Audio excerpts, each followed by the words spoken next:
raise your cards up. Break that board game, yeah, yeah, yeah. The journey starts now. Find that card game, yeah, yeah, yeah. Yeah, yeah, yeah. Dominate the field, master your tactics. Dominate the stage, master strategy. Deck to the world. United the world, TCG, yeah. Stack to the top.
How do you start? ただ神底王に輝いたのはジョーカー選手となりました。世界の頂に無敗で上り詰めたのはガンノン And Caden scoops it up. We have your champ, Cross.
the stage, master strategy.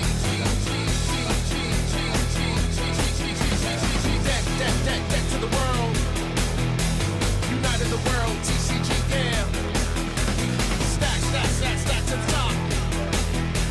United the world, TCG, yeah. Bandai card game. Make that board game. Journey starts now. Bandai card game. Bandai card game.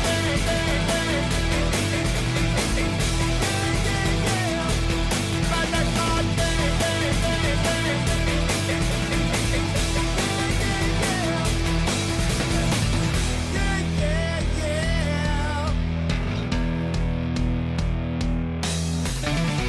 Joining the game, master your tactics. Jump in the surge, master strategy.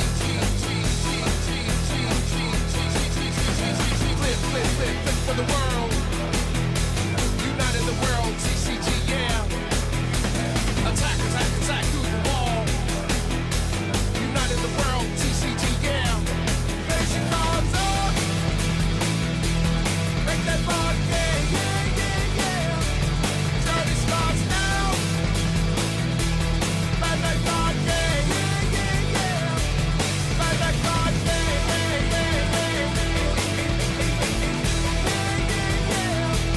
Bandai card game.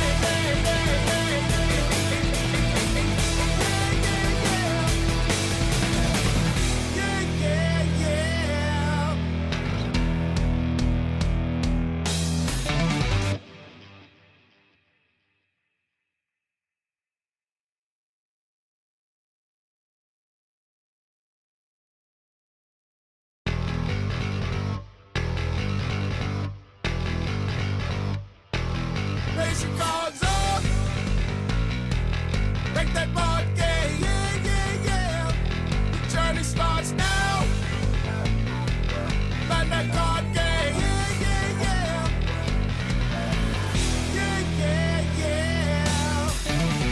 Dominate the field, master your tactics. Dominate the stage, master strategy. Deck to the world. United the world, TCG, yeah. Stack to the top. United the world, TCG, yeah. Bandai card game. Make that board game. Journey starts now. Bandai card game. Bandai card game.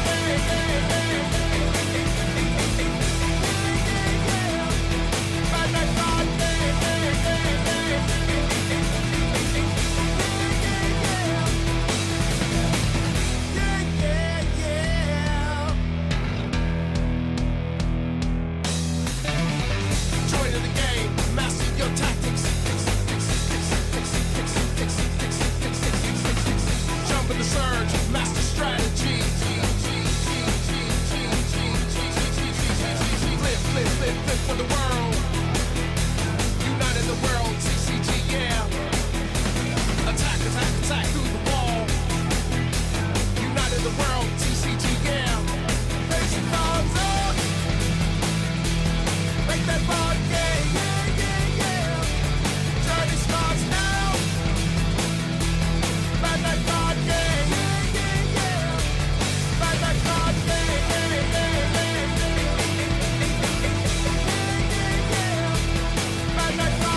that board game. Yeah, yeah, yeah. The journey starts now. Bandai card game. Yeah, yeah, yeah.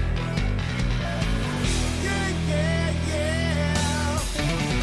Dominate the field, master your tactics. Dominate the stage, master strategy.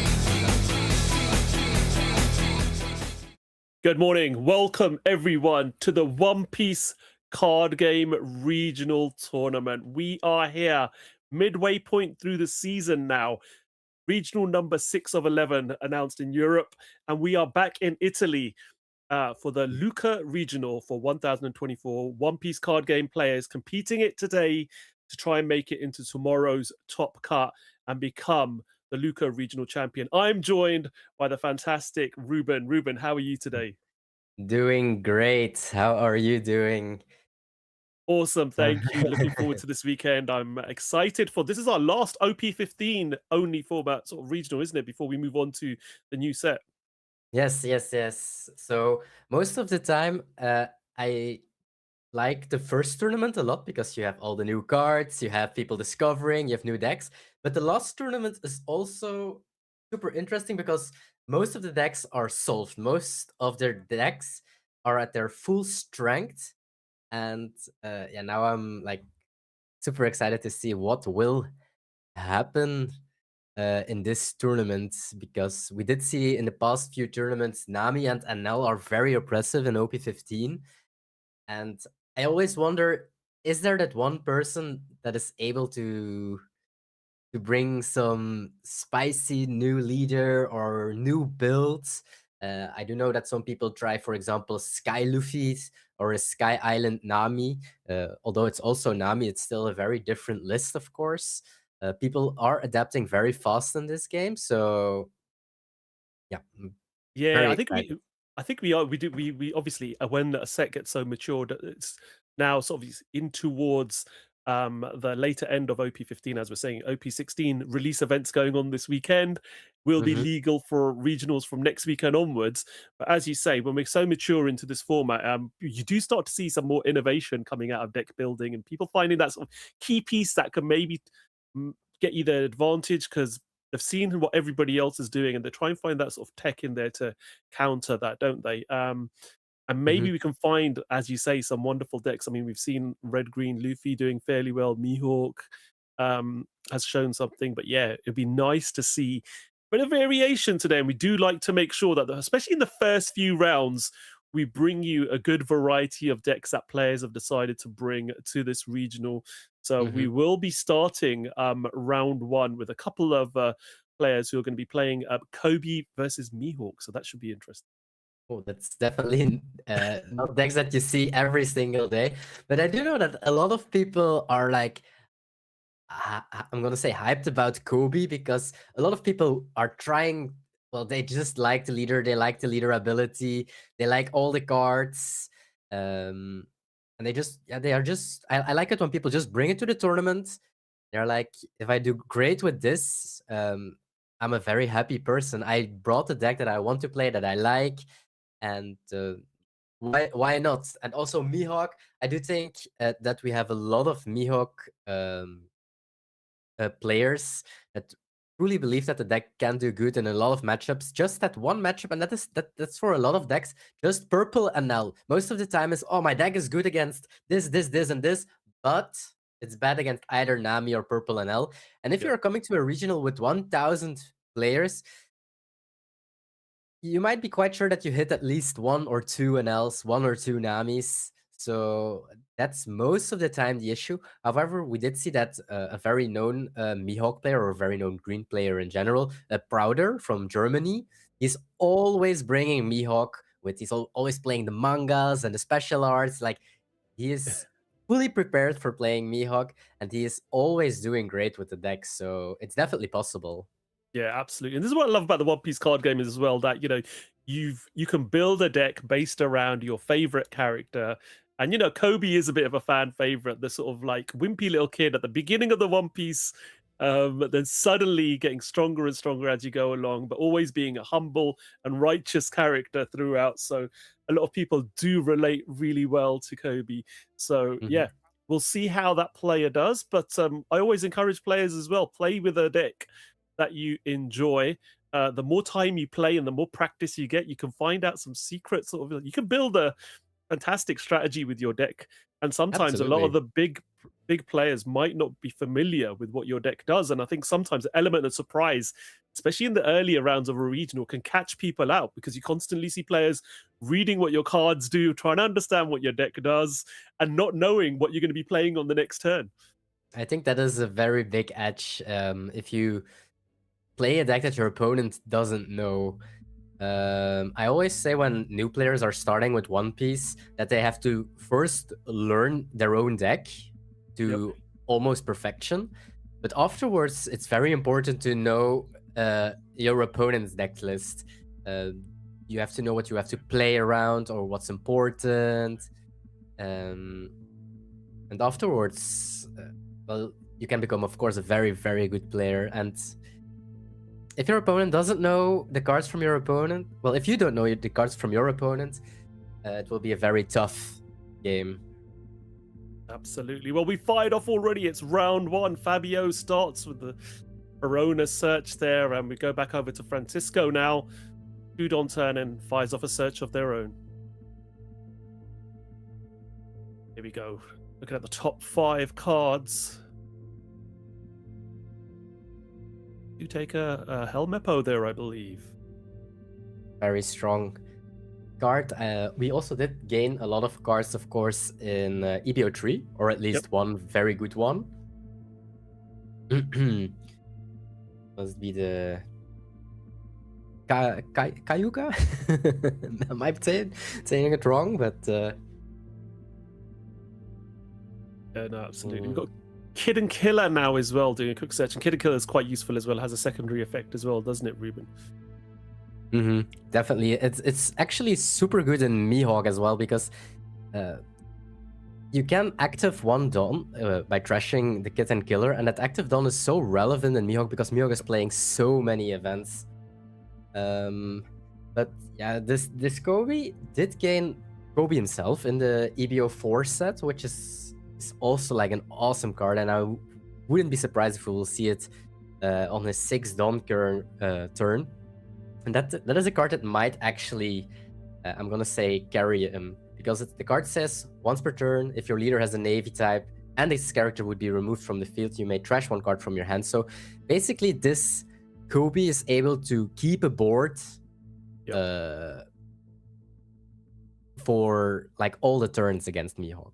Yeah, absolutely. And this Kobe sort of really is around being able to sort of bring out characters and have character rush, essentially, isn't it? And just sort of try and put a bit of pressure on your opponent's board and maintain board presence itself. For those of you not aware, the Kobe leader is your sword type character can attack characters on the turn which they are played. So like I said, it does give character rush to all of your sword type characters, and once per turn, if your Navy type character with 7,000 base power or less would be removed from the field, your opponent's effect, you may place 3 cards from your trash to the bottom of your deck in any order instead. And that is very good, I would say, especially when you've got the combination of that black with the deck where you are filling up your trash. It does become quite useful indeed. And a lot of cards are filling the trash very, very fast as well for Kobe. But you also need this card in your trash, of course, because the Helmeppo that we saw is just very good. Being able to grab back at an 8 cost, or less, of course, from your trash to the end of your turn. Well, it remains on your board until the end of your turn. And that's that can even be that 8 cost Kobe, that can be that Kobe 6 cost that I was talking about, and so on and so on. So you want to fill your trash as soon as possible with this deck, especially because you can protect your bodies as well. Absolutely. And it seems to be the sort of theme nowadays, doesn't it, with black decks, is around filling your trash. We used to sort of have a lot of cost reduction and being able to KO sort of smaller cost characters, but now I think black is sort of turned into manipulating your trash type color, and we've obviously got the new leader coming out, Yamato. Release events are currently ongoing, so players are going to be experiencing some of those new black cards from Land of Wano, which are going to have a huge effect on that as well. And here we see a very good combination. So the Helmeppo brought back the Kobe that I was talking about, 6-cost Kobe. And the 6-cost Kobe has effects as set as once per turn. If your leader has a Navy type, this character would be removed from the field. You may trash one card from your hand instead. So instead of removing it from the field because of Helmeppo's effect, you can just trash one card and keep the card on the board. Yeah, absolutely. Does so much, doesn't it? And then we see Fabio now sort of just trying to get some presents.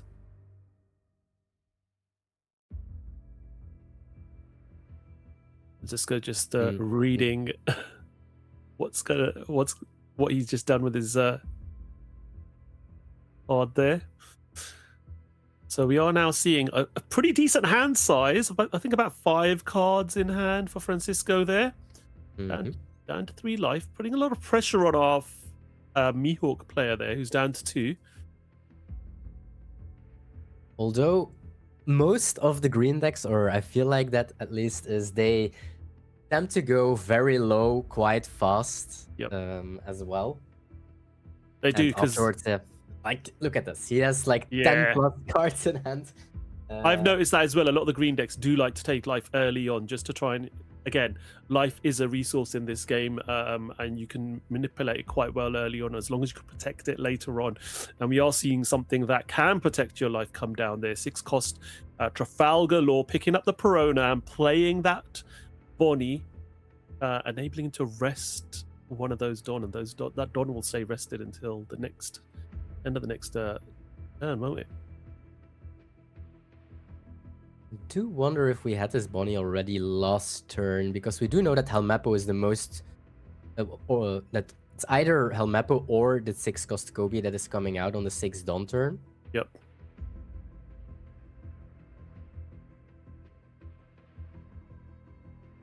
Now we do have a lot of Dawn to work with. Yep. So let's see what he can do with this again. 1 Don tap down from that Bonnie. But we are going to see 6 Don rested for Kobe to come out. And it does target that Bonnie. Another swing into the Bonnie. Trying to keep that board control there. There isn't really too much danger on Fabio's side of the board. 3 Kid Killers. We've obviously got the Trafalgar Law blocker as well. Just countering out with all that resource that Fabio has built from the beginning of this game in hand. Still quite a few cards in hand, as we can see there. I think it's about 7 cards in hand. And now we're seeing Helmeppo swinging in as well. And a very important card that we can see in hand from Dracul Mihawk, and the card that we searched is I Know You Are Strong. It's the 1-cost event, which does also have a main effect, and that main effect is you may rest 2 of your Dawn cards, and up to 2 of your opponent characters with a 7-cost or less will not become active. And as you see the board, there is a lot of 7th and less, so an Electrical Luna effect in a way is super strong. Yep, definitely would be. So let's see what the play is going to be here now for Fabio. Does have, as you say, that Mihawk in hand, and we're going to play out over the Kid and Killer. The Mihawk does come down now. Does rest it. Leader effect. That's also such a good combination, of course, because this Mihawk is your turn when this character is rested. Up to 1 of your opponent characters with a cost of 9 or less cannot be rested until the end of your opponent's next turn. And you are able to rest it immediately because of your leader effect with Dracul Mihawk. Yeah, it works in such great combination with its leader, indeed, as you say. And we see Bonnie now swinging into life, and that's taken. And I do think that we are going for a freeze, so 3 characters will... Yep. So we are going to see, as you were mentioning, you know, I'll go strong. I know you're strong. So I'll go all out from the beginning. and yeah, freezes down two of both those Kobe's, unable to restand now on this turn. Will stay rested, and the Helmeppo cannot swing thanks to that Mihawk. So yeah, really does nullify Francisco's board there to a huge extent, and Fabio can, with a lot just of 5 cards in hand, does have a blocker and 1 life, obviously. yes, and of course 1 active Don if he wants to, because of even 2 active Dons if he wants to, because of the Kitten Killer. So 1 blocker, at least a 1 plus 3k event, and 1 life. So it's pretty tough to get through this, especially with only 1 attack. Absolutely. So can he get something else out with a character and do some character rush against that board? See Dol coming down now.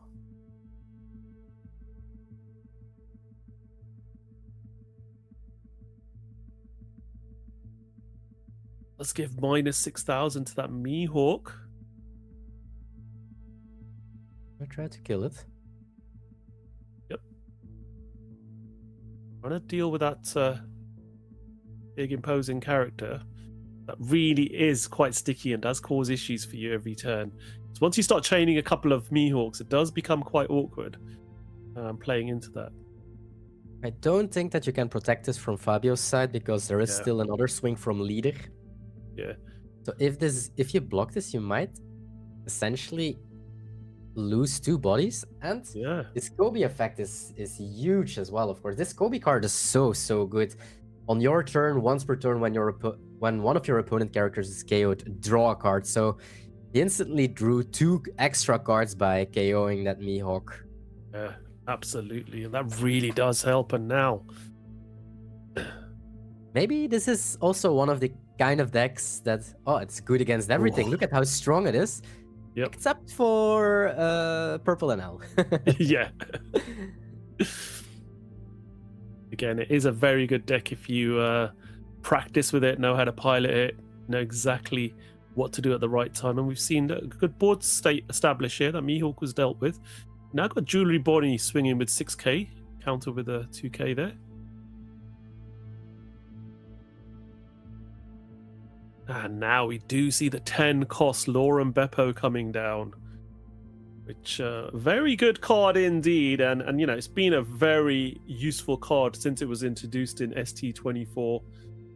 It does have an on-play of resting one of your opponent's characters, and it does not become active in your opponent's next refresh. So again, freezes something down, and if your opponent's got 2 or more rested characters, which they have, your leader then gets plus 2,000 power until the end of your opponent's end phase. So essentially, that Dracul Mihawk is now a plus 2,000 power for this whole turn for Francisco to try and swing into. So probably going to focus on the board again, and just probably not go for that leader. But now we got that Lorem Beppo down. That's obviously going to be an 11,000 power character. That's going to be difficult to work around. But no blocker, so yeah, I do think if you think you can't go well, if you can't survive the upcoming turn, that you have to go for a split. However, he does think that he can survive another turn, so he is attacking the board. Yep, just trying to clear up what's on the board there, and potentially could now. Well, drawing 2 cards is never bad. Yeah, absolutely. Give you some more options, gets you to dig through your deck a little bit more. Now still has 8 Don available. Can decide to either swing into life here, forcing some more cards out of hand, or forcing Fabio to go down to 0 life, giving him a really good position to be in going into the next turn. I do like going for life right now. Yeah. And well, hitting on that Kitten Killer just doesn't make any sense, of course. Well, unless you want to develop for 8 Don, we can't see the hand, of course. Like if he wants to develop, let's say, blockers or bodies, and next turn go for it, then he can just go for it, because then, in a way, Fabio doesn't have access to an extra active Don the upcoming turn. But it seems like he is going for life. Yeah, absolutely. Massive swing coming in there. 11,000, and that's taken. 2 Don left open now. I think we're probably going to see some sort of protection being put down here.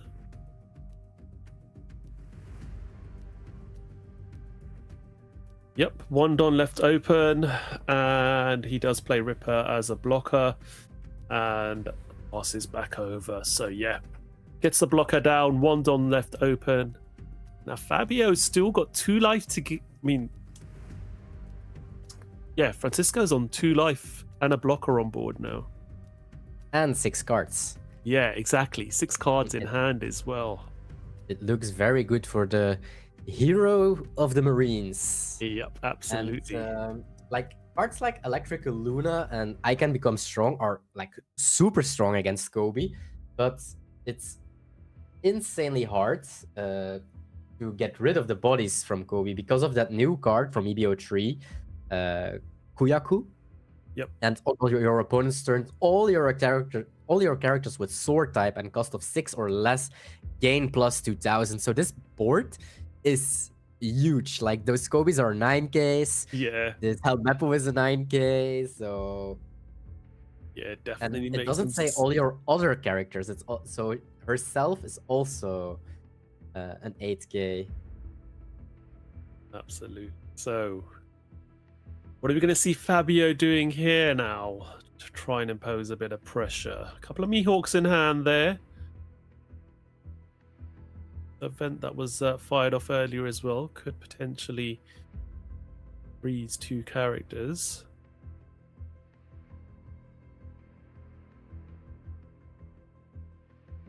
Gonna go another 5k with the Kid and Killer. Let's try and tease another card out of hand. Now we see the 11k swing. And that's blocked. Easy block, of course. Yep, and just as suspected, we are going to see both those Kobe's again. I don't think it's been quite a while since those Kobe's have been able to swing, hasn't it? They keep getting frozen. I feel like they didn't swing at all. Those. I think you're pretty right there. I don't think they have. Maybe once because otherwise they weren't rested. But yeah.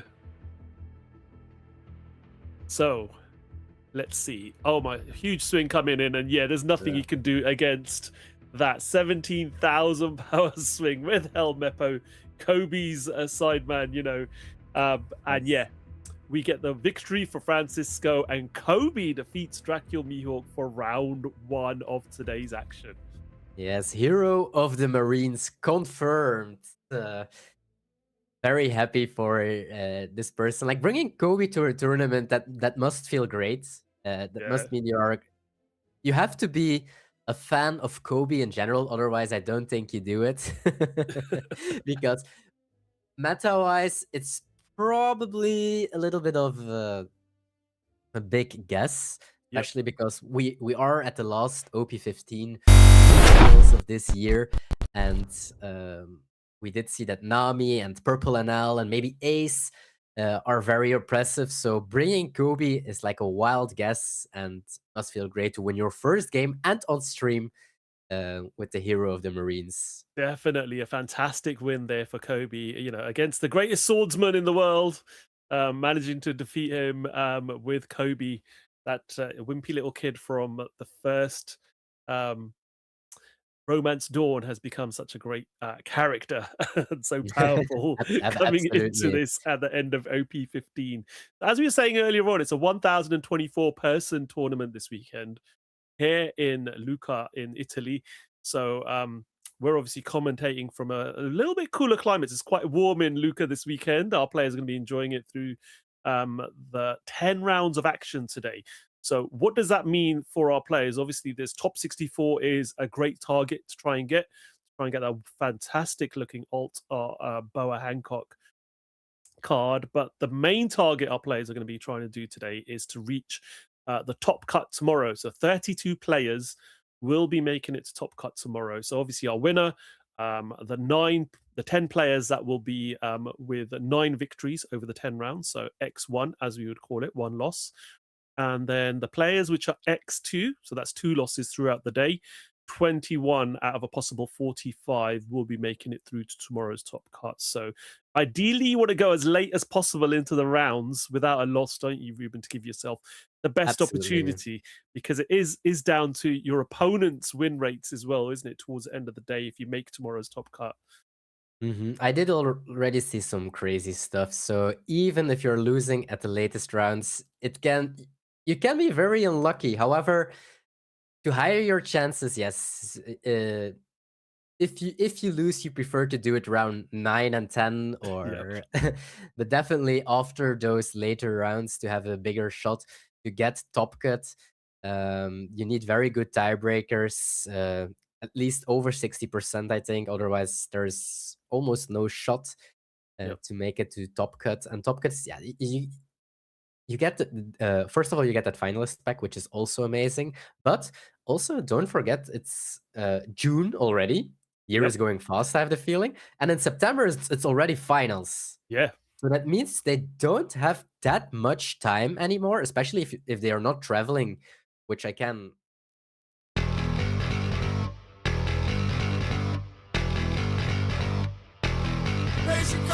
One of your last shots to get to the finals in Utrecht on the 5th and 6th of September in the Jaarbeurs. Yeah, absolutely. Such a fantastic venue. We've been there many times before for One Piece card games, and it's ideal location, sort of central for everyone across Europe to get to. I love the venue, and yeah, we'll be there from 5th to 6th of September, bringing you season 1's final on this stream channel. So make sure that you keep tabs on that. We've got plenty of regionals on our way there as well. After this one, and as we were mentioning, we're here in Lucca today for the One Piece regional, and in a few weeks' time we're over to France or Toulouse for our next One Piece regional as well. And then we've got a few more regionals in between that as well, but then we do go the day before our season 1 finale. We've got the Flame Fruit Colosseum tournament in Utrecht as well, haven't we? Yes, indeed. The 4th of September. That's a Friday, and Saturday is finals, and Sunday is, I think, top cut finals, if I'm not mistaken. So it will be a very stacked and busy weekend for all of us. I think the regionals that we were missing here on the image is Bielefeld in Germany.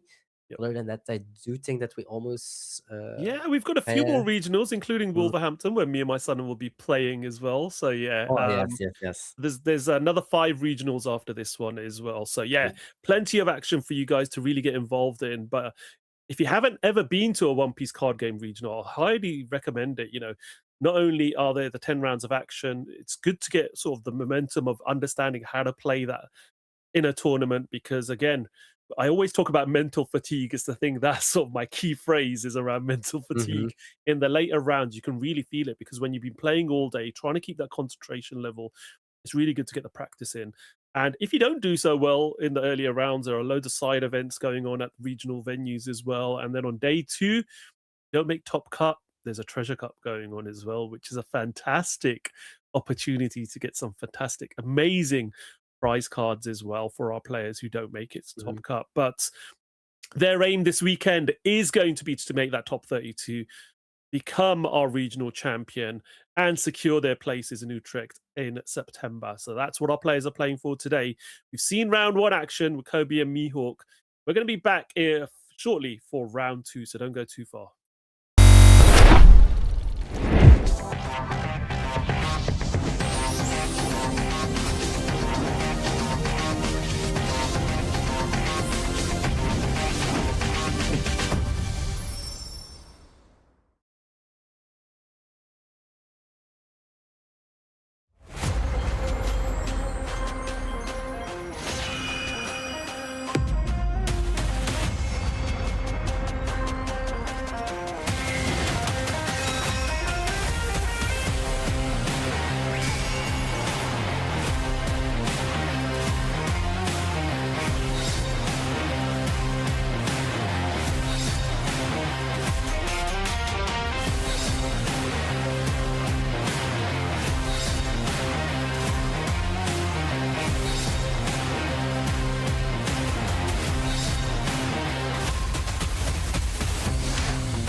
do you start? 初代神作王に輝いたのはジョーカー選手となりました。世界の頂に無敗で登り詰めたのはガンノン And Kane scoops it up. We have your champ, Cross.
How do you start?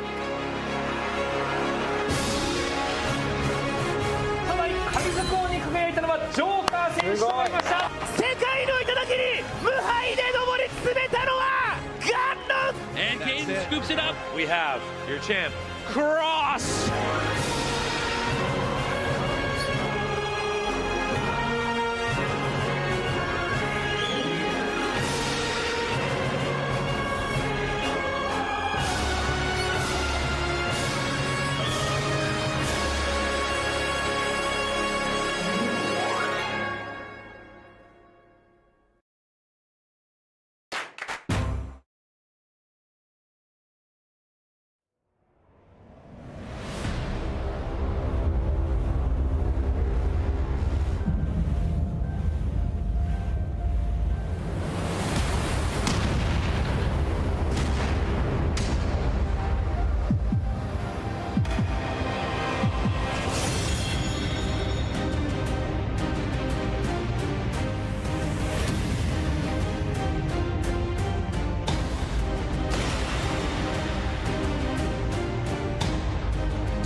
play.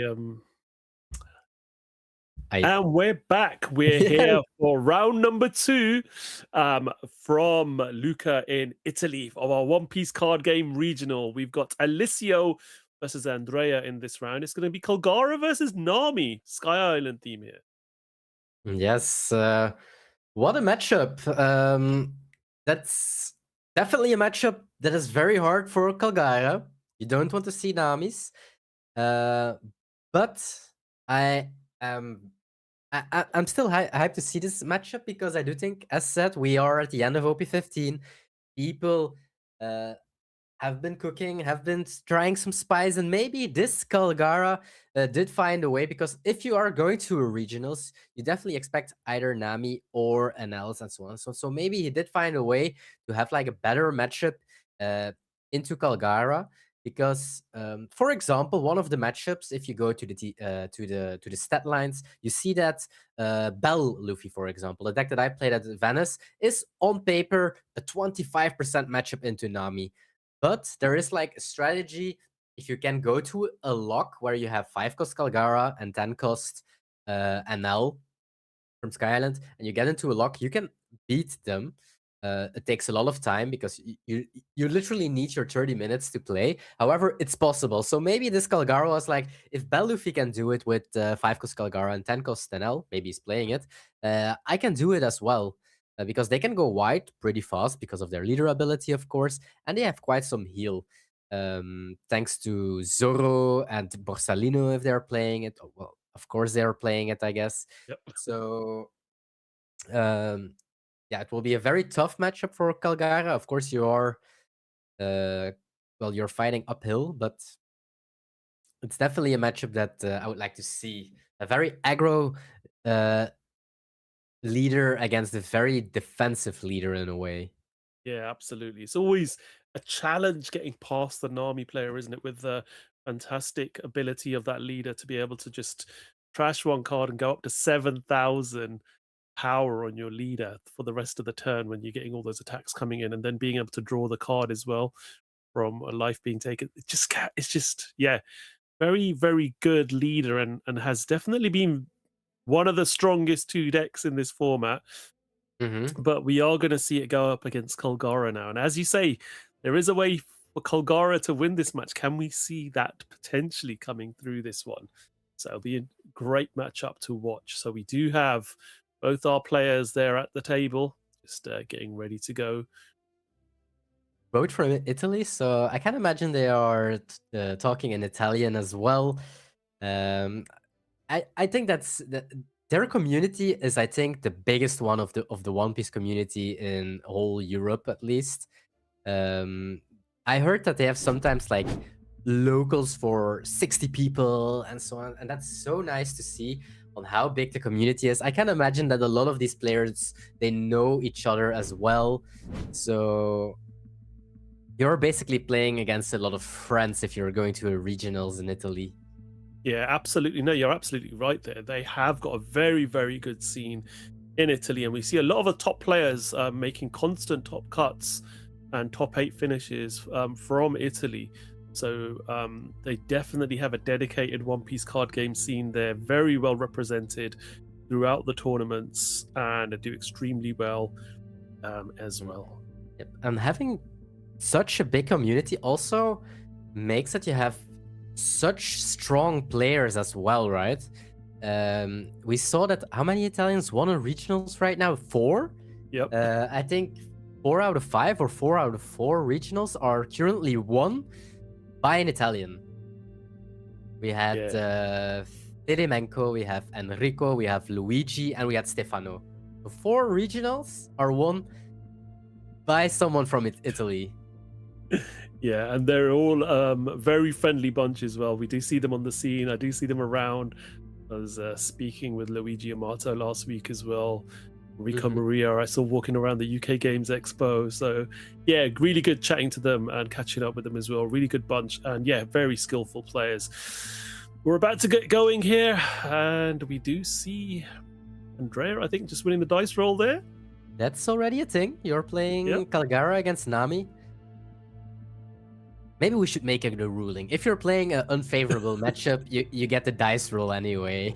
Yeah, absolutely. Colgara here again, depending on how long ago you watched the Sky Island or read the Sky Island arc, a very good character and obviously very important to the lore of that particular island indeed.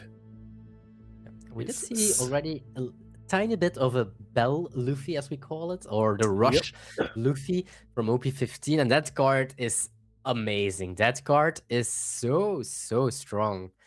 The fact that it stacks, to me, it's like insane. First time when I saw that that my opponent said like, I'm attacking you for 26k right now, and I was like, huh? What? Yeah, exactly. It's what happened? It's absolutely insane. Yeah, because for those of you who don't know what the card does, if you've got 6 or more Don cards, first of all, it's a 5 cost. If you've got 6 or more Don, it gains Rush. But the second effect is where things go crazy. So when your opponent activates an event or a blocker, you reveal the top card of your deck, and you multiply the cost of that top card by 1,000, and this Monkey D. Luffy gets that buff. And then if your opponent activates another event or another blocker, it gets that buff again. Then you swing with this last, essentially. You wait till all of your attacks have gone through, and then this gets a massive buff and can swing incredible numbers, as you stated already. Yes, as some of you people might know, or as you might know, Tosh, I'm a very big blue-purple Luffy enjoyer. Yep. I can tell you, with Triple Giant and a Gear 2, I didn't survive one one Luffy. I can imagine if you got something like, I don't know, just if you depending on what deck you're playing, if you've got another big character in there, like 6 cost or 7 cost, like the 7 cost Robin, for example, on the top of your life, then you can just go wild with that and the power that your Luffy can get. Don't do like me in Venice. Game 1 on stream, I also played this Luffy, and I turned around the exact 1 cost Nami that we see here on the remember. stream. I was commentating that game, so I remember that very well. But I do like how I'm gonna call it power creeps from OPO1 until now. Back in the days, a 1 cost searcher was look at the top 5, grab 1, and it's a 1k counter. Now it's top 3, but it's a 2k counter. So these searchers, or they are like blockers for Rebecca, for example, for Lucy. So the searchers got so much better. Yeah. Definitely gives you a lot more versatility, doesn't it, as a player, because then now you know that not only are there searcher and sort of redundant on board. I mean, the only deck that really took advantage of searchers on board was, I'll say, Bella Betty originally, with the sort of standard searchers, because you could buff them up. But nowadays you're getting dual purpose, as you say, out of some of these searcher cards. I guess that Red Green Law was maybe also one of the decks, because they had to fill their board very fast back in the days, of course. Yep. I'm talking Unk mode. And I guess that now a deck that also has a lot of benefits, of course, of the searcher is that Purple NL, because of their leader ability. All those 1 costs are so annoying. Yeah. But I do like it that it's also a 2k, so later on in the game, it's not just you have to find space to play it. It's really good. Absolutely.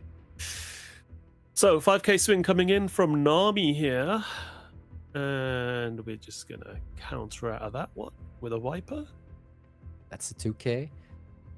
So very important already. There's no Dawn on leader for this blue-yellow Nami, and in a lot of turns that will be very relevant, because this Nami, and the big reason why this Nami is so good is because when it has 1 Dawn and on your opponent attack once per turn, you may trash 1 card from your hand, and this leader gains plus 2000 power during this turn. So in a way, you are battling against a 7k leader.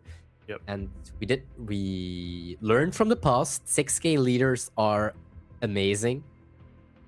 From the very early days, Newgate was one of the best decks still ever, I'm gonna say. We had blue-purple Luffy, and now 7k leader Nami, which has been very oppressive in OP15.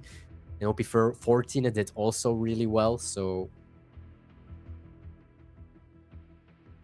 Yeah, deciding not to use the leader ability there to... Oh, well. Does now, sorry. yes, needed that done thanks to Gone on there, Wiper. yeah. This is a super cool combination of, well, it's not doing anything right now, but it's minus 4k in a way on the board. And this Wiper very, very relevant into that purple and L matchup, of course, to get rid of those searches that we talked about. Yeah, absolutely. So activate main once per turn. Give up to 1 rested Don card to one of your Skyline type leaders or characters. So it does do that with that Wiper. And you may turn 1 card from the top of your life cards face up on play and give all your opponent's characters minus 2,000. Then KO any character with 0 power or less. So no girl on the Nami side of the board, but that could have been dealt with if there was, which is a very good early play for Nami players. So can be sort of very, very good card indeed. But we are now seeing that pressure coming from Alicia with that, first of all, the Nami coming down, and now Zoro swinging into life as well. Bulgara doesn't mind that much going low in life because their leader ability is still active even when they are at 0 life. Yep. So that makes that deck so strong or surprising, of course. Yep. Because one Dawn, when attacking, put a character with the Chandran Warrior type from your hand into play that has a cost equal to or less than the number of Dawn cards you control, and then if you have played a card, put the top of your life into your hands. But because it says then, that specific word, makes it that you can do it even at 0 lives. And thanks to the arrival of a very strong card, which you definitely saw the past few months, is a Borsellino, of course. Going to 0 doesn't really matter for a yellow deck.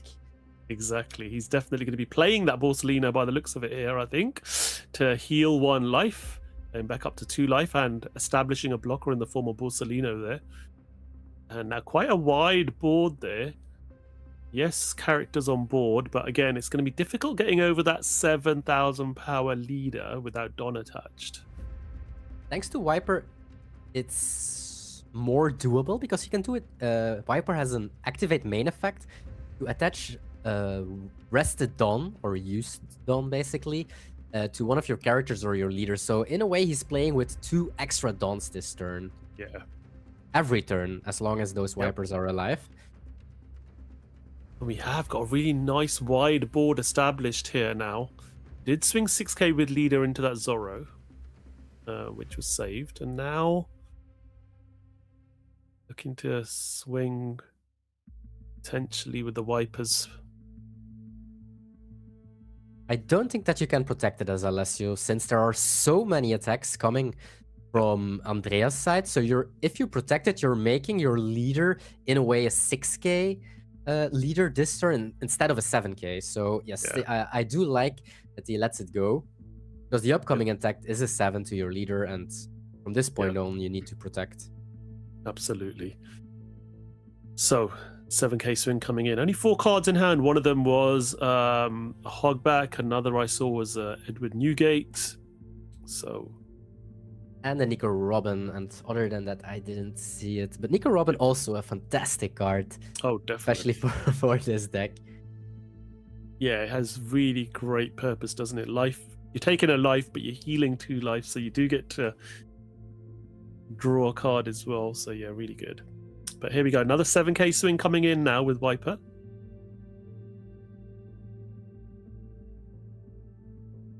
This one, Meteor effect. Countered. We do pass back over to Alicio now.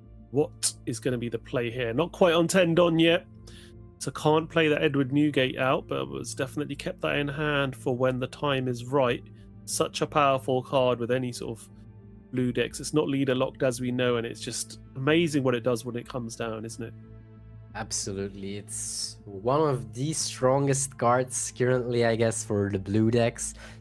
All of the blue decks at least tried it because the power of that card is so good. We're playing a 10 cost, it has blocker, and attaching 4 Dawn. So that makes it a lot cheaper in a way. It's just so good, especially in combination with this kind of leader, because this leader needs Dawn for their leader ability. But I do think that almost all the decks did try if Newgate has a spot in the deck. Yeah, for sure. And not only does it do that, it also has draw 2 and trash 1, doesn't it? So it does give you some card cycling as well. That's everything. It does indeed. We do see a counter there. Passing back over to Andrea now. Again, like we were saying, fairly nice big board now. Established. 4 life on Alicia's side of the board. No blocker.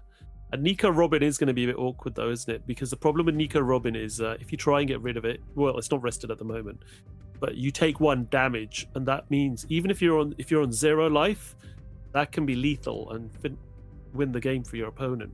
So it's always difficult to deal with that one. But to be conscious of that and make sure you've got the block for it, or at least a counter. But Andrea's now just having a look, deciding what the best play here. There's another Borsellino in hand, so you can go back up to 2 life, potentially. Do you really want to give anything up on the board? Yeah, that's my big issue here. Maybe the 5k Calgara is replaceable. Yeah. But I do think that there was an option to just block with Borsellino and let it go. I think that is one of the hard parts about playing decks like Bell Luffy, Calgara, and so on. Is sometimes the Borsellino is a block for actually a very small swing, but you need space on your board. Like, this is a turn that I wouldn't be imagine that we could play this turn Borsellino and or 5-cost Rush Luffy, or because replacing this the Viper got KO'd by the Rayleigh. Yeah, Rayleigh's got an on-play effect of when you play it, you can KO a character with 7,000 base power or less, and its trigger is activate this card's main effect. So, yeah, it essentially allows you to KO 7,000 base power character or less. Got rid of the Viper thanks to that trigger. This is definitely a card that came in the Blue-Yellow Nami decks very late, but is very standard right now. And the big reason that the Blue-Yellow Namis are playing the Rayleigh is if they have a hard time against Purple NL. The big reason for that is the Reiju. The Reiju is a 7k as a 9 cost. So early on, it can take a lot of free blocks. It has also a lot of, I'm going to call it, free swings into a 7k leader, always asking for a card. And if you trigger this Rayleigh and KO a Reiju early on, you basically won on the spot, is what the players say. So yeah, absolutely. I mean, I've played 3 copies in my Boa Hancock deck, and it's just a very, very strong card in the current format. For sure, definitely being able to deal with those blockers in their Nell deck, as you say, the Reiju, and sometimes you see the Trafalgar Law and the Frankies, just sort of because that deck doesn't really have much counter to protect characters other than a Nell. It just helps you then focus on clearing the board and potentially pushing for lethal as well, getting those blockers. Not bad. Do you see Baby 5 trigger, which is draw 2, so very, very nice indeed. And now we're going to see a 7k swing coming in with leader from Calgara. Gonna use the effect. Yep.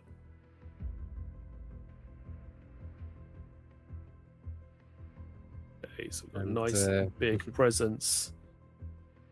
Yep, and that interaction is of course very fun with this 5-cost Calgara that says on your turn, when a card is removed from your or your opponent life cards, draw 1 card, and then you cannot draw cards using your own effects during this turn. That means that the effect also works when you're doing your leader ability. Yep. So pretty much playing Nami at its own game there to a certain extent. Well, to half of its ability. And still very healthy in hand as well for Calgara. So far it looks actually quite good, I would say. Yeah, fairly comfortable at the moment. 2 blockers on board, 1 life. 5 cards in hand, I think, for Andrea. So, yeah, fairly good. And now, this year's just thinking, probably time to maybe drop your Edward Newgate. Potentially, you can give a couple of Don, maybe to that Nami character and your Nami leader.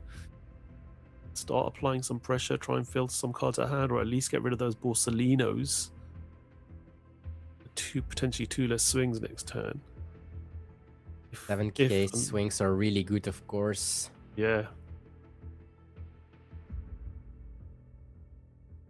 The 7Ks always ask for 2 cards. Yep. We do know the Newgate, so that is a non-counter. And maybe that is what he's thinking. He doesn't want to leader ability and get rid of that Newgate, but he doesn't want to take like 2 lives and go to 0 when the board of Calgara is that big. Yeah, so here we go. We are going to see the Newgate. Draw 2, trash 1. It does get to fix his hand a little bit there as well. Probably put one of those Thriller Bark cards. Yep. We're putting Moria in the trash. 2 rested onto your leader and 2 to one of your characters. And it will be the Nami just to be able to push those extra swings in. Starts off with the 7k swing with a leader now. And we seem to have... There's a Zeus in hand, which is a 2k counter. He does know that this is the smallest swing from this turn. Yes. Well, I'm decides to take it. Okay. That's a heal. That's very good. Yep. 8k swing coming in now. Blocks with a Borsalino. Lets that Borsalino go. Gives a bit more space on the board for a character to be played.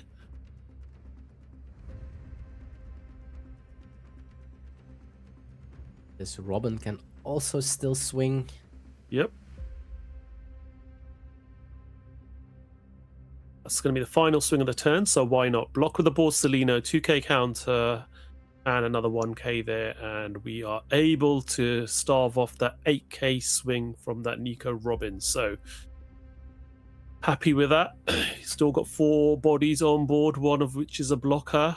0 life, as you say, can still activate that leader ability now without having to take a life.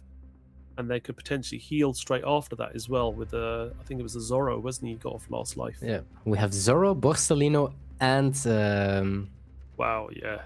We also have Noland. So we have 3 heals in hand, actually.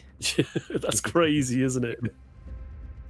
But the board of Nami is, of course, getting bigger because they do have that Newgate right now. So we don't have that much time anymore, I would say. Yeah. Andrea is going to be in a position now where he's going to have to think about what to do because, Alessio is establishing quite a bit of a board now. That's going to become challenging. So we do see Wiper being played here with the leader effect. He can't use the effect of Calgara from Wiper, my apologies.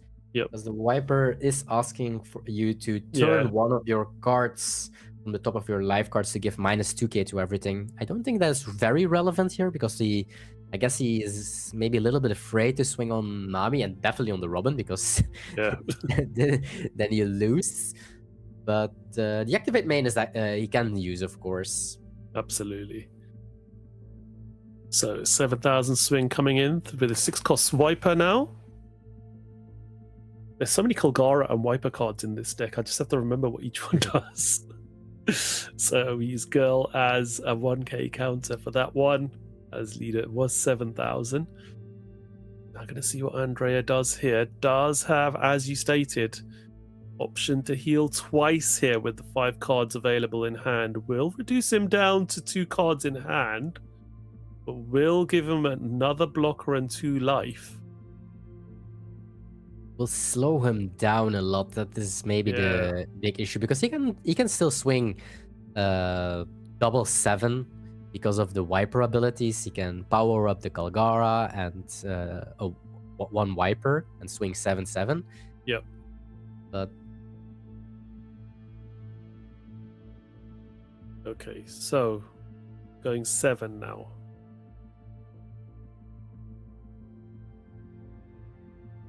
Just clarifying that one of those wipers was just played this turn.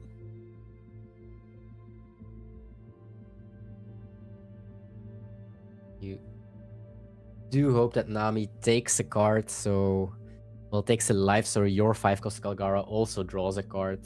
Yep. So just checking. Prayer is down to 4. We have got Alicio on 4 cards in hand as well. Does have option to... It's a very good hand, actually, for the blue yellow Nami. He's gonna take. Yep. Well, there's a trigger. Just having a look through the trash. Probably a Thriller Bark trigger by the looks of it. Yeah, Kumasi. So play up to 1 Thriller Bark type character with a cost of 4 or less from your trash. Rested plays out the Perona, which does have an on-play freezing one of your characters, which means there's 1 less attack coming through now from that wiper, which is always unfortunate. This Thriller Bark engine is so potent in a lot of yellow decks, isn't it? yes, it's super good, especially in this format, because this Perona, actually Perona is of course like, well, no, all the cards are very good. Perona is very, very good in this specific format because it can freeze 6 cost, and the most scary card in against a lot of decks, of course, is that 6 cost NL. Perona being able to freeze it, just because of this Perona, and I guess also because of Electrical Luna, Purple NL started to play Vari, a card that gives +2 cost to your cards, but they have to play around it. And the fact that Hogback is just basically not killable, you want to ignore it for the rest of the game. You don't want to give your opponent a free card. This 8-cost Moria, which is insane, of course, being able to heal. You are able to heal a Perona or the Kumasi if you have it. So yes, a lot of... Also, the trigger of Moria can be so good, because if you have a 4-cost Zoro in your trash, you're able to play it off to Moria. Moria is not restricting only to Thriller Bark in its trigger effect. Absolutely. So, a 6k swing coming in. It's taken.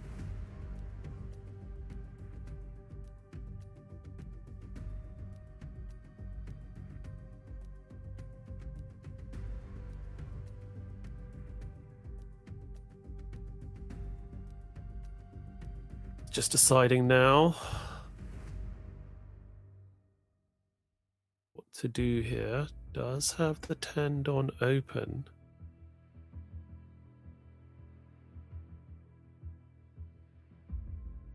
And has swung with, so swings with the Perona there.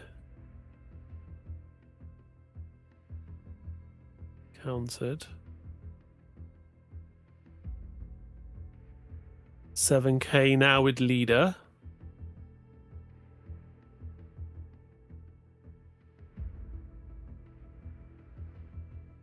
Preyer's thinking about this one now.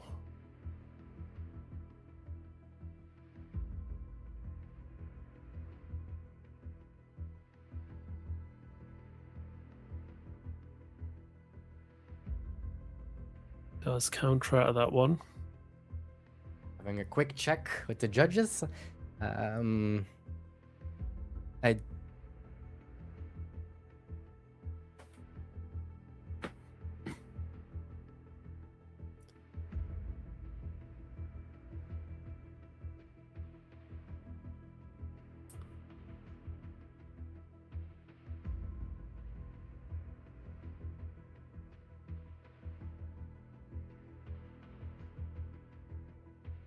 Yep, just a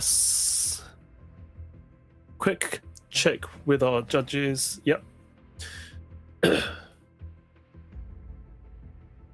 Yep, that's just being Yes. corrected now.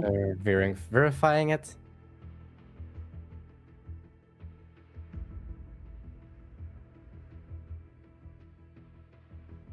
And we Right. have still 2 swings left if we really want to.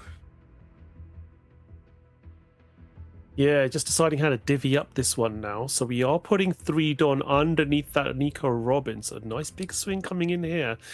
Still has the option to swing with Edward Newgate as well. And this is where now you're going to try and bait out that block from Borsellino, which he does. And then we see a Borsellino of his own come down to heal to go back up to 2 life. 2 blockers on board now. Gonna swing with a Newgate.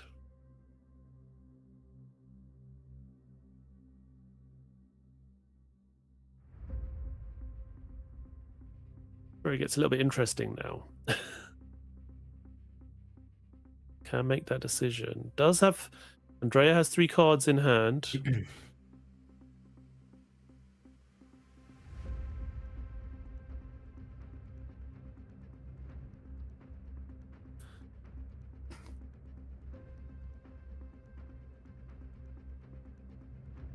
We're just deciding to see what Alessio does here now.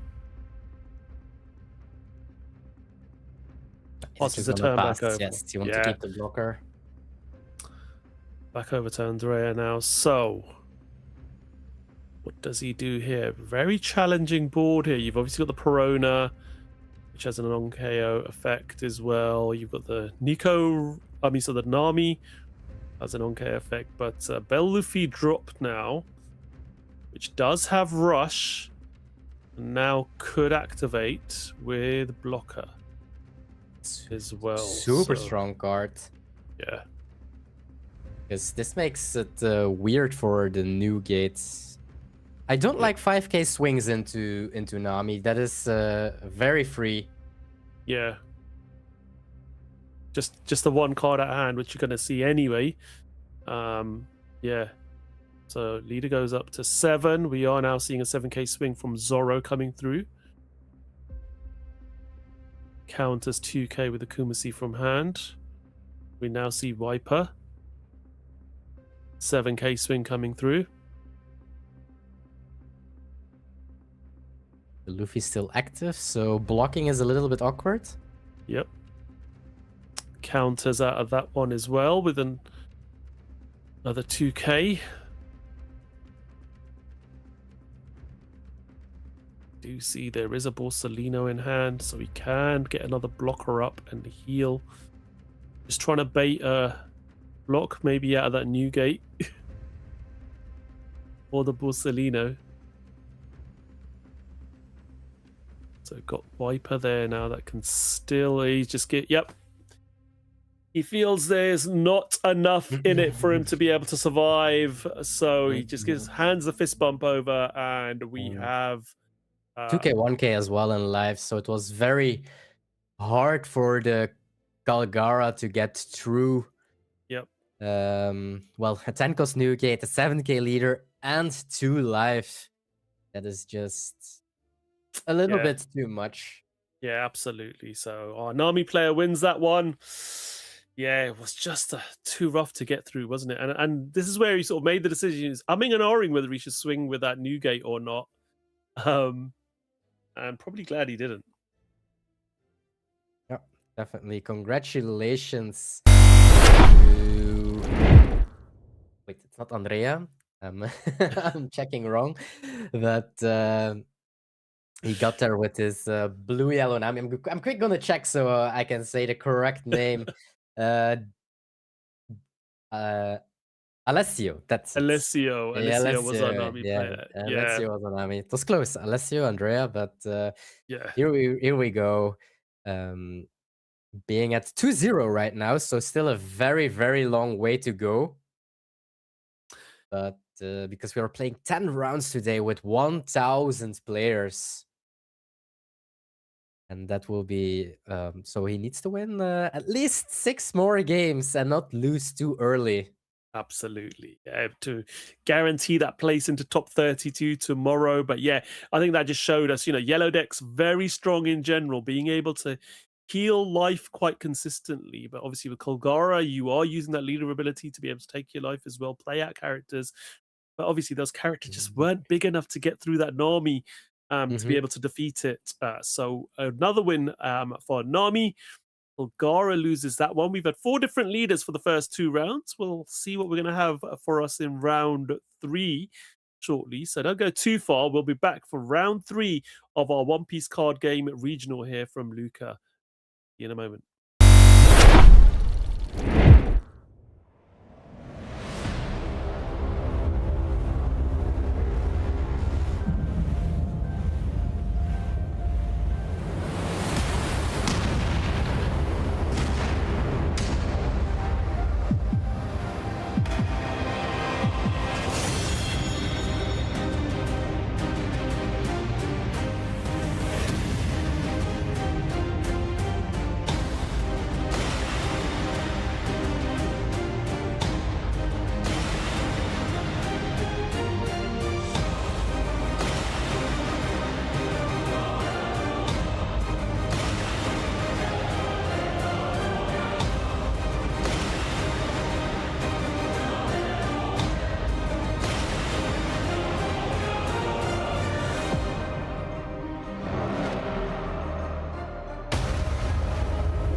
How do you start?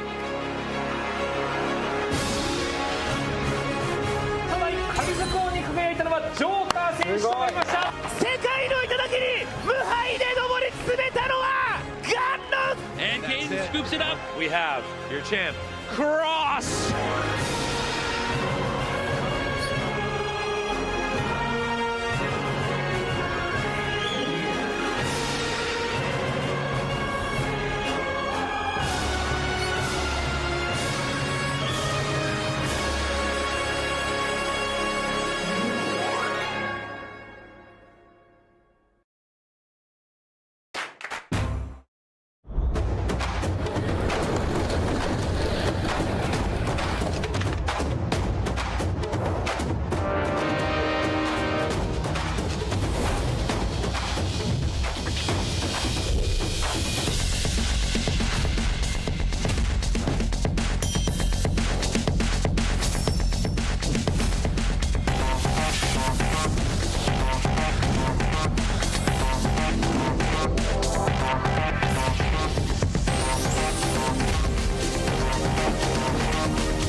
How do you start? ただ神図工に輝いたのはジョーカー選手となりました。世界の頂に無敗で上り詰めたのはガンノス And Caden scoops it up. We have your champ, Cross.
We are back. It's round number 3 now of our regional here from Lucca. Ruben, we've had 2 rounds of action already, 4 different leaders. What have we got coming up now for round 3? I think we've got 2 more new leaders, haven't we? We do, and I'm very hyped about it because it's a very cool matchup. It's Lucy, definitely a fan favorite deck, and I think that's a very good matchup into Emu. Yep. Because well, there is a 4-cost event that can rid of the stage of Emu, and Emu really needs needs that stage to be really, really good. Yeah, exactly. As we know, Emu does have the empty throne, which it starts with at the beginning of the game, a 7-cost stage, which enables it to do all of the special things it loves to do. And yeah, this Lucy deck is one of those decks that does have the ability to remove your opponent's stage. So it'll be very difficult if he doesn't find the Mary Jo stage, which there's only a one of usually in a deck, to just counter the mirror in most occasions with the Emu deck. So yeah, it'll be interesting to see how this one plays out. But yeah, I haven't seen Emu played in quite a while. A really fun deck. I was piloting it in the previous set in OP14, OP13. Yeah, So no, OP13 I mained it. OP14 I moved over to Boa. But yeah, I did an exhibition match with Flash, a very known France player, and he brought Emu. And he played a best of 7 into Emu and won 4-2. And that is one of the matchups why people think that Emu is a little bit scary to bring, because Emu does have a hard matchup into Purple NL. And he definitely said it's not a favorable matchup.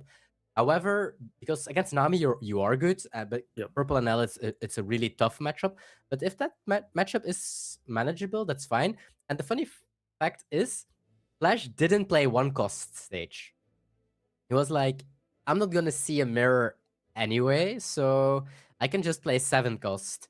And I did talk with Lunatic, also a very known player from Switzerland, and he said that he just wants the 7-cost stage even against Lucy.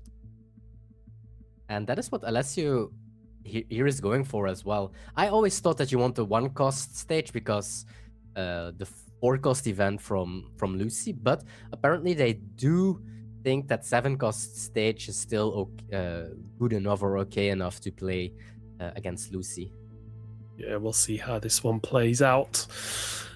So Simone's decided to take that opening hand, where we see Alessio deciding to mulligan and try and get another hand. And obviously we stated, you know, empty throne is really important in this. If you've got 19 or more cards in your trash, your leader gains 1,000, so it becomes a 6,000 base leader. But the most important thing with that stage is activate main. You may rest this card and 3 of your Don cards. So for 3 Don, you can play up to 1 Black 5 Elders type character card with a cost equal to or less than the number of Don cards on your field from your hand. Late game, that becomes really, really important when you're playing that 10 cost 10 cost 5 Elders card. It just becomes so critical. But there we go, fist bump. Both players are ready and we're about to get underway now. So who's going to be going first here? Bump again, and we see Alessio is going first. So on the odd curve here, turn 1, and I'm gonna just activate leader ability here. Leader effect to trash 1. Yep. Yes. So no search and no 1-cost spell. So already a rough start, I would say, for the Emu. Yeah.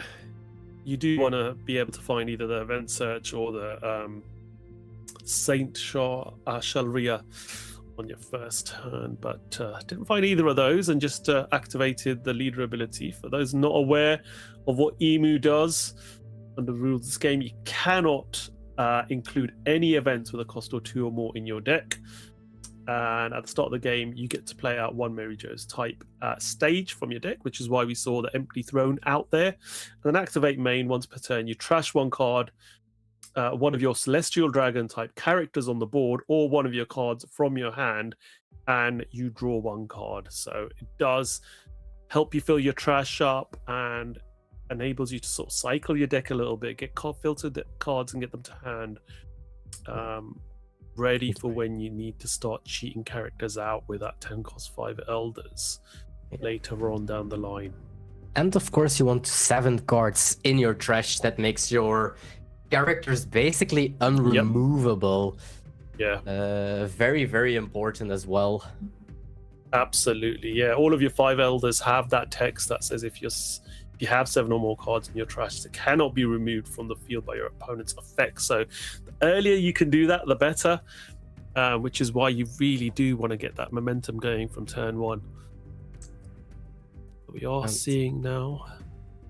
I think that he just draw the 4-cost spell as well from the draws from Bartolomeo. And I do like how this Bartolomeo came into this deck. This was for a very long time not played. It was always Cavendish. It was even so bad that we did see people on the socials like Cavendish is just too good. Maybe that even needs a ban, and so on and so on.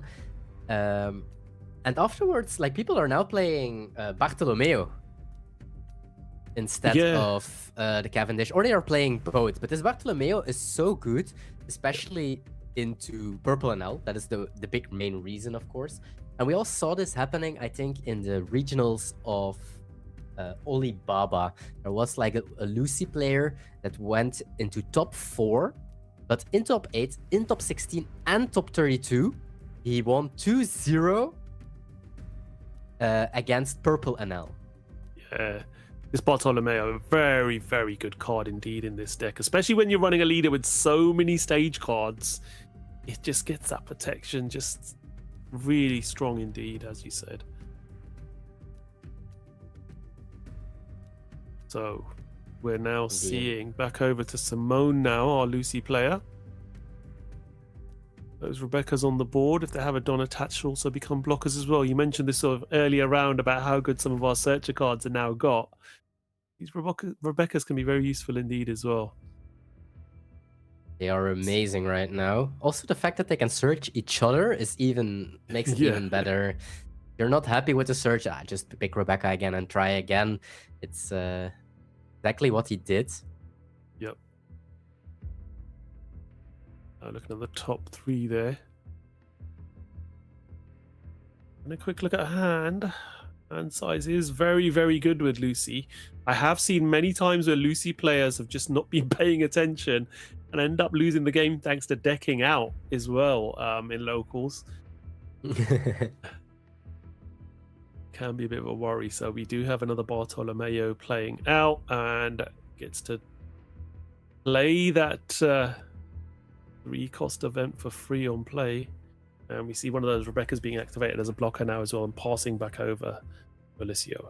Yes, and look how many cards this Lucy has already in hand. So crazy to think about that this Bartolomeo, you play a Bartolomeo for 4 and you draw 3 cards because of the event. Well, 2 and 1 because of your leader ability, and you have to trash 1. And sometimes it's even crazier because now he didn't play the Memento card. I guess he is keeping it until Alessio is going to his stand-on turn, so that he can't play his stand cost. But it's crazy to think about that you can play a 4-cost spell, play Bartolomeo, and then draw so many cards.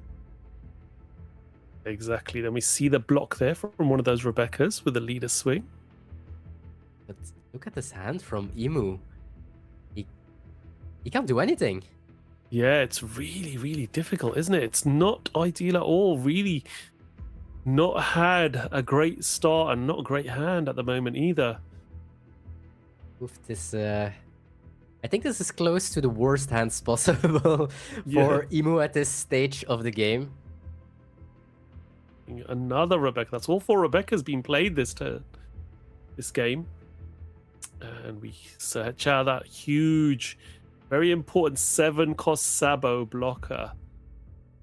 Very strong card in this deck. The heart of the deck basically is this 7-cost Sabo.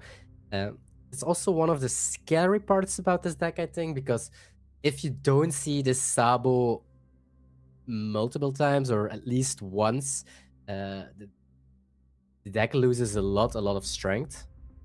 Yeah. I mean, not only is it huge, it's a nice big blocker. Its on-play effect is just absolutely insane, isn't it? Allows you to play those huge event cards from your hand with a high cost and do so much damage to your opponent.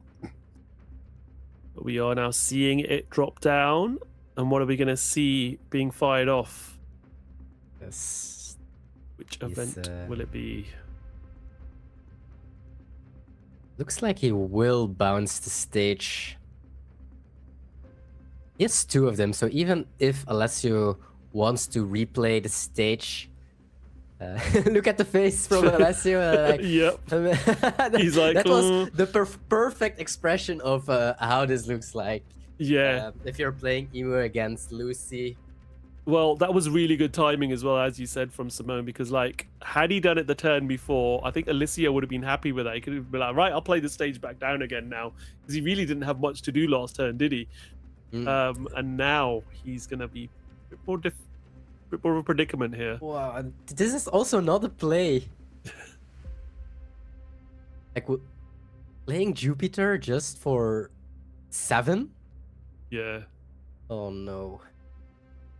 This is one of these days, or one of these rounds, I'm gonna call it, that you're like, it was not me. This time it was not on me. Because you do have sometimes those moments that you hear someone complaining, oh, I lost to the triggers, I lost to this and to that. And they might have made some mistakes, but I can assure you, Alessio, if you are rewatching your own game, although I wouldn't recommend it, there's not really something to see, but you couldn't do anything about this matchup. Yeah. This was very tough. He didn't have any plays, he didn't have any search on turn 1. Playing against Lucy, which is of course already a very tough matchup, which was able to bounce your stage. Yeah. And he resting 7. Have to hard play that Peter there. Jupiter comes down, and then with swing 5, easy 9k block there with the Sabo, and passes back over. Yeah, a bit rough. Stay positive, this Jupiter is protected and can't be bottom decked or can't be removed. That's true. So, but that's currently the only positive thing that I can think about. Yeah. We do have quite some defense. The big problem is this 10 cost. We can't play. Well, you can play it. You can play it, but it's not doing anything for the turn. So there's even a big chance it will just get removed because you have to hard cast it. You can't use the ability. Yeah.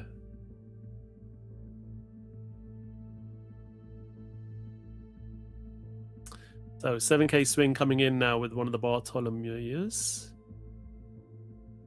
And we are going to see Round Death being activated. Very good event that was added to this deck. Built for that Crocodile deck, but was is definitely a playset of in this Emu deck. More of. Such a good card, of course. 4k counter for 1 Don.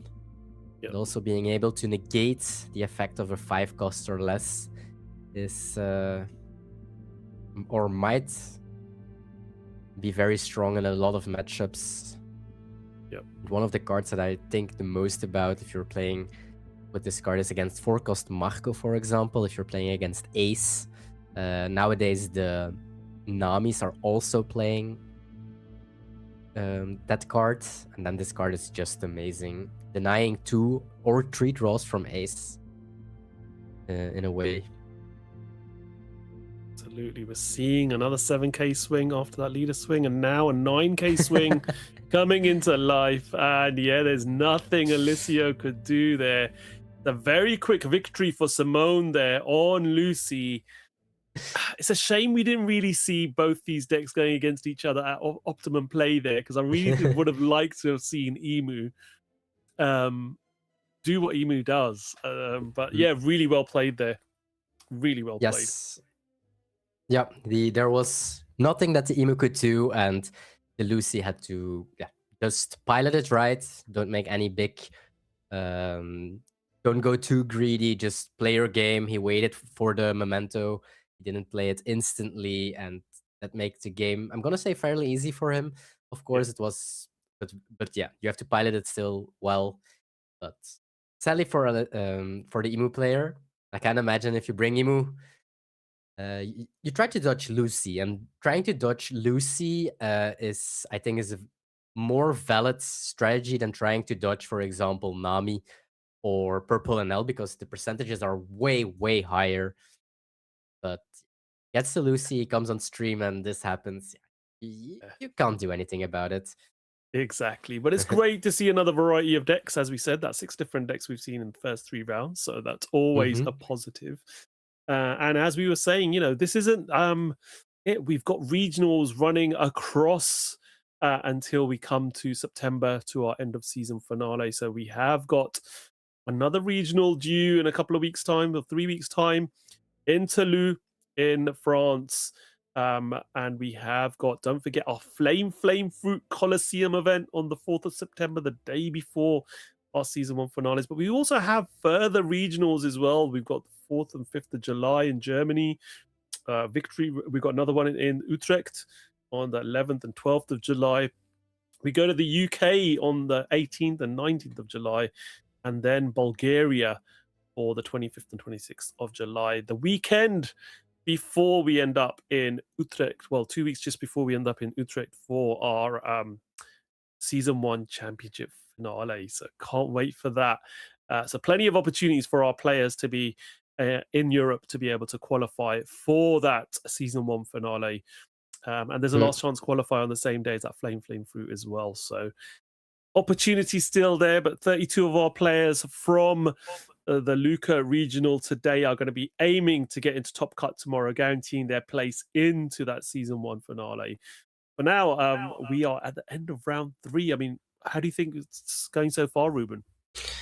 I think it's really nice we get to see so many leaders still, because at the end of at the start of the format, most of the people call it the jungle, basically, because there are so many decks, people are trying so many stuff. And at the end of a format, people are quite locked on the best leaders, or the leaders that has the bigger percentages overall. And you have less variety. But today we still get to see, we have to see an Emu, a Kalgara, Nami, a Kobe, a Mihawk. So many decks that people are still playing, and that's just really nice to see. And a lot of those decks will be still very strong, or will even get stronger in the upcoming formats. So I do think some people are already testing even for that upcoming format as well. And that is just really nice to see, because the upcoming regional will be OP16. The pre-releases are starting. People are playing already with some new cards as well. I played my pre-release yesterday for the first time. I have to say I was a little bit lucky. Well, a little bit. I got an 8-cost Teach, which is what you might be quite familiar with, but that's quite a strong card, I have to say, in pre-release to be able to heal one. So yeah, I do think that people are enjoying this format a lot, because there are so many possibilities. I do think that this is even one of the formats that is not completely figured out yet. Yeah. Although we are already going to the next one, I do think that we are not on the peak of every single deck already. I do think that we would have needed one more extra month to find like perfect builds of some decks, maybe, or that there maybe are undiscovered decks that are not there yet. But also in the same at the same moment, very hyped for OP16. It will bring a lot of cool extra decks, and also a very big change in the meta. For example, today we saw Kalgara Nami. Kalgara is super strong into a lot of decks. That's why he's bringing Kalgara, but it's not that good into Nami. And Nami is one of the most represented decks probably today. However, Nami has a bad matchup into OP16 Teach. So that might mean that in OP16, Nami will drop down, and that Kalgara is even stronger in OP16. So there's so much gonna happen these upcoming weeks. I'm super hyped about it. But we have, for today, still 7 rounds left, and I'm curious if our table judge is able to find ourselves some new and very strong and spicy leaders still. Yeah, absolutely. Still got plenty of action to go. And yeah, looking forward to seeing what we're going to get in round 4. So don't go too far. We will be back for round 4 action from our Lucca Regional. Oni start. ただ海賊王に輝いたのはジョーカー選手となりました。世界の頂に無敗で上り詰めたのはガンノン And Kane scoops it up. We have your champ, Cross.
start. ただ神底王に輝いたのはジョーカー選手となりました。世界の頂に無敗で上り詰めたのはガンノン And Kane scoops it up. We have your champ, Cross!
ジョーカー選手となりました。世界の頂に無敗で上り詰めたのはガンノ And Kane scoops it up. We have your champ, Cross.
We are back. Round 4 now of action coming from Lucca, our One Piece card game regional in Italy. Ruben, we've had 6 unique decks so far. We're going to get another 2 unique decks, aren't we? Yes, very unique. And both decks we haven't seen on stream yet, so that makes 8. We will have red, green Luffy versus yellow NL. That is our matchup for round number 4. Means that both players are at 3-0 right now. Yep. And the interesting thing about this one is you've got a leader which is guaranteeing pretty much 10k of counter every turn in there with their Don available, and you've got Mhm. another leader which is a 20 life leader, which I'm pretty confident is, as everyone knows, it's a lie. Whatever the card shows you, it's not a full life leader. It's a 20 life leader because we know what this deck does. In a way. And then the question is, what is better, 10k counter every turn or to have 20 lives? If I have to make a decision, I think every turn 10k counter is honestly better Yeah, because as we played so much against Yellow and Nell already, if you go for like a starve method, and starve I mean you don't attack live, you first try to make their pitch their hands as low as possible, and afterwards you go for their life totals when you have built a board, and you can like try to go for a game at once or just poke, not to give them too many cards and so on. That it's a very doable matchup. However, the NL players also did learn from that method because they are playing cards that draw cards, like Santumaru is one of them. That's a blocker. On block, draws a card. They have, of course, a lot of heal, so they don't mind being in the waiting room before they can. Like, they don't need to attack. They can also just wait, try to build a board with like a lot of big drops. I guess they play less big drops than they did before. Before you had like 4 Katakuri, 4 Yamato, 4 Ace, and now you are at probably 4 Moria and 4 10 cost analysis is my guess. Some also play like 5 cost Sabo. 5 cost Sabo is a card that draws from your own life. So if your opponent is starving you, that Sabo draws you cards from life. So that's also just a possibility. Yeah, absolutely. So, yeah, and obviously we've got Zoro from this new set as well, which I've seen some NL players just say, "All right, you're not going to swing to my life. I will heal it's anyway, Shibu. so it's fine." Shiwu is playing Yellow NL? I wonder. It's Shiwu is a very, very known player from Poland. I recognize him. We as casters we get the real name and their leader, but not their like in-game name. And I do know Shiwu very well. He's from Poland, a very known and very strong player. So I do wonder if he's the Yellow NL side or if he's the Red Green Luffy side. I think he's the Yellow NL side, if I read correctly. I think he is Yellow NL side, so that will be interesting to see. It'll be good seeing how this one goes in. And against Red Green Luffy, definitely Red Green Luffy is also able to make a board very fast because they can active Dawn with like 6 cost Luffy, the 5 cost Sanji. They have also a lot of tools to be a 7k leader and 5 Dawn open at some points because of the Usops that are on the board. And then they play 7 cost Zoro, maybe one of the best cards from EBO4, making your leader plus 2k until the end of your opponent's turn. And that's potentially character rush as well as a 9k body. Yeah, absolutely. A very strong card indeed. But fist bumps away, Joseph starts the game, and a very good start for the Garp Searcher to be able to get a nice big body from that search. It's definitely a very good searcher. Once again, a power creep searcher, I would say. Like, can almost find everything in your deck. Very good. Only 4 cards instead of 5. Yep. But generally does tend to hit very often. And you were talking about this blocker indeed, weren't you, earlier on? So very nice early start to get Santomaro out for the Nell player. And we do see our first swing coming in, 6k with the leader. And that's taken with no trigger. So Bartos, the Yellow NL, doesn't mind taking live very early because there is a card that came back from the dead, and that is Raigo. And Raigo is, or I have to say Kingdom Come probably. Yeah, Kingdom Come. Yep. Kingdom Come indeed. That's a 6 cost event. KO up to one of your opponent characters, and then trash cards from the top of your life until you have 1 life card. So NL doesn't mind going to 1 life very early, and of course they heal so much that drawing those extra cards is definitely fine as well. Yeah, it definitely is. And we saw Zoro, that last turn coming down, putting the hog back in trash, so very useful in getting those thriller bot cards in the trash as well, and being able to heal. And we have seen Laboon on Joseph's previous turn being dropped down, which does give your characters protection. So if you've got characters with 7,000 base power, would be removed from your field. Their opponent's effects, you just need to rest 2 of your cards instead, and that Laboon just gives them protection. So very useful to keep stuff like that Sanji available for you on the board. Against Raigo, for example. Yeah, definitely.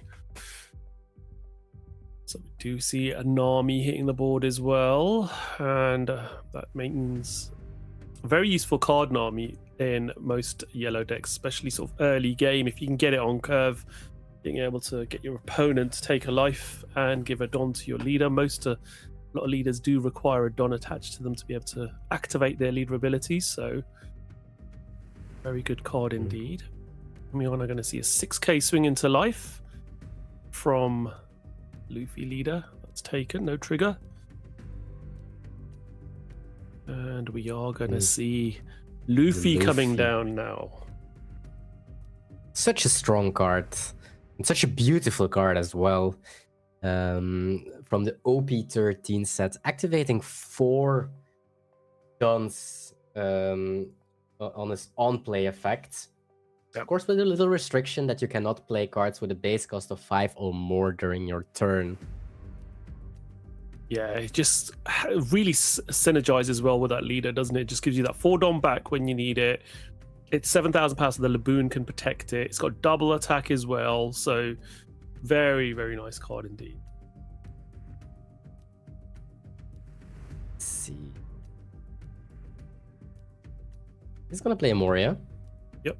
So we see the 8 cost Moria. We did have the hog back in trash. So only 1 card in trash that we did have goes to the top of the life, which would very useful indeed. And I think he just wants to play as soon as possible many big drops, because with 5 Don open means 10k counter. There is not so much that you can do. And this is a really good play from Josep, resting that Nami, because there is a life open on the life totals of the yellow and L player, and that means that this 5 cost Nami is inactive. The ability doesn't work anymore. The on-K effect, what I'm talking about, because the on-KO effect is asking you to turn 1 card from the top of your life cards face up to play up to 1 character card with 6,000 power or less. And because that card is already face up in life, this on-KO effect doesn't work. Yeah, absolutely. Yeah, so it's, as you say, perfect time to be able to target that Nami and get rid of it without its on-KO effect being in play. And we are going to see 7k swing into that Nami with leader, and that's taken. We now still have 2 Don available. Remember that Nami has also got an end of turn ability as well. Such a good blocker card, isn't it? Yeah, activating 5 Don is, well, especially in this deck, just so good. Getting that 10k counter back, and Chu is not protecting these bodies. Yeah. And Sanji defeats Zoro there, gets 1 up on his crewmate. Does Yellow and L have big bodies? That's the question, because otherwise it can go downhill very fast if they can't make any board. Absolutely. So we're going to see 9k double attack swing coming in now. You block here, or do you take it? Nami is a blocker on board. Obviously will restand 5 Don, but it's only going to restand. Yeah, it will restand 5, sorry. I think there's only 4 Don it can restand. Okay, so we do see a counter just to get the Perona in the trash. Activates the Perona now. Activates the hogback trigger, sorry, to play out the Perona. And then takes the 2nd life. Mm-hmm. He's like, this Perona is not does not have an effect, not targeting anyone. Yeah. But oh, we do have an extra Moria right now. Yeah, so we do have Moria on board. We do have an extra Perona's out there just as an extra body on board. But Nami did restand 5 Don there. So we did. This is the crazy thing, that if you play Moria, the rest of your turn you're doing absolutely nothing because your swings will just get countered by the 5 Dons from the red-green Luffy. Yeah.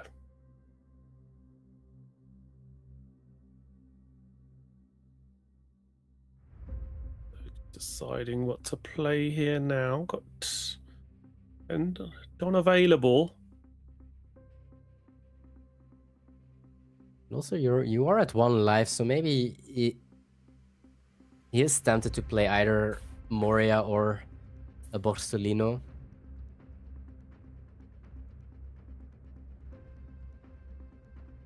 He's playing a Moria. Yeah, Gecko Moria coming down now. Hogback goes back on top of life, back up to 2 life. But I don't think we have anything in trash to play off this Hogback, so if we take live, I think this Hogback is just going straight to hand. Yeah, or again, he could just counter for the sake of getting a body in trash like he did last time. He's got a couple of Peronas in hand, which he could just use counter first and then just take the life and play out the Perona.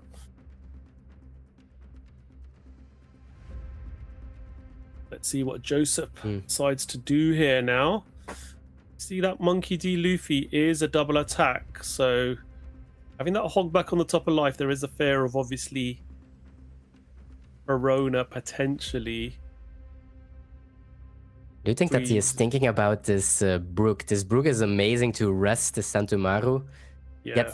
You get rid basically of a blocker, and you're able to restand a swing from this Luffy, for example, if you really want to. Yeah. But he's gonna check. Yeah. Starting off with a double attack swing. Yeah, he knows that. He's fearful of a Perona potentially being in hand. He's checked the trash. There's only 3 cards in there. So he knows if that Hogback is played. Just forcing RNL player here to either take that 2 life and be forced to activate that leader ability straight away. He's gonna use a Santomaru. Of course, the longer you wait, the bigger the chances that you don't have any answer. Or they have an answer to it, because they're playing so many rest cards as well, of course. Like we did see the Nami. We have Deadman's Game. So definitely something you have to play around. Yeah. But yeah, Luffy at 10 Dawn. And we did see that they have a 7-cost Zoro in hand. So we are able to become a 7k Lear and try to play some big bodies before we are willing to go for game. Yeah, I mean, we've got the, obviously, as you say, the Zoro, which is being played now. We have got Brook, which can have such a huge impact in this game as well. And there is that Sanji in hand as well that can give unblockable.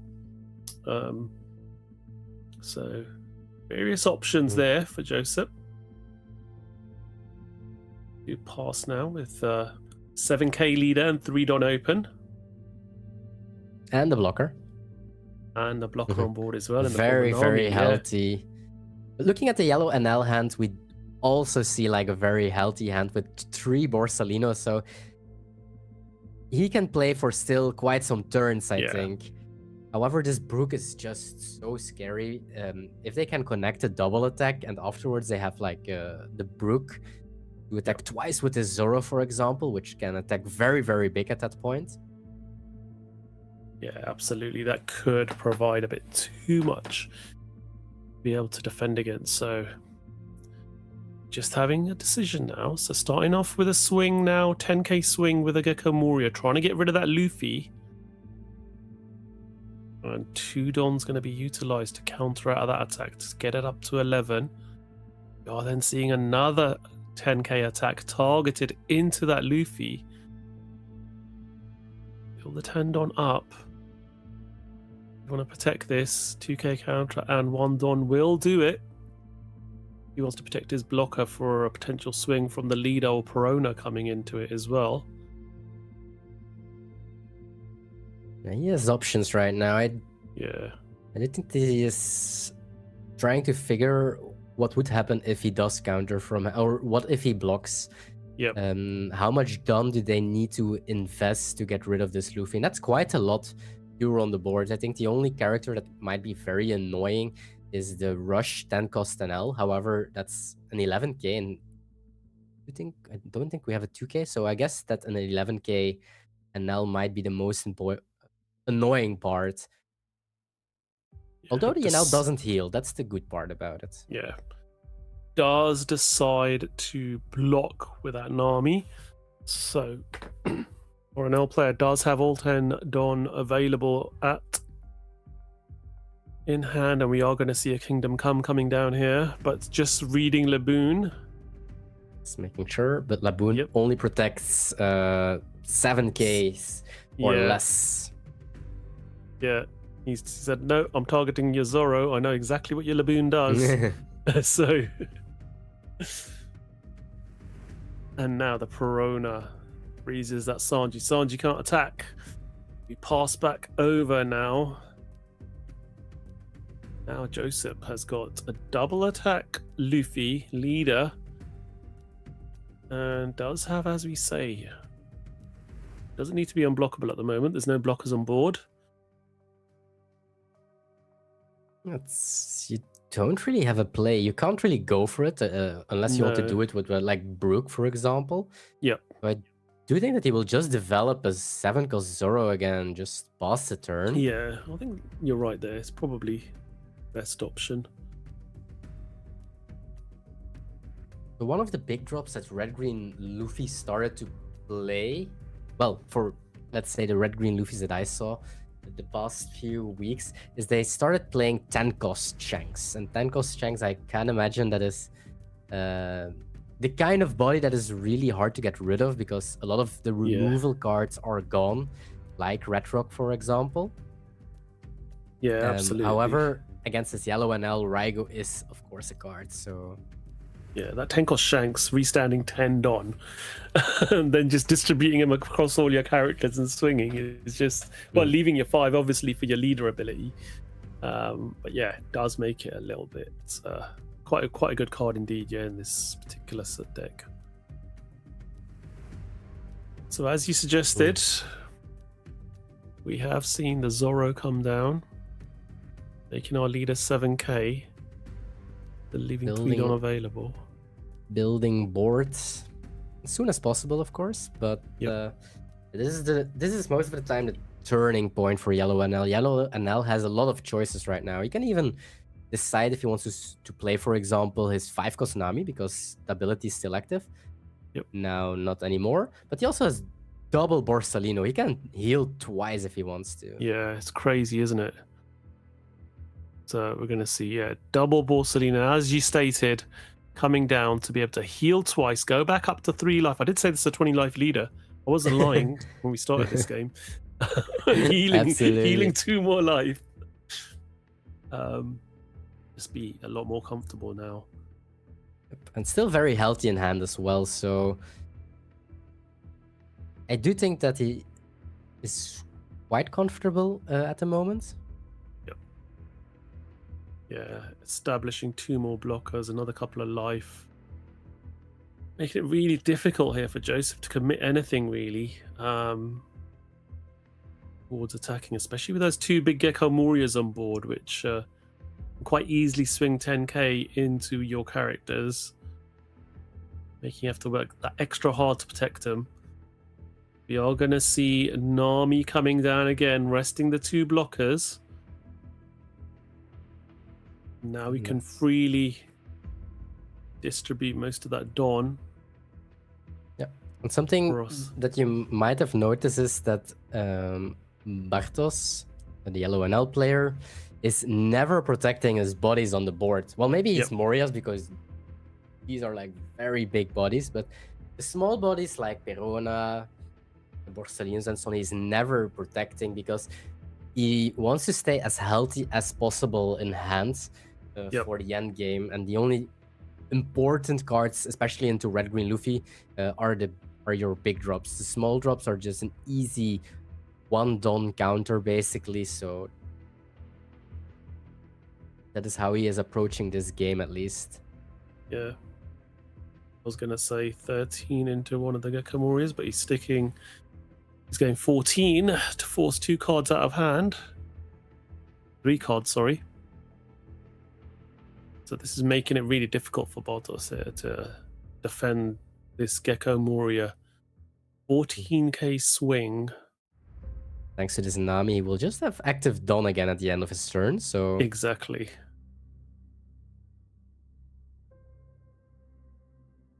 This looks very good for the red-green Luffy. Yep. Does he? That's it. Passes back over. Nami effect restands those 4 Don that are available to him. And yeah, keeps that Luffy safe, that double attack Luffy for now. Still protected by that Laboon as well. Yeah, I think the most or the hardest part for Josep here is basically patience. He needs to have patience in this matchup. It's truly a grind, as people call it, to finish this yellow NL, because of course, as you said, you need to hit him 21 times. Yep. To kill him. Yeah, just having a look at what's available in the trash. We know there's a Perona Hogback, I think, in there as well that could be utilized. So just considering what the options would be if he does swing into life and there is a Thriller Bark card in there. Well, we're seeing Bartos starting off with a 7k swing into leader here. It's just using 2 Dons. Yep. But if Another yellow NL 7K starts swing. doing this, it feels like they are losing so much momentum and so much tempo here, because 4 of your Dons are countered basically by just Dons from them. Yeah. You didn't ask for cards, you didn't ask for anything. That's making it fairly easy for Josep. But there's not really a card that Bartos wants to develop this turn. You are 3 lives, so Borsellino is not doing a thing. Of course, you can play Perona to slow them down, but it's not that it's making your board that much better. Yeah, exactly.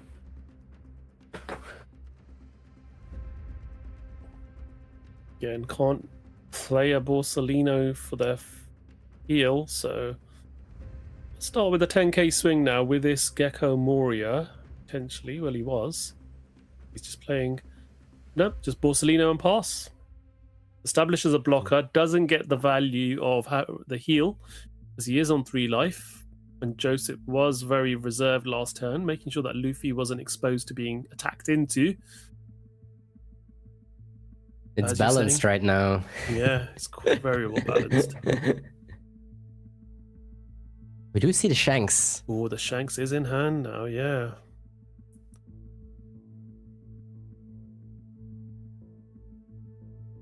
Let's see a double attack 7k coming in by the looks of it. He is considering it. I do like the Shek, because for the NL it's quite a big decision. Do you counter, or will you take 2 lives? And it seems like Bartos is deciding on taking 2 lives. Yeah, let's trigger off the first one potentially. Okay, it's going to be Thriller Bark.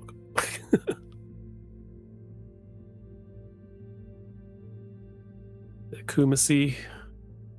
No, Hogback. A Hogback? Yep. So, stops the Sanji from attacking.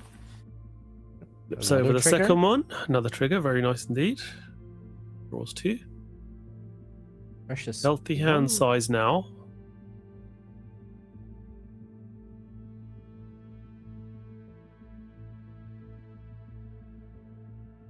Just debating whether to do a 9k swing or not. All 10 Dons still open. Such a strong card as well, this Hesso from Sky Island, being able to draw a card and giving up to 1 rested Don. to one of your Sky Island leader or characters, which your NL of course is. But also just the trigger effect. If your leader has a Sky Island type, draw 2 cards. So Yeah, it feels like it's always playable, basically. absolutely. So does replace that Laboon that's been protecting the board for so long with a 7-cost Zorro, just to bump up that leader back to 2,000. Where end the turn with the 3 Don 7k leader.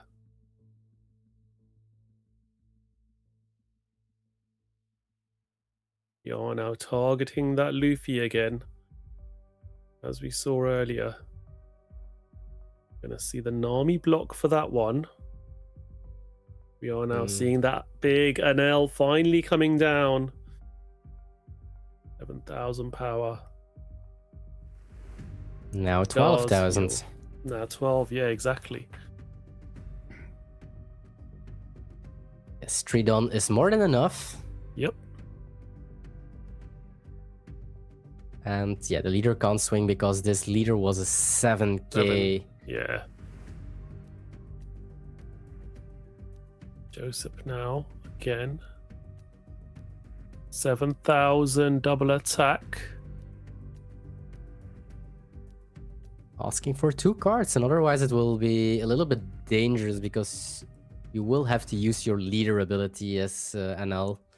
Yep. You would go down to 0.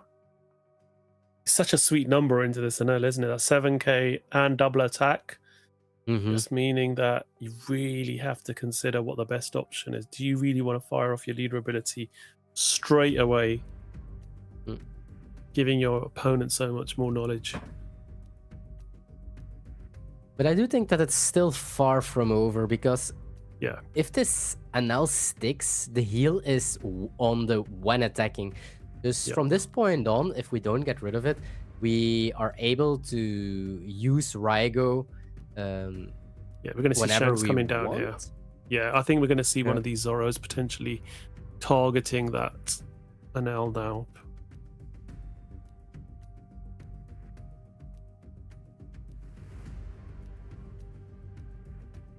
That one Don on leader you definitely need. Yep.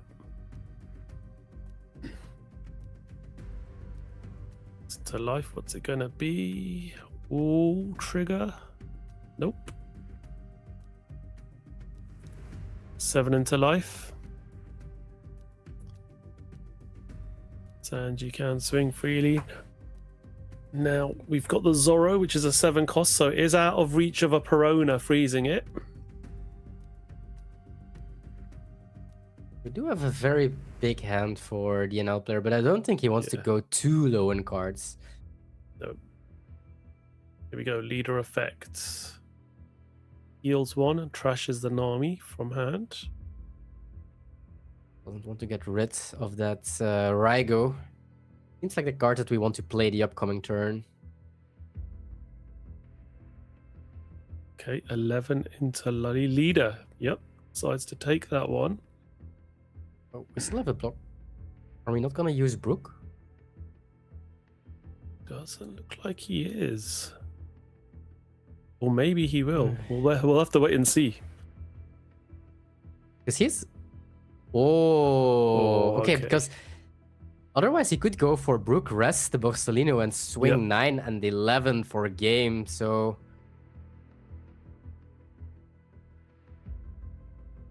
But a big trigger for Bartos here.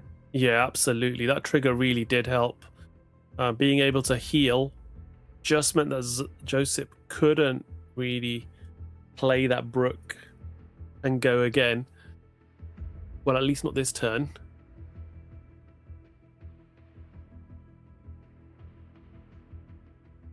Ah, because of the Shanks, of course. Yep. Shanks doesn't allow you to play any characters again once it restates down that Don. Yes. So you have to literally distribute that Don amongst your characters and keep that 5 Don back for your leader ability. That's for next turn. Yeah, exactly. For next turn, you obviously can. That Shanks being such a big body on board now as well with those 2 9,000 power Zoros as well. It's going to be really impactful. 7,000 swing again now. Coming in with Zorro. Do we have a Borsellino left? I don't think so. Yeah, I'm pretty sure he's exhausted. We definitely used 3 Borsellinos. Maybe he's used all 4. Not 100% sure on that. But yeah, we're going to see an 11k swing coming in now to the Luffy. No blockers on board. I think This looks very much to a Sentomaru with Raigo play this turn. Yep. And heal, of course, with your 10 cost now. Does protect that one. That swing coming in. Now, obviously, we're going to have our Enel swing coming in. And we're going to see how this Don's going to be spent. He is looking at that Kingdom Come. 7 Don available here. Going to start off with their Enel swing now.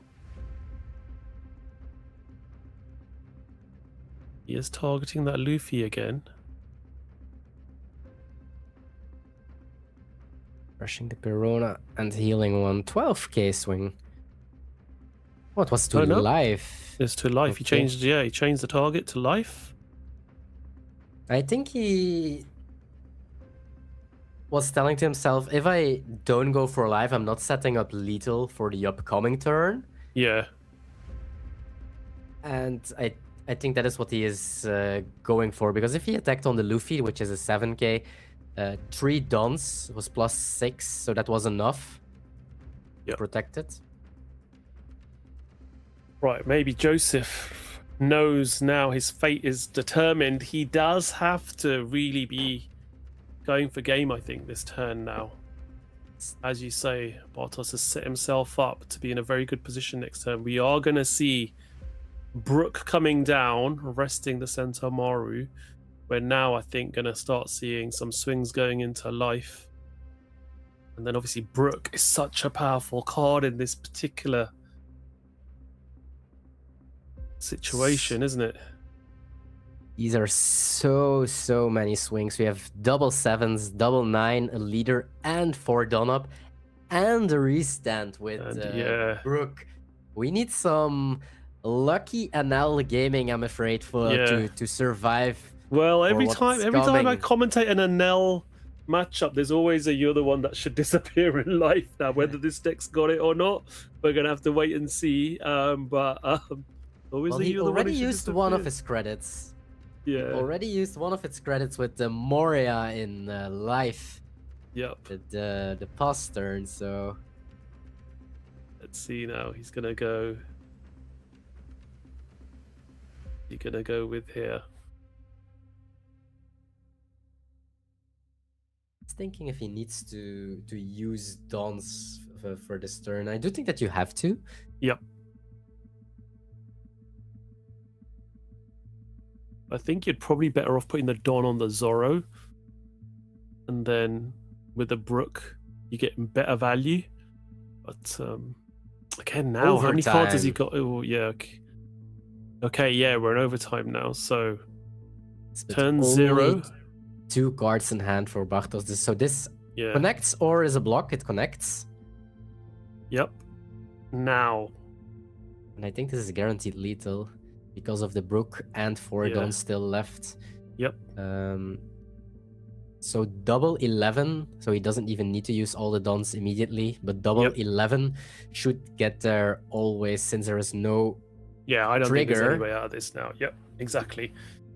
So Brook. Restand. It's going again, and that is game.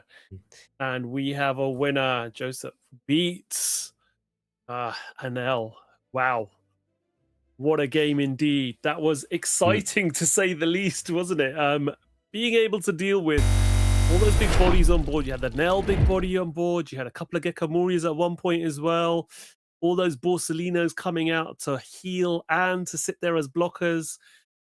And still managed to find a way through that. Yeah, it was a to and fro, very back and forwards. It was very back and forward. Like, whoa, Red Green Luffy is now winning, and it's Yellow and Alice doing a comeback, and then you saw the Moria trigger, and Yes, definitely. It was really nice to see this matchup, but it felt from our perspective or what we did see this game, it felt like super favorite or decent matchup at least for Red Green Luffy, because if the NL wants to develop board, they are not attacking. They can't get rid of your board, and if they want to get rid of your board, it's first of all very hard because you have 10k counter every turn, and they are not developing. So piece by piece, you just need a lot of patience. You don't need to be too greedy, because in some situations, if the Red Green Luffy was too greedy, he might have lost, because if you have no Dawn open and suddenly the NL player goes for splits the Dawn and goes for game, it can be very, very tough, of course. So very well played from the Red Green Luffy side, going 4-0 in this Lucca regionals. Absolutely. Very well controlled and restrained play there by a Luffy player to be able to navigate their way through this matchup against Yellow NL, which, as we say, has made us such a strong option again now with the Sky Island cards that were introduced in this set in OP15. But we are now moving forward to round 5 after this one, aren't we? So that's round 4. So fantastic matchup. We did go to time, so there's not going to be too much of a break. So please make sure you hang around, and we'll be back shortly for our next round from the Lucca Regional in Italy.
Already start.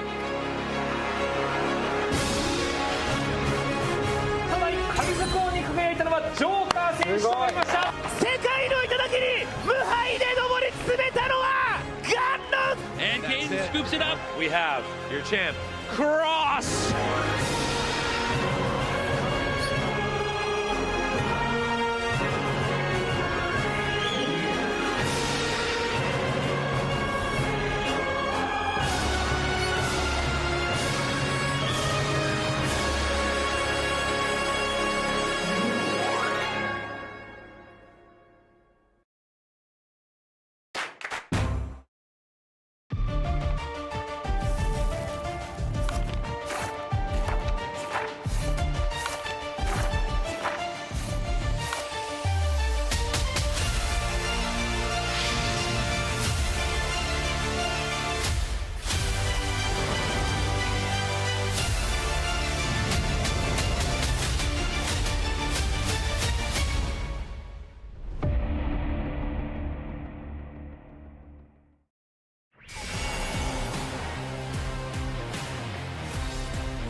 Welcome back to the Lucca regionals of One Piece.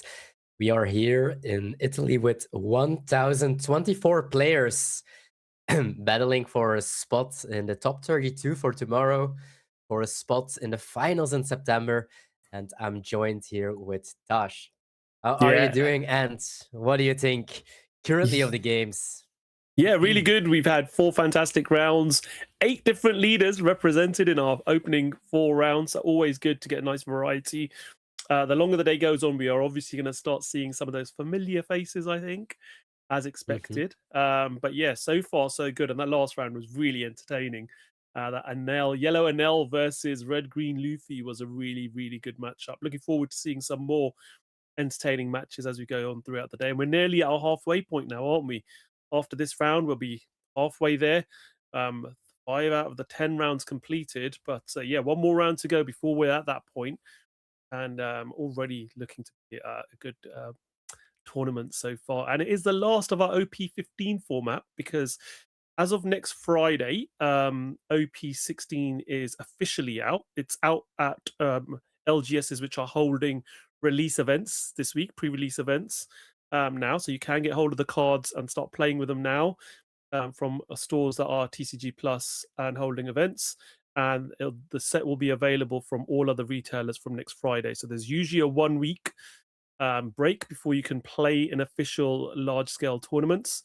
That means OP16 will be legal from the following Friday, which happens to coincide with the following Saturday, Sunday's regional, which is going to be our next regional in this in our European tournament circuit, which will be Toulouse. So last OP15 tournament here for the European circuit, and really looking forward to seeing what we're going to see in our next 6 rounds of action. Absolutely. I'm super hyped about the upcoming formats as well. But for this tournament, and if you've never done regionals or these kind of big tournaments, I really recommend it. I can imagine, and I remember the first time as well, if you are at this point, even though it's, I'm gonna call it only 4-0, you already start to feel you start to feel it in your stomach. Like you're not hungry, you're not thirsty, you want to play, and you have to eat actually, and you have to drink actually, but just because of all the pressure and all the feelings, you can't. You're not thinking about it.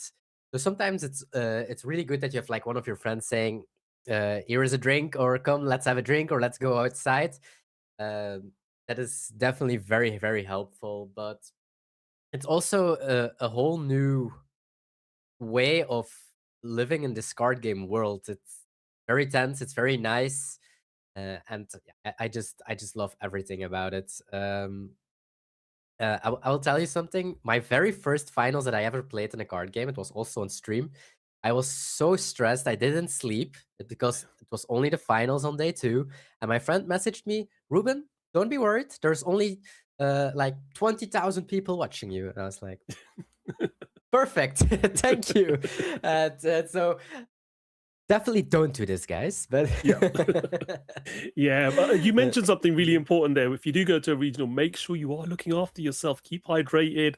Have energy bars to hand. Just make sure you're keeping yourself hydrated and energized as you go through the regional. It's a very, very long day. You get mental fatigue, but you can also get physical fatigue as well from not looking after yourself. And it is very excitable, as you say. You know, your adrenaline is up. You have so much good fun. So just pay attention to what your body's saying as well. I'm certainly looking forward to. Played in the Treasure Cup last week. Did not do very well at the UK Games Expo, I have to admit. So I took a lot of time to go around and enjoy the expo, and then managed to get home in time for the Champions League final as well. But I've got a regional coming up with my son as well. When he finishes his exams, we have got a UK regional in about a month's time here in the UK, which we will both be attending. But we have got action to be getting back to. So we are just waiting for our players to be able to come to the table. But we can announce the leaders that they will be piloting. So we have got Moria, Yako Moria versus Nami. Yes, and that Nami player is a very familiar face to some people. This is Maurizio from Germany, and he had like a very crazy streak in OPO9. I think that he got and first and second in 2 regionals in 2 weeks with Red Shanks, and now he is on Blue Yellow Nami, and he is from Germany. But Mattia, I also definitely heard of already. So we have 2 very good players playing against each other for this round 5. And yeah, the further you go in the tournament, the better the players get, of course, because we are playing at a Swiss tournament, and Swiss means that you're always playing against a player with the same score as you are. So these both players are at 4-0. Next round, both players will be at 5-0, and so on and so on. So yeah, that's really important as you filter through the tournament. As Ruben's just stated, you're essentially narrowing that field down by half every time, and you get paired up against opponents with the same sort of win rate as yourself. Very rarely do you get down paired. You'll have one pairing, which will be down paired essentially, and then you will keep going and going until you dwindle down to round 10, where it'll be 2 undefeated players playing against each other as we go throughout the day. So yeah, already at this particular stage, we have gone from 1,024 undefeated players at the start of the day down to 512, down to 256, down to 128 now, as these players start this 5th round. yes, something that I want to point out: you can't look at Maurizio and not start laughing. This guy has so much good vibes. I just love everything about it. He's such a nice guy, and this is a very cool matchup because we haven't seen Moria on stream for some time right now, and this is definitely also a deck that can be surprisingly very good. And also you don't practice that much against Moria, so if you don't know your game plan against Moria, you might have some problems. Yeah, absolutely. And this is the thing as well, we see Gecko Moria's actual Thriller Bark engine being used in decks. Even in Nami, you're going to see a lot of the Thriller Bark cards that were originally intended for Gecko Moria being utilized to great effect. But with Gecko Moria, you're getting the raw Thriller Bark package in full effect with everything else that's available to it. So you will see a very interesting matchup and some inclusions in this deck at the top end, which can help as well. So fist bump to start the game, and both players fire off, and we see Mattia, we're on 1 Don and just passing back over to Maurizio. Yes, and we as casters do have access to the deck list. We won't spoil it because players most of the time don't like it, but I can assure you, get your popcorn and get ready to see this match. I'm very hyped to see this. Yeah, absolutely.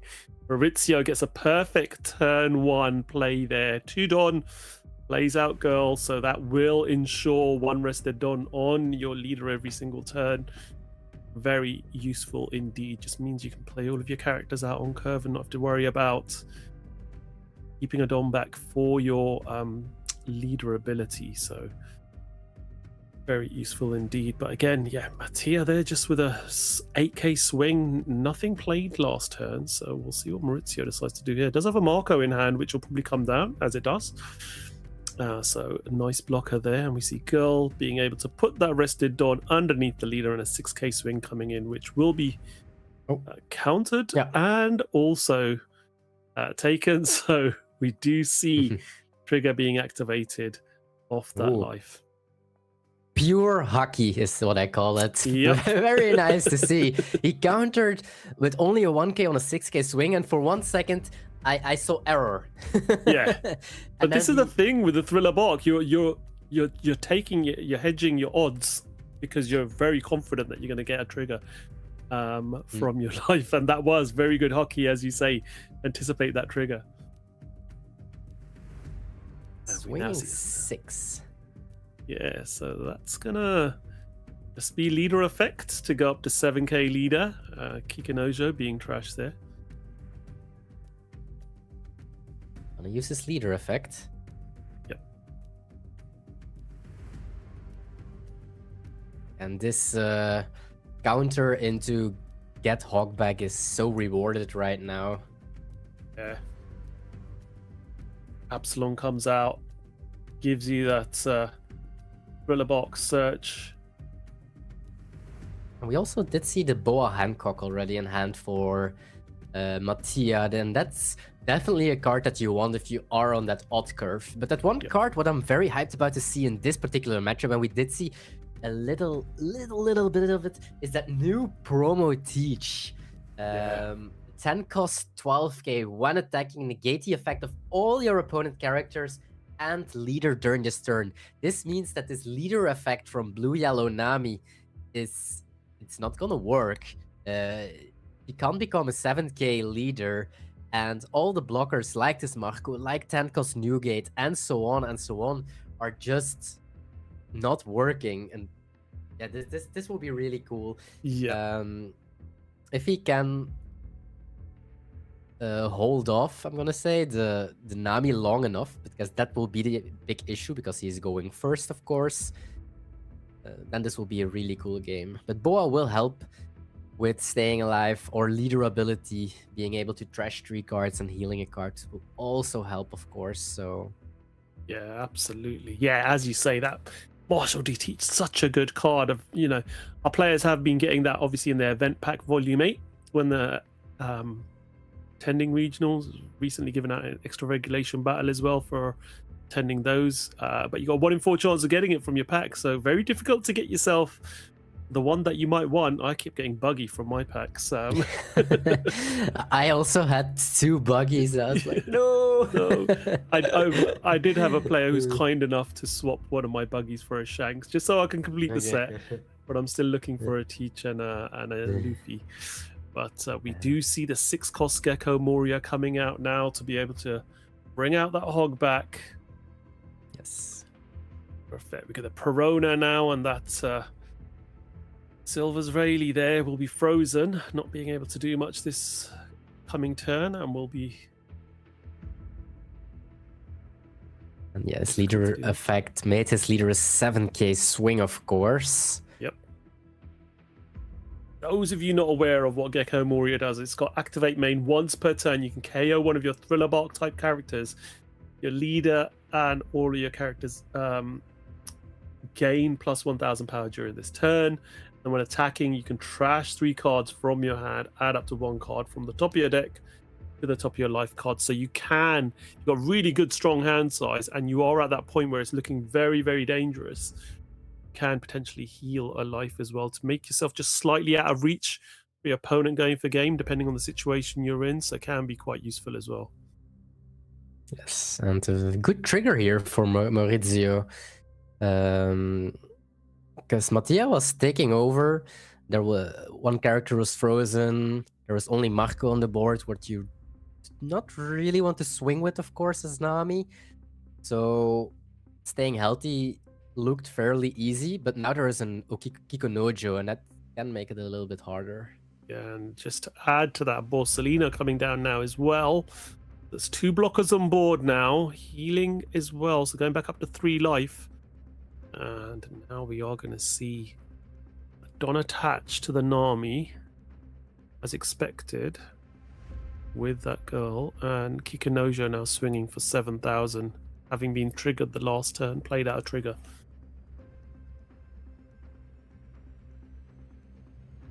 Of course, sequencing is super important in this matchup by swinging first with the characters, because otherwise Perona might come and play, of course. Yep. Being able to freeze, nullify one of the attacks. So he's swinging with Marco as well, and I like this a lot. Putting as much pressure as possible. That's taken, no trigger. Now thinking, right, I'll go 7 at life. Let's tease some cards out of your hand, at least 2 cards, which we do see. And back over to Mattia now, and it's looking a bit sticky here now, isn't it? This particular time, you need to think about at least healing and looking at ways of how you can deal with this particular board. Leader effect definitely helps, because you can swing with a Perona and then potentially KO it, which can help nullify an attack. Yeah, the problem is a little bit, you do have Boa Hancock and you are able to Yeah. heal, but they have such a big board as well. And This is the Maurizio problem. blockers are not just blockers in this game, and that is what Maurizio is doing really well. He is just attacking with his Marco for 7. I wouldn't be even surprised if he will attack with Marco and Borsellino the upcoming turn, because he's not afraid to lose, because he has so much life and cards in hand, and of course his leader ability as well. Yeah, absolutely. So as anticipated there, Perona was trashed off leader ability, giving freezing Kikinojo from being able to attack next turn. Now we do see 7k swing coming in from Gecko Moria. Is that going to be targeted into life or into another particular? Okay, leader ability to heal, trashing 3 cards from hand.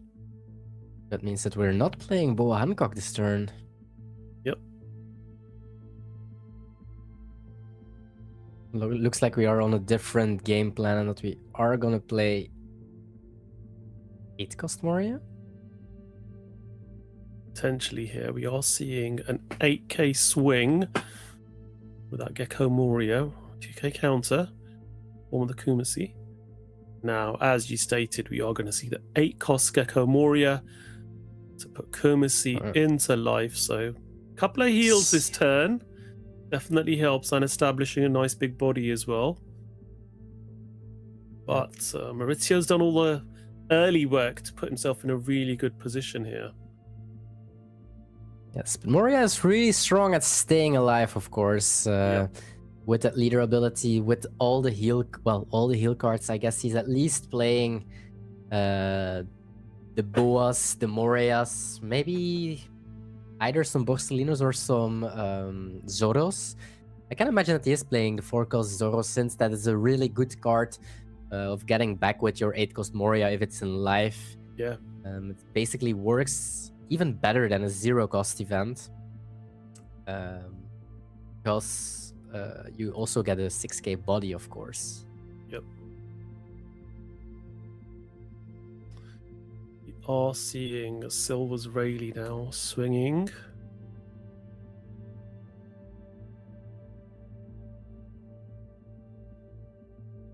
Another 6k swing in the form of Borsellino. Don't really have cards to play.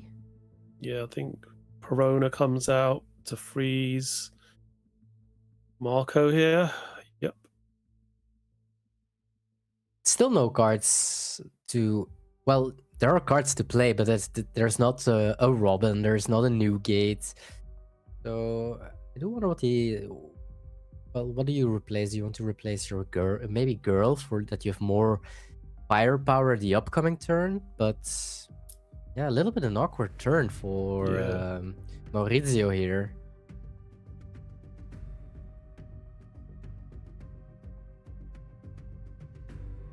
Yeah, going 9 into life now. Leaving 6 on open. Oh, 9 into Gecko Moria. Trying to get rid of that 7k body, and that's countered out of. Leaving Mattia with 0 cards in hand. Does know there's no more attacks coming through now, but it's very. It's scary. No cards in hand, and yeah, you're looking at a 3, still with 3 lives, blue yellow Nami, a Marco active, and I think 6 cards in hand. No, 7 even. So yeah, this isn't looking good, is it? What is even your best draw here? An 8-cost Moria, heal again? Yeah, it's interesting to see what Mattia can do here. That's having to trash 3 cards that last turn to heal life. Really was quite costly, wasn't it? And this is the thing with that leader ability, is that it's not like an army where you're drawing loads of cards all the time and always got 7 cards in hand. You do get to a point where it does drop, but starting off with Lilith swinging into girl and dealing with that one. What now? That is the big issue, I guess. If you can get rid of the board, like from Rayleigh and Borsellino, even. I think that's what we're going to start seeing now. So we're seeing an 8k swing into Borsellino. Requires 2 cards from hand. 3k encounter. I think from Maurizio's side, the only thing that you have to do here is keep your boards alive as much as possible. Do you see Perona and Kumasi being used there to counter out of that? Now leader effect. The hog back off that Absalon. You think that he wished for a Perona to try to stall a little bit, but Yeah. this is looking really tough for Mattia. And very Yes, good for indeed. Maurizio. Absolutely.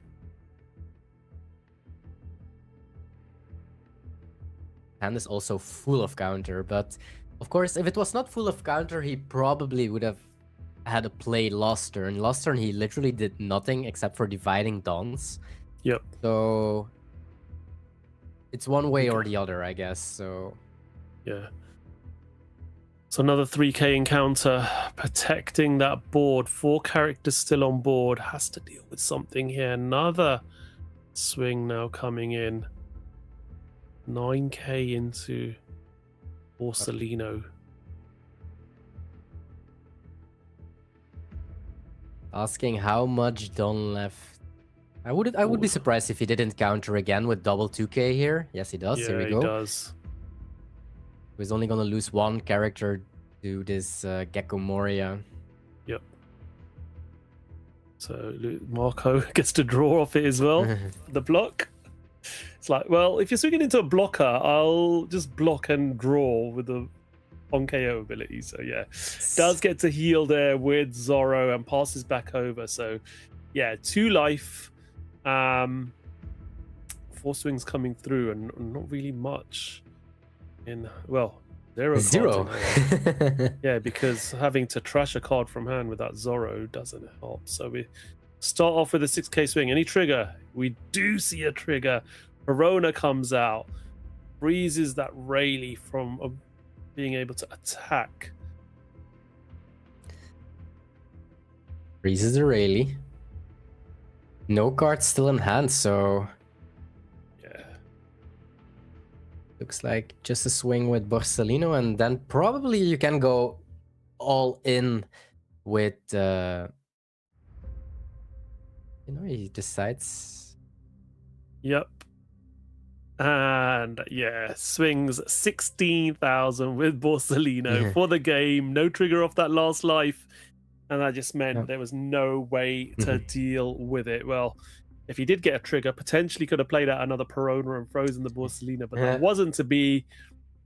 He did use his hockey on the first life, didn't he? Whoa, look at this live as well. Kiko Nojo, Rayleigh, and Perona were in live. Wow. Yeah, this was not meant to be, Mattia. Oh, it's so high hopes for this Moria. I did see the deck list and I saw in his hand Boa Hancock. I did see the 10 cost teach and I was like, oh, he's gonna Boa and afterwards he's gonna teach. And then Maurizio will be like, oh, I have to scoop. I can't block anyway. I don't have leader ability. And I just swing 9s and 12s and it's over. But yeah, sadly not. I can imagine that this Moria is very good against a lot of people, of course, that are not familiar with this leader. And that this leader is also can definitely do something against Nami if going second. That is how I felt about it in the game. If you can go second and you can on curve play your 6 cost Moria, 8 cost Moria into 10 cost teach or into Boa Hancock 10 cost teach and so on and so on. That would be insane, I think. I do think that you have also quite some game, let's say a little bit at least, against Purple NL because you are able to freeze the 6 cost NL for quite some times because of the Perona, of course. The Thriller Park package is just so good. We already mentioned it today, but we should mention it more and more. This package is insane. And the fact that it's not like only for Trillabark leaders. That's the big reason why you did see it in like every yellow leader almost that you see, except for the Kalgara maybe today. But we will see it in Nami, and we did see it, of course, in Moria, and it's also possible in the yellow Anel that we saw today. And so Yeah, we do see the just core of it, don't we? We see the yes, 8-cost Gecko Moria, the Perona, the Hogback, and the Kumasi as a yes, package in a lot of decks. But I mean, in the Gecko Moria deck, you obviously saw the Ryuma there, having a trigger as well, allowing you to cheat out Absalom. a 4-cost, the Absalon as well. So really great synergy. And then obviously being able to tailor stuff for the top end there. Obviously that Boa Hancock's really powerful as well. And yeah, we were talking about that promo to teach as well. So fortunately we didn't get to see that, but a great deck. As it was a great game anyway, as to say, but it's too much to be able to push through to get through Nami on this particular one. So we're at the halfway point now, Ruben. That is officially 5 rounds down, 5 to go. Looking forward to the second half of today's action. We're going to go on a short break. We'll be back for round 6 after a few little ads soon.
start?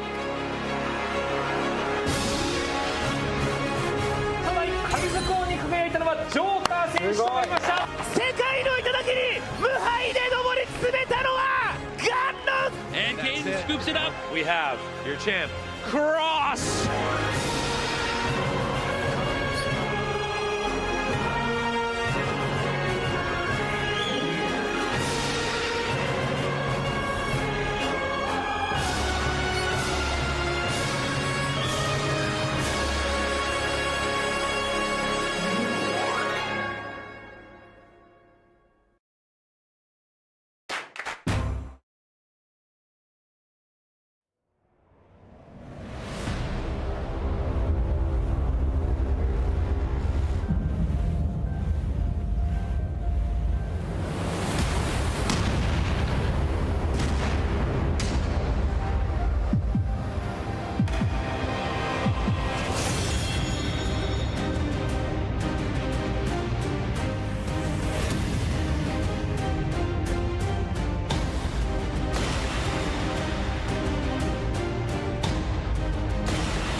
Already start. ただ神図工に輝いたのはジョーカー選手となりました。世界の頂に無敗で上り詰めたのはガンノン And Kane scoops it up. We have your champ, Cross.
Already start.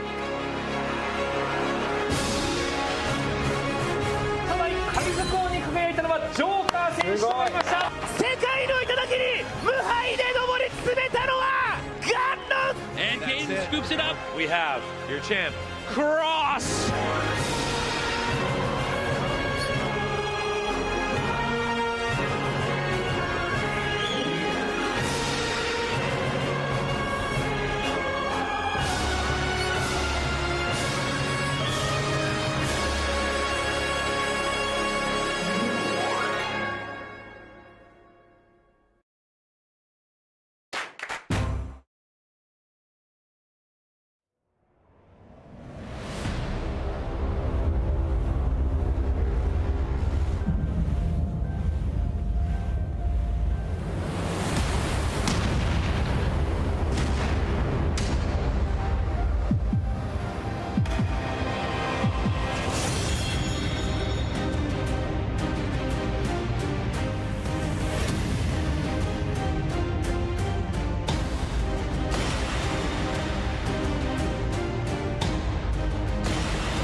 And we're back. As we stated earlier on, we've gone to a halfway point now of this regional. 5 rounds concluded, 5 rounds left to play, and we are going into round 6 now from the One Piece card game regional in Lucca, Italy.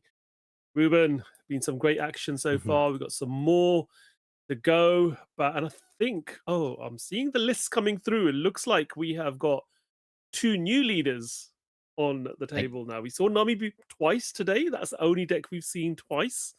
And looks like we're going to have some interesting new leaders coming to the table now as well with our players. Absolutely. And I'm locking in. We are seeing Bell Luffy, a deck that I played for a little bit, or I even played it my last regionals as well. And we will have Bell Luffy from one side playing against Red Blue Ace. Red Blue Ace also, of course, a very, very strong deck. Yep. I think one of the main reasons that we did see it a little bit less than the past formats is because of Purple NL being quite a hard matchup, I would say.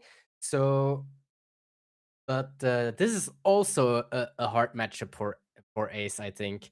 I might be a little bit biased because of my previous regionals, of course, but I saw 4 Ace in my regionals. Most of the time you think you'll see 4 Nami or 4 Purple NL, but I saw 4 Ace in my past regionals in Venice. So I might be biased. I won against all 4 Ace, but I do think that the fact that you have that rush Bell Luffy into Ace, so they can't really use their new gates as free blocks, is very, very powerful. The fact that they can't kill your board because you can protect your board because of your leader ability, of course. And you can go white because of Nico Robin. You can heal back, so it's just so hard. I think there is a line that Red Blue Ace has a very good shot into Bell Luffy, and that shot is quite hard to always achieve because you need the cards for it, of course, is being an 8k leader for like quite some times. Like be an 8k leader for 3-4 turns, and then you go for game. Because you have, of course, your Zoros are 9k power. You have the ability to use an 8-cost event to draw a life, to play a 10-cost Newgate, and become an 8k leader, which is also very powerful. So I think that's the key from the Red Blue Ace side against Bell Luffy to get there. So I'm very curious on how they will approach this matchup. Yeah, absolutely. And yeah, as you mentioned, you piloted that Bell Luffy at Venice. You were on stream. I was commentating that round 1 matchup with you on there. So yeah, it's going to be interesting, as you say. It's going to be a good matchup. And yeah, we've seen Ace drop off. You know, I think some players play Lucy in favor of Ace nowadays. I've seen locals, especially in London, who used to pilot Ace, or shift over to Lucy and do well with that in this particular format. But good to see these players coming to our table here.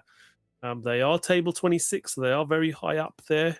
So doing really well still in this particular tournament in the top seeding. So yeah, we'll see how these guys play out. So it's going to be really, really interesting to see. I mean, as you were mentioning, there's Nico Robin. There's 2 Nico Robins, but this particular one in this one is not the one that trashes 1 life and draws 2 life.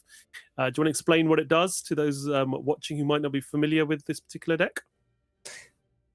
The Bell Luffy deck? Or Yes, the Luffy deck. Okay, the Luffy deck. So what it makes the Bell Luffy deck so special is that is the leader ability.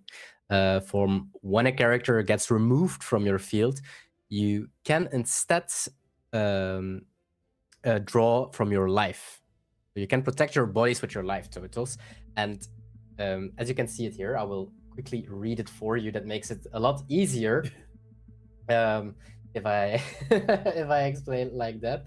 But the Bell Luffy's ability is basically, if you're Sky Island type character, I have to say it like that to be more precise, with a power of 6,000 power base, would be KO'd or removed, which is very important, from the field by your opponent's effect. You may add 1 card from the top of your life cards to your hand instead. And why that KO and remove is so important here is because one of the best blue cards in the game, Jozu, for example. Jozu is not able to bounce or well, it's able to in a way, but Luffy can just draw a card from life to protect the body on the board. So they don't need to worry when they play their 6-cost rush Luffy on the board for a Jozu. That Luffy is safe against Jozu. So that's really, really strong. So in a lot of matchups where you're so used to go for boards, that is how we One Piece players are trained to go for the board, to keep the board clean, and that's just not possible against this deck. You have to play a whole different game again. Yeah, absolutely. And it just forces your opponent to think differently as well, doesn't it? I mean, like you were saying, anything that's 6,000 power or higher Sky Island type characters really do get protected, and you can choose whether you want to take the life instead or whether you want to take that character. And adding a card from top of your life to your hand sometimes can be actually an advantage to you as well, and still sustain 6,000 power or higher character for your turn to be able to then swing again and force your opponent. And especially against a deck like Ace, you want to get multiple 6k plus swings in to really apply that pressure and force blocks and force cards at hand, because Ace does build up some quite good card advantage. Even though it's a 3-life leader, it does have ways to just build that hand up, doesn't it? Yes, very, very fast because of that leader ability, indeed. And of course, because of that 4-cost Marco. 4-cost Marco is in a way with a Donon leader, of course, draw 3 cards, and that's really, really strong. So we did see the Ezo being played there by our Ace player, and now we're seeing Shura being played by Lorenzo, our Luffy player. So look at the top 5 cards of your deck. Reveal 1 Sky Island type card other than Shura and put it into your hand. So typical searcher to be able to search out your Sky Island cards. So I think very good. He took a moment to check his hand because we did see a Kingdom Come in the search, and I can imagine that not all Bell Luffys are playing 4 Kingdom Comes. Like there might be some copies, but definitely not all of them. And that Kingdom Come is just so good against Ace as well.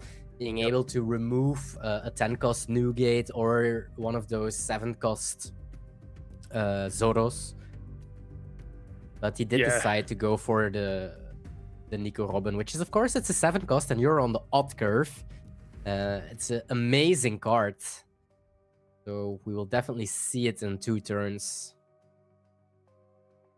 Yeah, absolutely. It does allow you to, well, it establishes a 7k body, but then allows you to play out another character as well by taking 1 card from the top of your life to your hand. So it helps you establish bodies on board, doesn't it? Going to 5 done.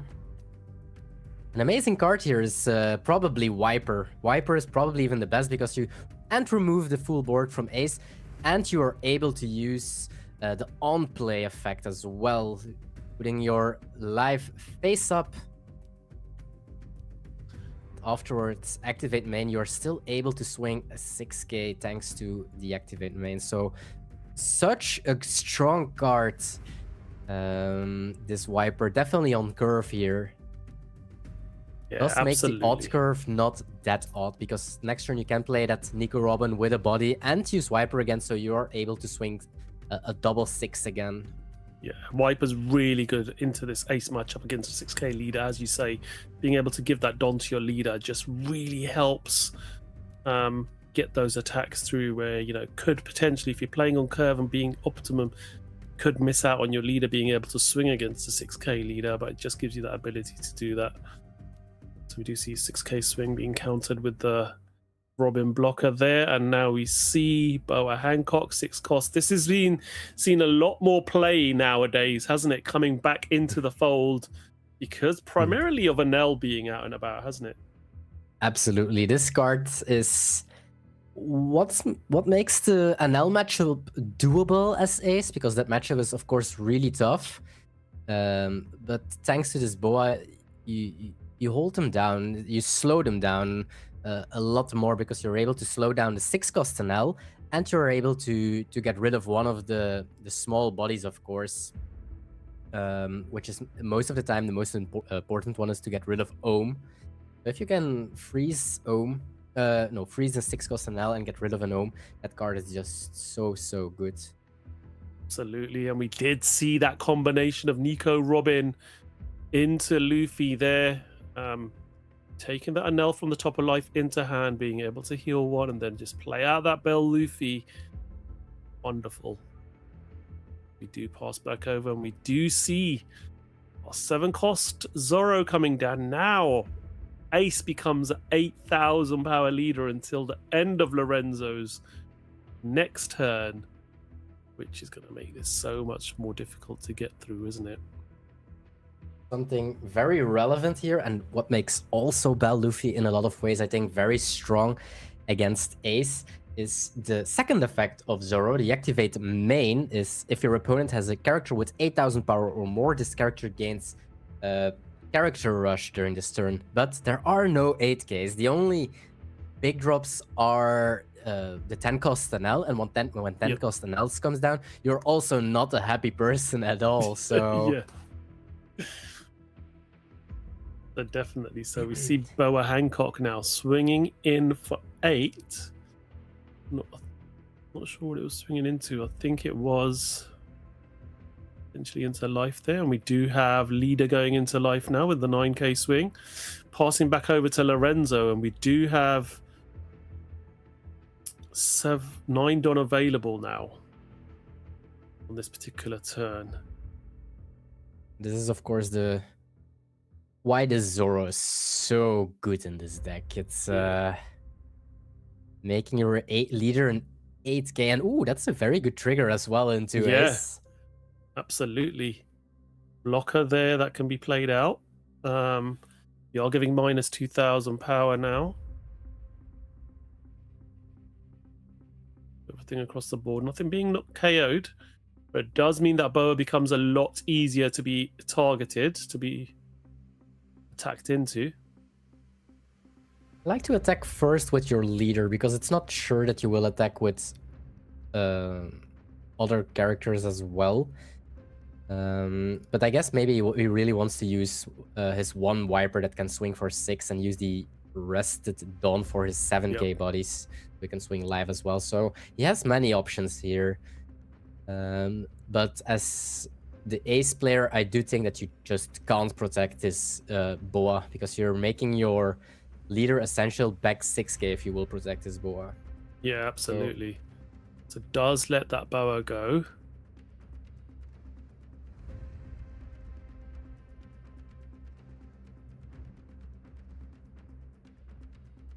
Now just deciding what to do at this particular point.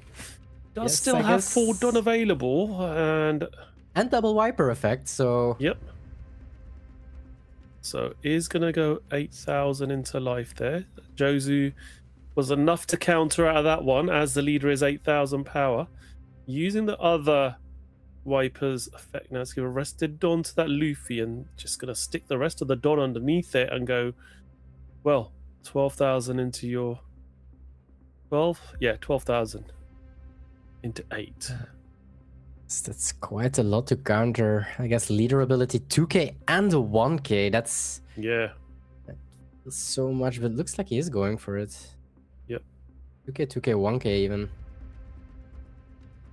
Does counter very, very expensive, but it is indeed. Yeah, as you say, down to 3 cards in hand. Just the Zoro on board established at the moment. On to 10 Don. There is a I Am Whitebeard now coming down for 8 Don, which will cheat out that big 10 cost Edward Newgate. 2 rested Don on the Zoro, 2 rested Don on Ace. Gets to... Oh, he's going to activate the secondary part of the event as well. He is. Okay. Yeah. I think that is plus 2,000. I think that's the reason why he went for the full protection. Yep. The previous turn, he is truly on the game plan, trying to stay an 8k leader as much as possible during this game, but and try to rush down this yellow Luffy. However, that one trigger that is face up is already quite annoying. Yeah, absolutely is. So trashes that. Drew 2 has to trash one, obviously, off that effect of Edward Newgate. Now gets to put 2 rested Don on leader and one of the characters, and obviously Zoro is the only target there. We'll use an additional Don to go searching with the Garp. And he does take another I Am Whitebeard event. That almost hints to Lorenzo that what card he might have in hand. Bit of a tell. You've seen 11k swing. And Lorenzo just saying, can I have a look at your trash? Yeah, let me try and figure out how many 2ks you've got. You've almost given away 2 of your 4 cards in hand now.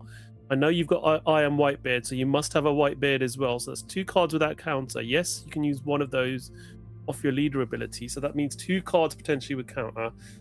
Bell Luffy I can now save until the last swing. Start swinging. But the only problem is going to be obviously that leader's 8k. So it's going to be getting the numbers through. You're going to see a block now with double value Nico Robin. Managed to trigger and block now. We're back over to Lorenzo. I mean, what do you think the play here is going to be? I think maybe this turn in particular, we could have swung on the Luffy on the board instead of going face. Because if they want to protect it, they have to draw the card from the top of their life cards, and that means that this Robin wouldn't activate the trigger effect. Yeah. So it's either Luffy or they don't have the trigger of Robin, and then you can go face again, because that is what you're aiming for, to push them to 1 life. So that is maybe questionable. That you're right there. The sequencing there potentially wasn't right because of exactly what you're stating there. So you see Borsellino coming down to heal a life. Gets to establish a blocker and an additional life now. At 3 lives, you're not really scared of Roger. Because if they play Roger, you just have to counter a 6 at the moment. So that is definitely doable. So we are going to start off with Nico Robin swinging in for 8. Forcing out at least a card from hand. It's so tough to use your Newgate is not really a blocker right now. Depends on what he's going to do with these Dons, of course. Yep. Well, he stuck one underneath Luffy. He's going to go... Yep. He's trying to get rid of that Zoro. That's 5 Don, I think. 6 even. 6, yes. 13k so swing into 9. Gonna have to lose this one, I think. Yep.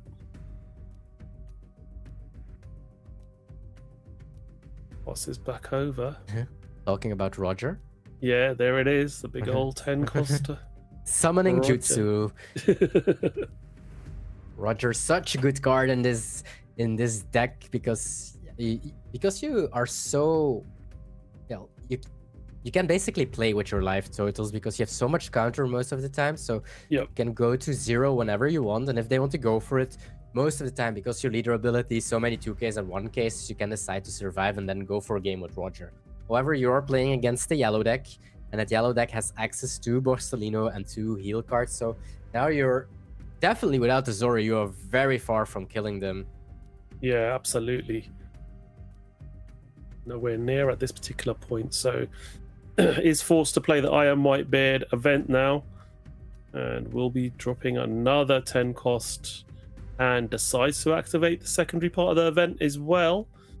Again, taking that last life now, up to plus 2,000 leader, so 8k leader again now until the end of Lorenzo's turn. Getting down another I Am Whitebeard. And we are going to see 2 rested Dawn underneath leader and that additional Whitebeard. So, how are we going to start off this? Yeah, and this is the moment that he might realize that maybe he should have tried the Rush Luffy, because this Rush Luffy is just so good in this Bell Luffy, and your blockers are can't really block. Of course, you can be a little bit lucky with what is on top of the life cards from Lorenzo, but most of the time it's 4+. Yep. We are now going to see an 11k swing from Lorenzo, blocked by Borsellino. Basically saying, all right, swing 14 with your new gate now. He's going for life. Do you see the Shura trigger, which is play this card, so he does get to look at the top 5 now. Just checking his hand to make sure he's picking the right card out of these. He's going to go for the Zorro, which is going to be a very useful card to be able to play and heal now. Go back up to 3 life potentially. And these wipers did so much work this game as well. Getting the absolutely 2 extra done every single turn over and over and over again. It's so good. Yep. This Zorro is basically 2 done. Yep. 2 done, trash a card, heal 1. Yep. And there we go. We're back up to 3 life. It's in a fairly comfortable position. We are now going to put a Rested Don underneath Nico Robin and swing 8,000 into an 8,000 leader. Seeing 1 card out of hand. Oh, well, we do see we've got Marco. We've got, yeah, we're going to use leader ability. Get rid of the Boa. I think we only have one 2K, and that's Leo. Yeah. But of course, Lorenzo doesn't know, and Lorenzo can't just simply go for it because he can die on the backswing, potentially. Yeah.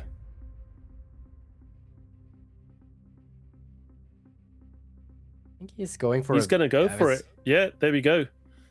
So, can you counter out of this one? It's 6 done, so that is a 13. You can try to... Yep, so he's activating blocker. Now he needs to do the effect first. Yep. Okay, Oh, so... the best possible outcome, plus 7,000. Yes, there we go. Yep. And there we go. Our Luffy player wins that particular one. I'm sure you're very happy with that. A deck that you piloted at the last region in Venice. And you have seen it beat the ace here in this particular matchup. So well done to our player there on Bel Luffy. Lorenzo is our winner of this particular round 6 matchup. 6-0. Lucca. But this is definitely one of the decks that I think is not completely solved or not completely investigated in this current format. I think we were very high focused on Nami, on Purple NL, a lot of players also on Ace. I think Black Crocodile was very late, completely discovered at one of the latest regionals as well. I think 2 regionals ago that got 2nd place. I think Bel Luffy is one of those decks that can actually perform really, really well in a lot of tournaments because it is also very decent, I would say, into Purple NL. It's very decent into Ace. It's very decent into Lucy. The only big issue or very hard matchup to pilot is Blue-Yellow Nami. Blue-Yellow Nami is a very tough matchup. You really need to know how to pilot that matchup to win it. So that's I think the main reason why people were like, if you have a very bad matchup into either Nami or Purple NL, we are not going to investigate it. And I think that was maybe something that we should have done. We did see how powerful this deck is. We were at 3 lives. We had still a lot of cards in hand. We had a complete board. We have access to cards like Viper, like Borsellino, like the Rush Luffy.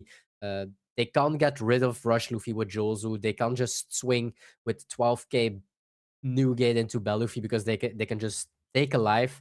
I think that was also one of the small things that the ace player that was what I was pointing out, that he should have swung, I think, onto the Luffy, because he would have basically had the same thing. Either the Luffy was gone or the Robin trigger didn't work, because the Luffy player needs to draw the life. So that is some small things, but well, that's maybe we will never know. Let's say he swung on Luffy. Luffy said like, okay, I will draw a life. This Robin doesn't trigger, and afterwards you swing 11 with your Zoro or with your leader. It was 10 onto life, and they can't counter it. They are suddenly they are at 1 life, and you have and you drew the Roger the upcoming turn. Then you have Roger, Newgate, and potentially Zoro if Zoro would have survived, and that would have been a whole different story, of course. So. But again, it's down to sort of when you don't play that deck and you might not be familiar with how the mechanics work of it. Again, sometimes you can just be thrown off a little bit because it's not the decks that you're practicing in day after day. And as you say, it's a bit of an unexplored deck, isn't it? That Luffy, and you've definitely played it. You've seen the potential in it. And I think it's, again, goes to show, don't just stick to those decks that you think are doing really well. Try different decks out. Try your favorite characters. Try your favorite arcs even of the One Piece, and try to see if you can formulate something amazing. That Sky Island build of Luffy is very strong indeed, and we saw that in this particular round as well. But that's round 6 concluded. We've got what, 4 more rounds to go now, Ruben? So we are getting towards the sort of narrowing down the field now to our top players, and we will see some great action coming up in round 7, so don't go too far.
How do you start? 初代神作王に輝いたのはジョーカー選手となりました。世界の頂に無敗で上り詰めたのはガンノン And Kane scoops it up. We have your champ, Cross!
に仕留まりました。世界の頂に無敗で上り詰めたのはガンノン And Kane scoops it up. We have your champ, Cross.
Welcome back to the Lucca Regionals in Italy.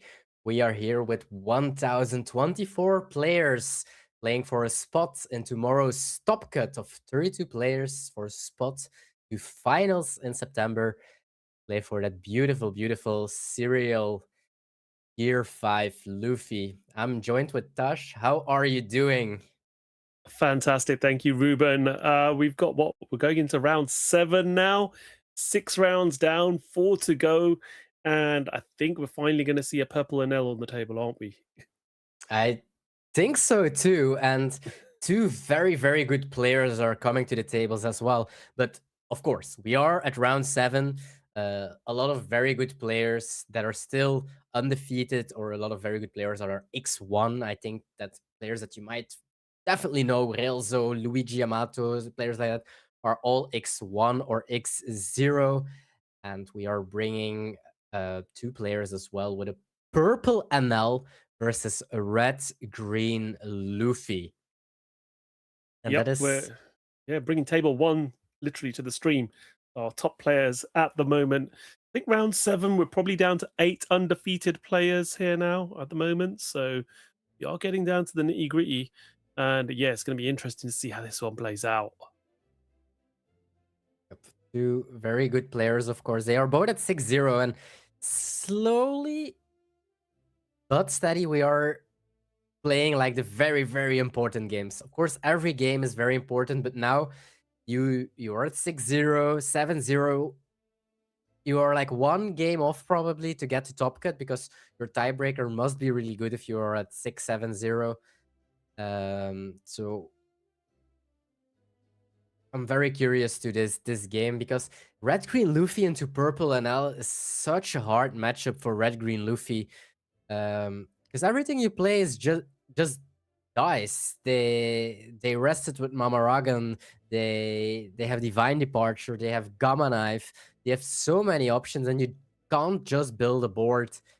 And if red green Luffy can't build a board, they just lose.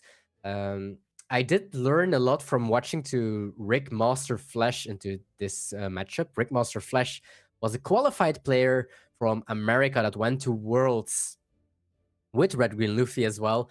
And then you see some lines that they try to do in this matchup. However, it's still a very tough matchup. You see that they are try to play 2 5-cost, or 2 bodies at least, a 5-cost and a 4-cost in 1 turn, instead of playing something at your 5 done turn.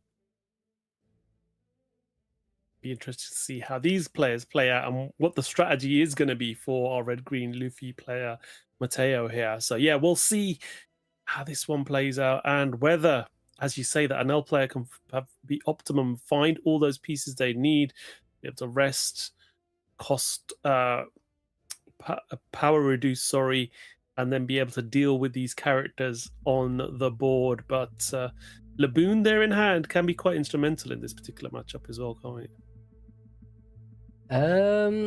Not against Mamaragan. Oh yeah, but, that's true. Yeah. Not against Mamaragan because yeah, it's a very, very tough matchup. Yeah. If the NL is playing around Luna by, for example, not swinging or playing with Vari, then it just gets very tough. So I would like to see how this Matteo is approaching this matchup, because of course he is at 6-0, and when he decided to come to this event, he decided to play Red Green Luffy, and he does know perfectly that there will be some purple NL and some blue yellow Nami. So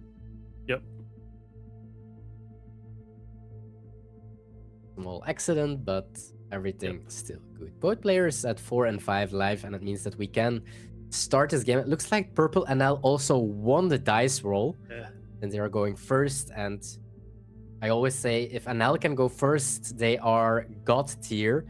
If they go second, they are still tier 1. Yeah, absolutely. Massive advantage again when you go first with NL for sure. So yeah, I'll be interested to see what Bede does here. It looks like he is was in doubt because he can play Ohm, for example. Ohm -1 Dawn and draw a card. But if he does that, he can't play a 4-drop next turn, and that is what he is aiming for. You will see that he is gaining 2 Dawn, leader ability, and will go for a 4-drop Frankie or Reiju. Yep. So there we see leader ability being activated, and we do see in Smoke Reiju being played now. She's a 4-cost 5,000 blocker, but once you get 4 events in your trash, she becomes a 9-cost 7,000 power character with blocker. So yeah, it does become quite good. See Monkey D. Garp now being played by Matteo. Just looking for larger cards. Be able to select. Looking at his hand. He has a couple of the Namis there by the looks of it, doesn't he, in his hand, which should be very useful. They might definitely help. He's in doubt already. Yeah. Of course. He is going for a 10-cost Shanks.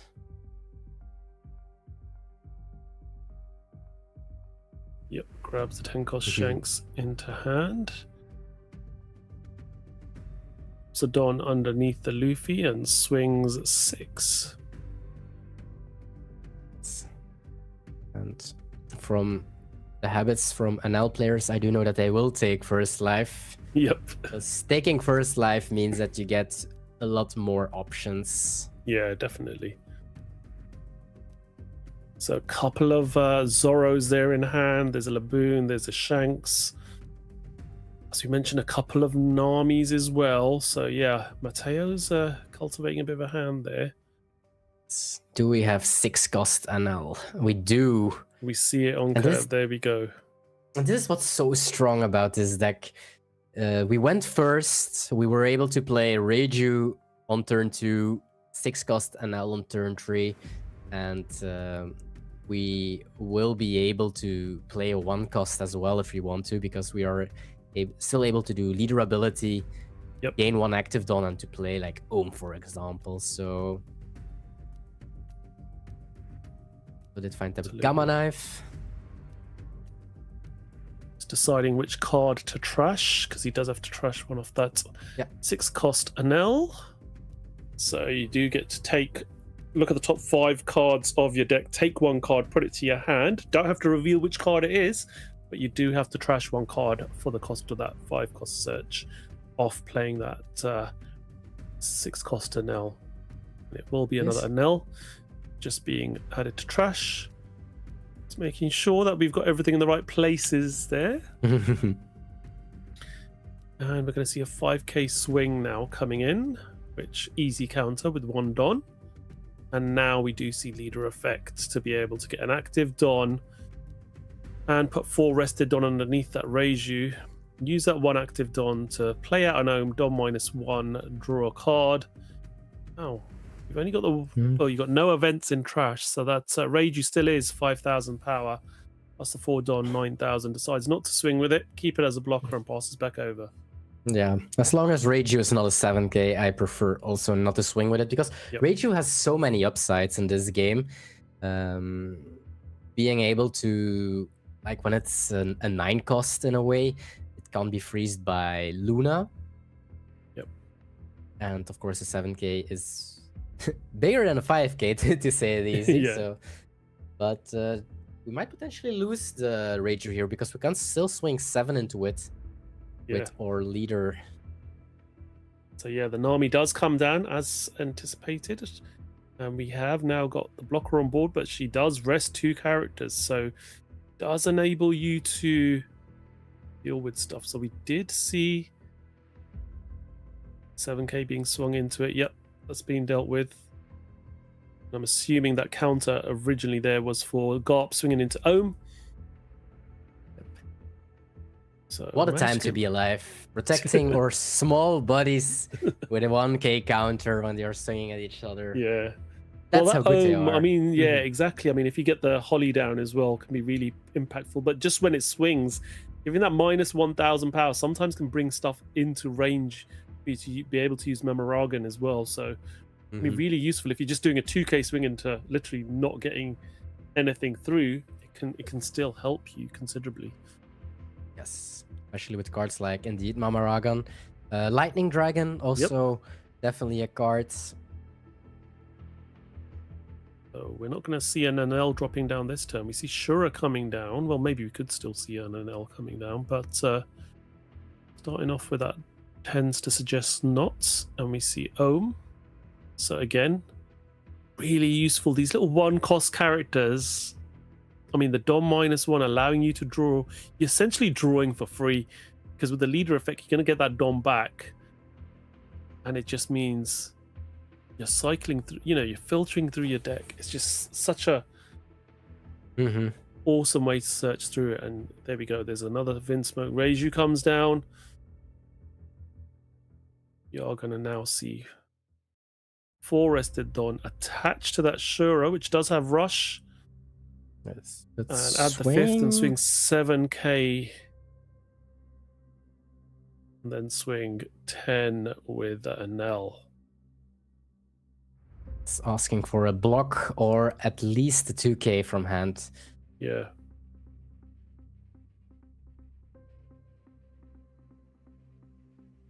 Teo's going to probably want to try and, if he can, hold on to that Nami on board to do that. But then again, there is always the threat of certain Don minusing events. Also, no electrical Luna in hand for Matteo. So to stall a little bit. But the big problem is not that their board is too big, it's that your board is too small because they get rid of everything. Exactly. That's the worry. I mean, even those smaller characters, you're going to have one of them having sort of huge impact each turn, potentially 2 depending on how you divvy up your Don and the way you do it. But you're not really worried too much about those. It's the fact that you can't get rid of them because you've only got a blocker and your leader, so you can't even swing into them early on just to get rid of those bodies. But this is the kind of turn that we can play 2 bodies in one turn, and that is quite important for Red Green Luffy to do. Yeah.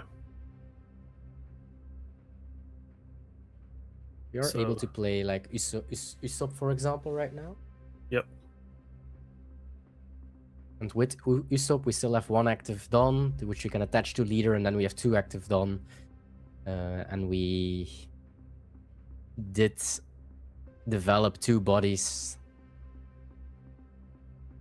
Maybe even as a Sanji. Yep, he's gonna drop another Nico Robin, resting Reiju and the Ohm. Okay. Now, what's he gonna swing into?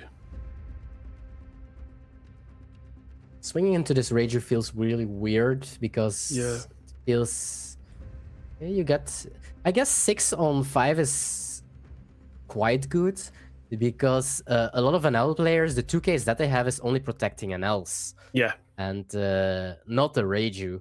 A lot of purple NL list did drop like the 6-cost Sanji from hand, so maybe this will work out. Yeah. Yeah, you very rarely see the 6-cost Sanji nowadays in NL builds. It's just Frankie sort of taken over there. A lot of players were playing Senor Pink. Frankie, you know, the odd copy of Trafalgar Law from the ST10, which is very good at sort of hand control. So Still we need do to- see full board still there. And with 2 ohms, it's pretty easy to get this Sanji lower in power, and then we get options like Mama Ragan. Yeah. Sanji could be very exposed here, as you're saying, with those 2 ohms on board.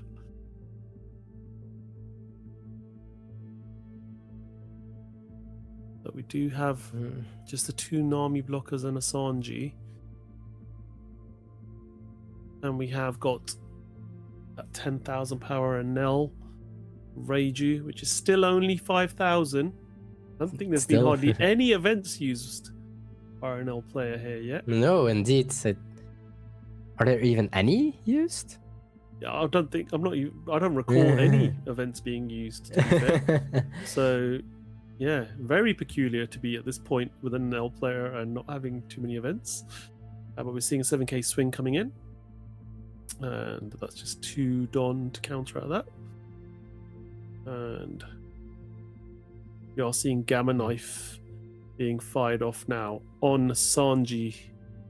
So Sanji is now down to 2,000 power. It's in range of Eltor and Mama Yep. Ragan. Yeah, Elthor's probably going to be the nice clean way of getting rid of it.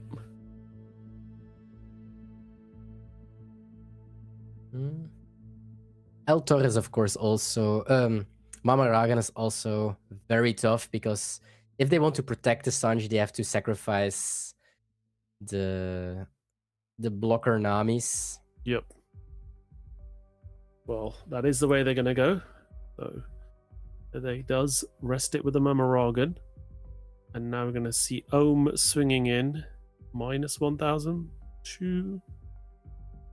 Going to be Sanji or one of the blockers? Yes. So Sanji is now a 1k. 2 at 1. Still protectable, I guess, Yep. with your Don cards, but still very tough. Because Yeah. you will... There is still a lot to come. We see still 2 small bodies that can still swing. Of course, this Reiju can also still swing, and you don't really want to lose your blockers, so... Yeah. I would be surprised, I guess, if we are protecting this. Mattio's thinking about it. He's going to use one of Yep. his Don to protect it for now. And we are going to see it now go down to 0.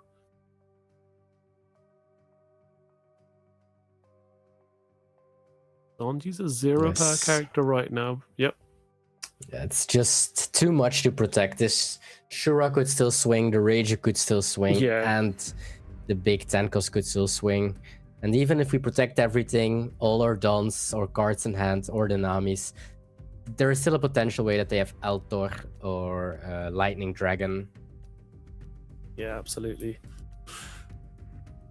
Checking how many cards in hand. There's still 2 Don up, so that's 4k worth of counter. And 2 blockers, so just deciding what to do with this Don. So, yep, gonna attach 5 Don to Shura and swing. The 7k. That's a 2 Don now used up. So no Don available as counter. So this one he is gonna take. Yep. Takes a swing from there now.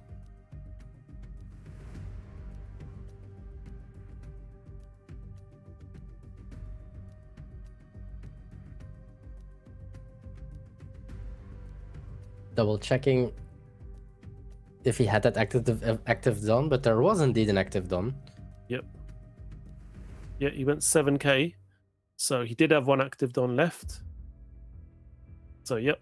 And then he used the active Don to play the Ohm. Don -1. It's good to double check, of course. Absolutely is. If you are in doubt, yeah. just sometimes ask, yeah, players play at a very fast pace, and you know it's good for the judge and the other player just to be double checking. Actually, let's just make sure that that was all done correctly, and it was. So yeah, did take the life off there now.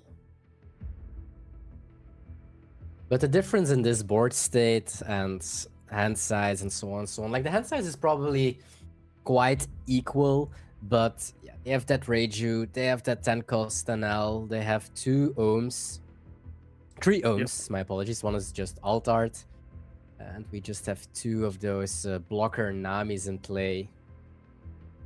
Yep. We're just getting a bit of clarification here as to what was done in what order, and yeah, because they sort of rewound and we're talking about how things worked out. It's all been resolved. Mateo's already taken his life, so he was on 3. Anel swung, he took that, and then he went down to 2 life, and then there's a bit of clarification afterwards. So yeah, just clarifying what's going on. Again, happened very quickly. So yeah, but this is the advantage I'm gonna say that you have if you're playing on stream.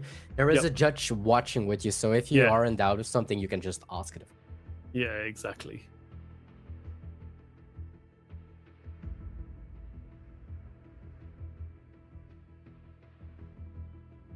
So, I mean, the board state here, as you say, I mean, you've got the 10 costs. I mean, you've got the 10,000 power and Nell. You've got those 3 ohms now, and you've got that blocker Reiju established. And I'm thinking we're getting close to potentially, but I still don't think we've got four events in trash yet, have we? I don't think so. No. Yeah. Looks like everything is okay right now, so we are moving on. Yep. What can you do as red-green Luffy? Very tough matchup, of course. Yep. So, just having a look in the trash. There is only 2 event cards. Yeah, sorry, there's the Gamma Knife and the Mamoragan, which we still fired off, to deal with that Sanji. So slowly but steady, we are getting to that 4 events in trash. Yep.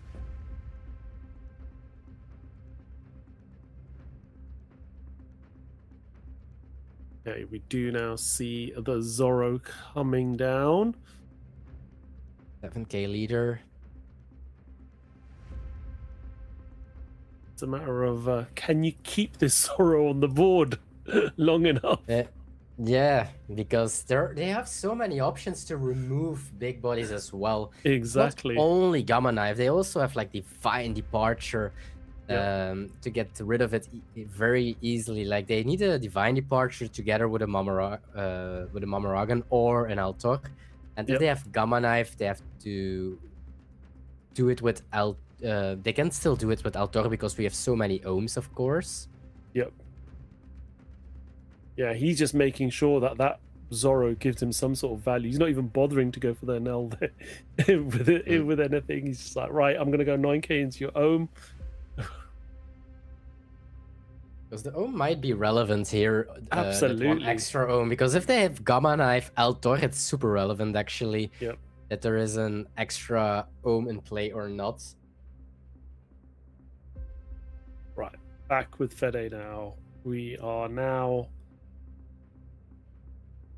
still got the Reiju, still got the 6 Costa Nell and the Ohm on board. So as it stands, it's a 2,000 body, a 5,000 body, and a 10,000 body. I wonder what the hand is. I think I saw a pink. And Vari. Yep, Reiju? Senor Pink. So we'll probably see Senor Pink being played to get the Gamma Knife back, and you can then play the Gamma Knife. Oh, and we have an Altor as well. Yep.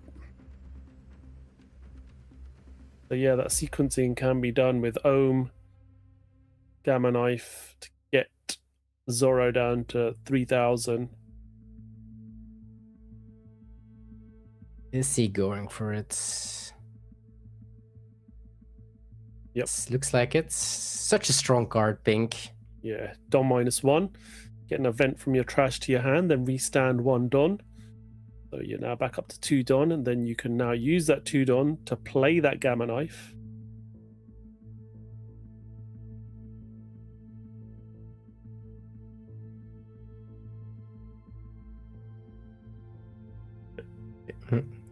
Vari. Cycle it, and this Vari card is also very good into Luna. Yep. So gives +2 cost to the Anel now. So that's an 8 cost Anel.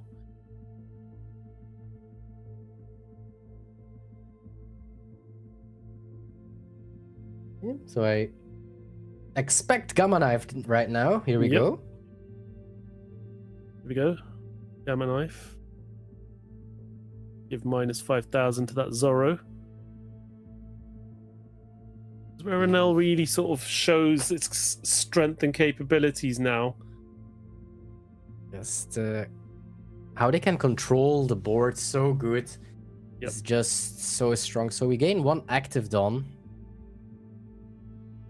4 is going to Ohm.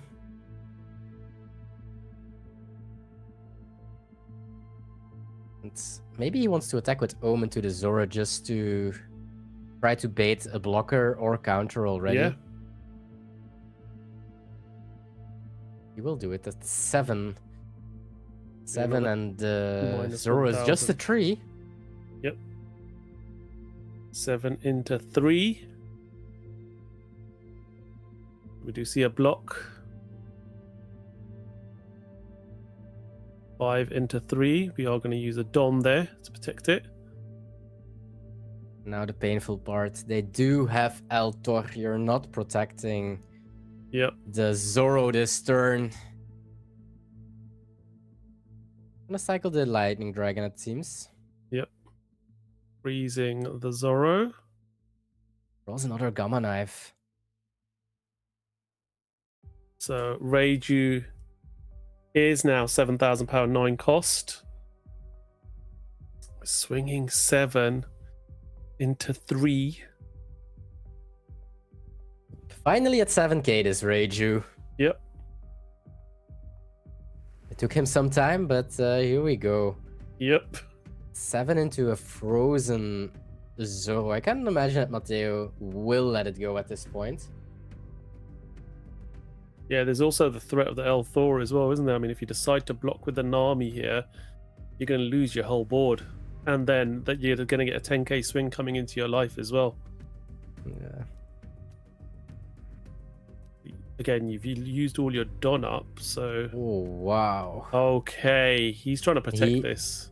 He is getting so much value from it because we'll still die.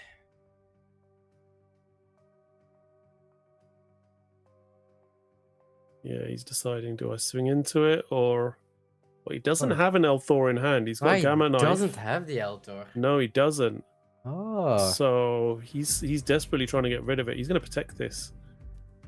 Well, it's frozen, so it's Yeah. not...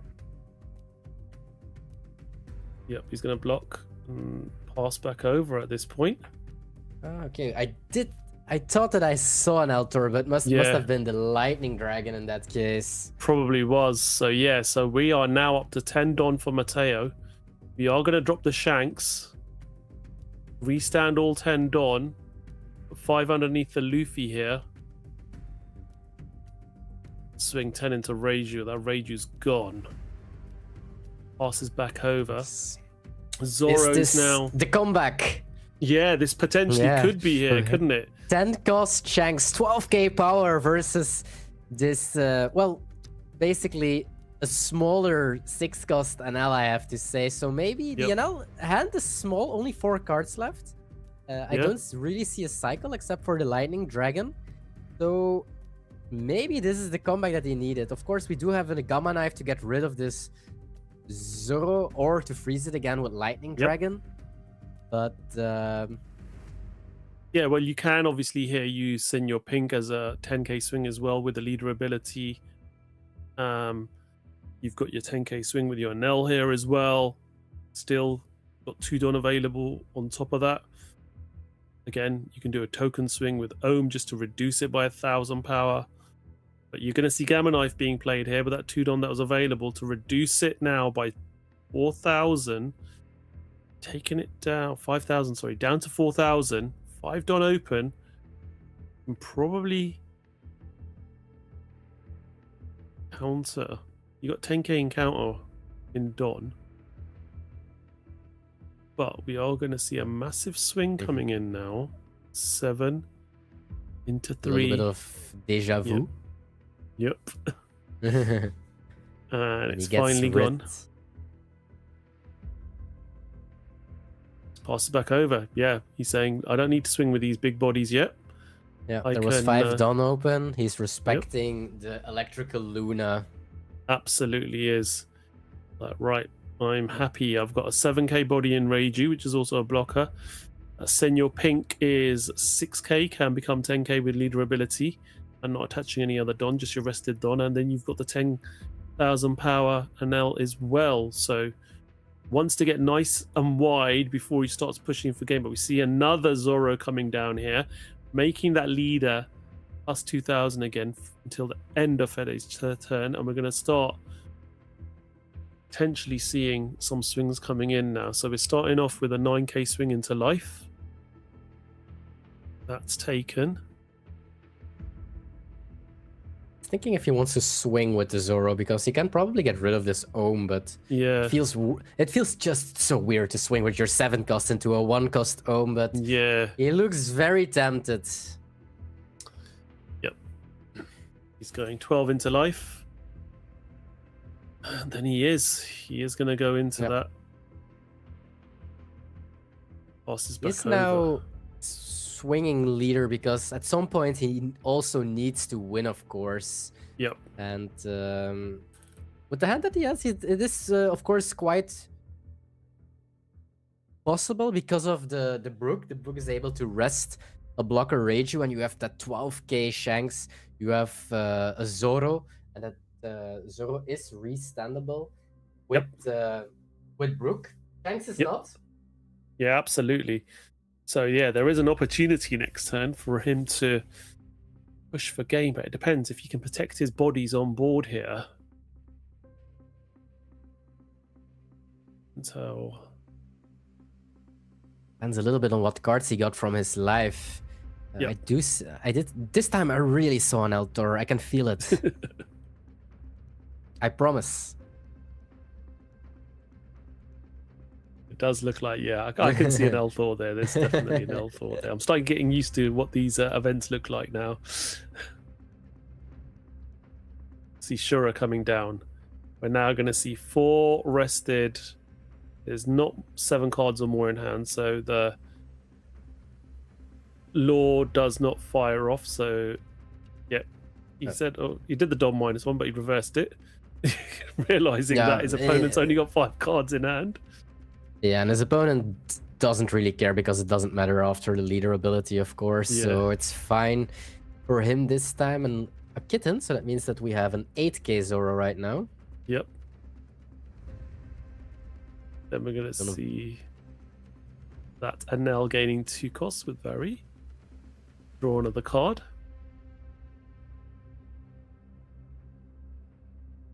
Getting a bit confused what's going in the trash. Don't want to trash your Don.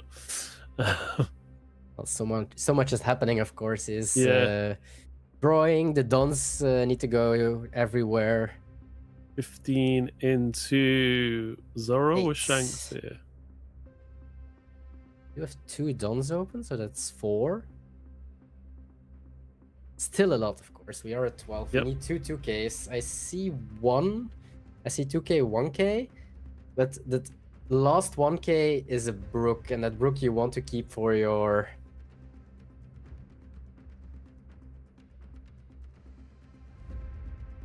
That's he lets it go. This is unfortunate because otherwise he potentially had a window next turn to go for it, of course. However, because how your leader is built with being able to play with 5 Don open and having 10k counter every turn, you can still play for an extra turn. Yeah. Absolutely. Let's see what Matteo's play is going to be here now on this 10 Don turn. The only thing that you have to keep in mind, of course, is Brook can only restand Straw Hat, so Yeah. he, well, basically needs to develop a Straw Hat right now, and that is what he's doing. He's developing this Luffy. Yep. And he's going to rest 2 blockers here, I think. Well, Reiju is Or can he? not Reiju possible can't. as a 9, Yes, it's so going to it be needs to be the Senor pink. Pink. We have an electrical Luna. That would be pretty great here. To gain definitely some time. Yeah, absolutely. It's just gonna push live and wants to win next turn. That's definitely also possible, and that's what we are seeing. I would be surprised if this is not going face. Yeah. We see 9k swing. At live or at the blocker, but it's at live. Here we Yep. go. Pushing them to 1. 12k swing coming. Pushing them to 0, or are we getting this Reiju from Fede? Just deciding that the Reiju's going to go or going to block. Yep. He's Reiju blocking, okay. goes. And end of turn. This Nami is so good in this deck list. Activating 5 Don again. We have 10k counter. We have at least 10k counter, I have to say. We have a Yep. blocker and we have 2 lives left. So we are definitely playing for another turn. Yep. And we do have this Luffy, which is potentially really good the upcoming turn because it's a Straw Hat. That means you can restand it. Yeah. And you've got the Brook, yeah, as you say, to be able to help restand it. So let's see what the play here is going to be now for Fede. So we do see, I'm trying to search for pieces with that pudding that's just being played. Yeah, we need something to rest this Luffy. Otherwise, we do know that we might be in a Yeah. issue. Mama Ragan is potentially good, but we need like double Kitten. Yeah. And we are in overtime, by the way. We were so deep in this game, we didn't see it. Didn't realize that time had gone into it's, overtime. Yeah. We are almost 2 minutes in overtime.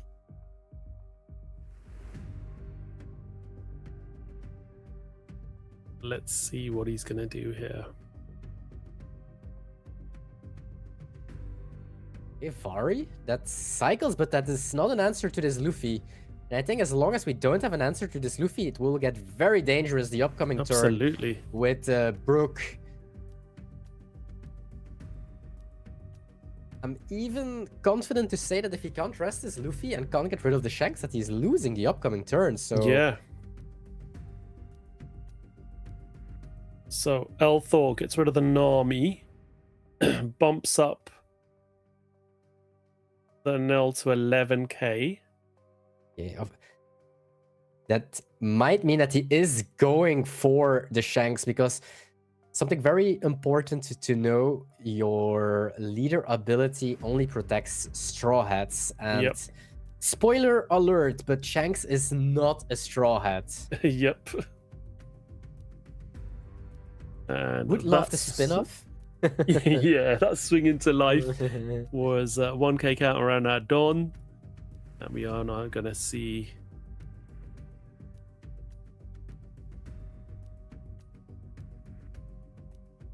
What are we going to see here? Another pudding being played? Does hope for a Kitten. I think I do see a Kitten. Yep, there it And is. And that might mean that there is... Yeah, so he's going to Kitten Mamaragan and Yep. freeze it with lightning. I think that is what he's going for. Yeah.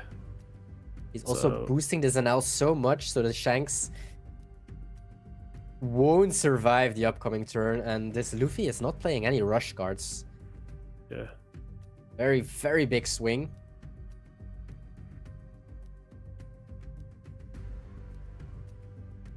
Yep. Into life. It's life. Yeah.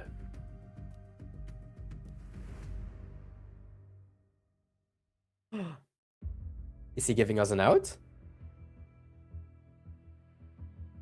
Oh, He can. Yeah, he's conceding. Yeah, it looks like. we did have a Mateo's- message in our stream chat that our timer is a little bit delayed of the real time. So I do think that it's just over. Yeah. The red green Luffy won. Yeah, Red Green Luffy wins that particular matchup, Whoa, and okay, yeah, that well, was, Ooh. Or did he, Mateo. he either conceded or it was time, because our timer was not perfectly in sync with the real timer. Or maybe he went like 16 or 18 to live instead of to the Shanks. I was very confident that he could kill the Shanks, hit in one more time on the Luffy Mama Ragen and freeze Lightning Dragon. Yeah. But I'm not sure if I saw the hand entirely correct, because if you do that, you're perfectly fine. Yeah. Unless time and they were at turn 3 and he could just swing 15 life and put the Anel to 0 and he now would have lost due to time. That is also Yeah. definitely possible, of course. Yeah, exactly. But So what a game again. Both players playing at very high level, very confident with their deck, with Red Green Luffy. Red Green Luffy going 7-0, and this purple Anel still 6-1. So definitely both players have a very, very good shot at top 32 tomorrow. yeah, absolutely. And that just goes to show, this Red Green Luffy deck does have a lot in its toolkit to be able to deal with different player. Our Nel player went first, won that dice roll, was able to go first and try and apply that pressure. But we did see early on there wasn't too many events being played. It took a while for that Reiju to be able to get up to 7k 9 cost. We did see one of the Reijus being dealt with as well, didn't we? With that opportunity, Yeah, she that was there. She was balanced. Yeah, so but yeah, so last turn ended and Nel had less cards in deck, was both on 1 life. So we just got confirmation from our stream team and from the judges that time had concluded and it went to cards in deck because both players were on 1 life. So obviously the Nel player had been digging so much they had less cards in deck. So well done to our Luffy player. That's round 7 concluded now. We've got 3 rounds to go. And we'll finally find out who's going to be our top player from this Lucca regional. So we're narrowing it down now, even less players. So what we're going to be down to now, 4 undefeated players going into round 8. Yep. Yes. Yeah, at the end of round 8, there'll be 4. So we've got 8 undefeated players going into this round. And I'm sure we'll have a couple of those on stream. So don't go too far. We'll be back very shortly. We're in overtime, so it's not going to take too long to start our next round.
Okay, we're back for round 8 of action here from the Lucca regional in Italy for the One Piece card game. And we're back to table number 1 now.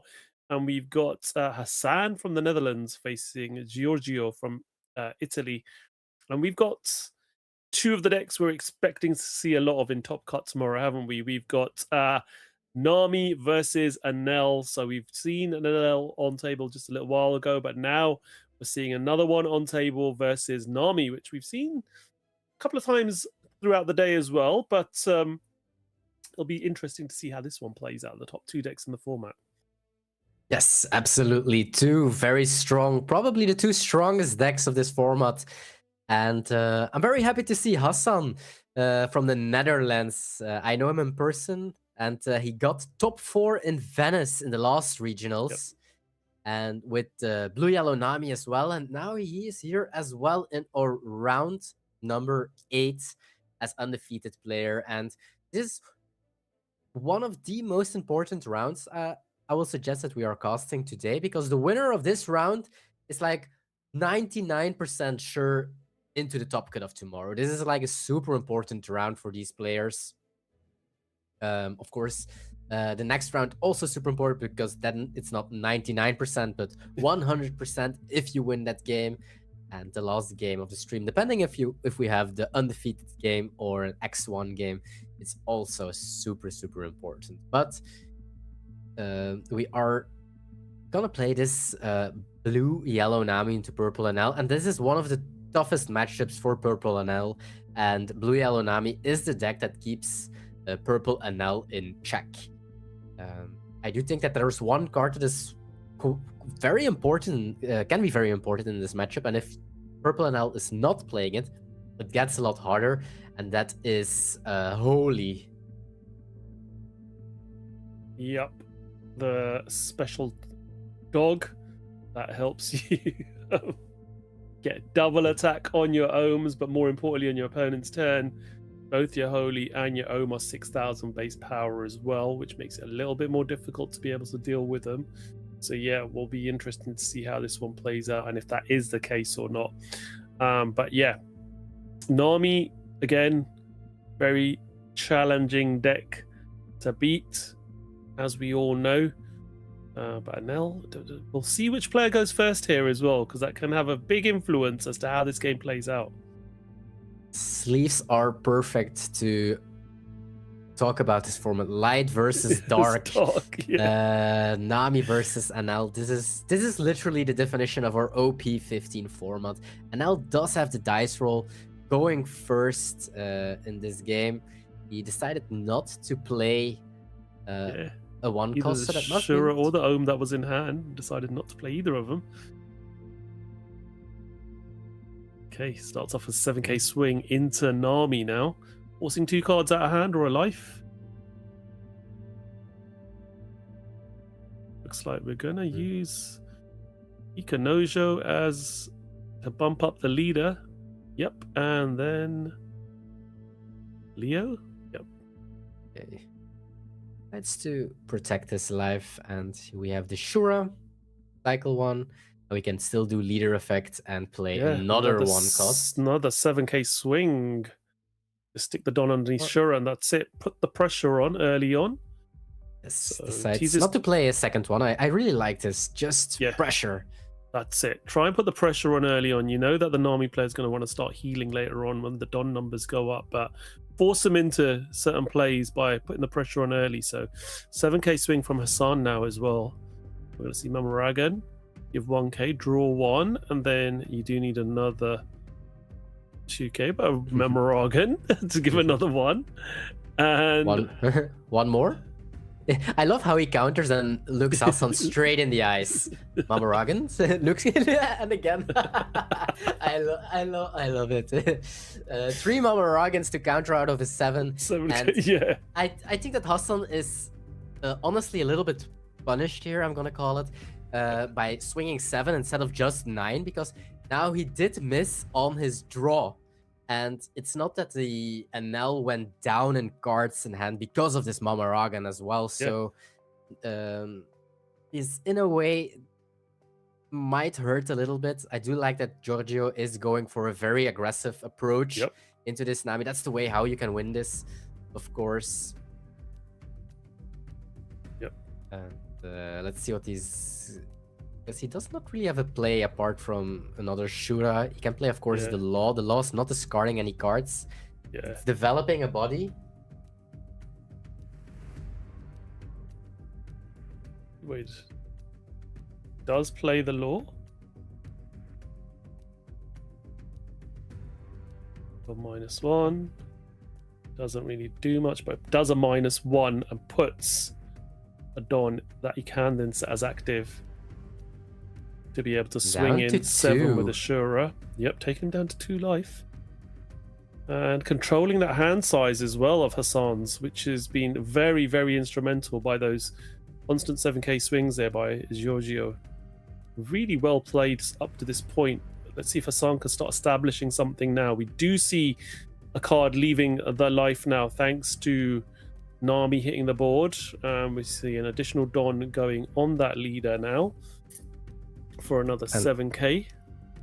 At this time, of course, we can draw from a leader effect. We're able to get rid of a life. Yep. From the NL. But I did see a 6-cost NL in hand right now as well. So let's see. Is he going for a 6-cost NL, or is he going to approach to just go as wide as possible? Well, here comes a 6-cost Nell. Look at the top 5 cards. Take any card you like, put it into your hand, and then trash one from your hand. Ooh, tough choice. Yeah. Do you want to go for another 6-cost NL, or do you want to go for a Vari, so your 6-cost NL can't be Peronat? Yeah. Quite some choices here. Because I do think that we already countered with at least 1 or 2 Varis, so if you want to go for the gameplay that you want to have your NL for next turn to be able to swing 10 to the Nami and put a lot of pressure onto their life total, then you need this 1 card. Yeah. However, developing a second 6-cost NL also feels great. So let's see what he's going to take. He doesn't need to reveal it. Gone for the 6-cost by the looks of it. And he's added it to the hand. And what will he be trashing at this point? Ready? Yep.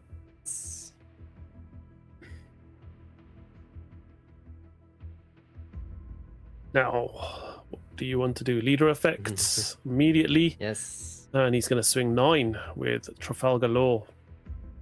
Down to 1. Takes that 1. And now 5. Leader effect. There we go. And the Shura just to cycle. Here we go.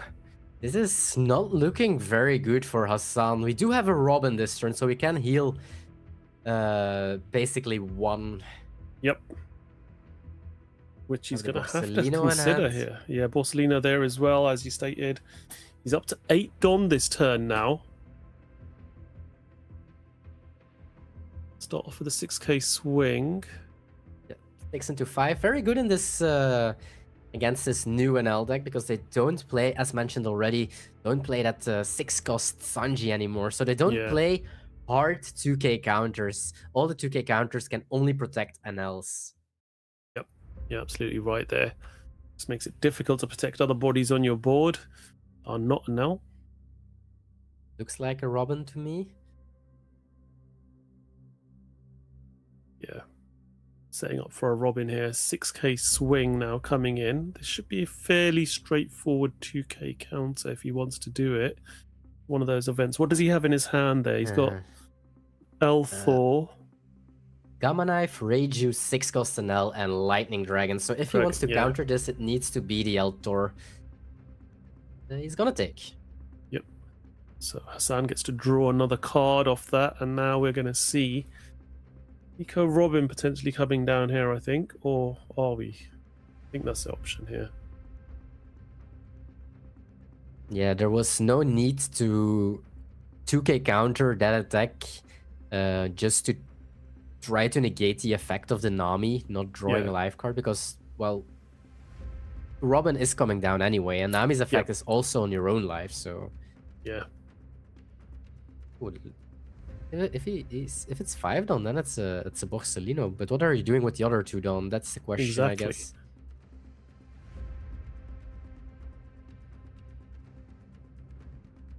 But is he worried, and does he want to Hmm. block her down as well? That's the question, isn't it? I do think that you're healthy enough to play Robin, and next Yeah. turn you have an option to play and Zorro and Borsellino. Yep. Yeah, but exactly. I think that's Yeah. the most optimal way to do it. Yeah, next turn you drop the Yeah. Borsellino and then the Zorro, and then you do gain another 2 life. So you are at that position where you can do that with the cards in hand available to you. So see how Giorgio now responds to that. So slowly but steady, you're getting back into this game.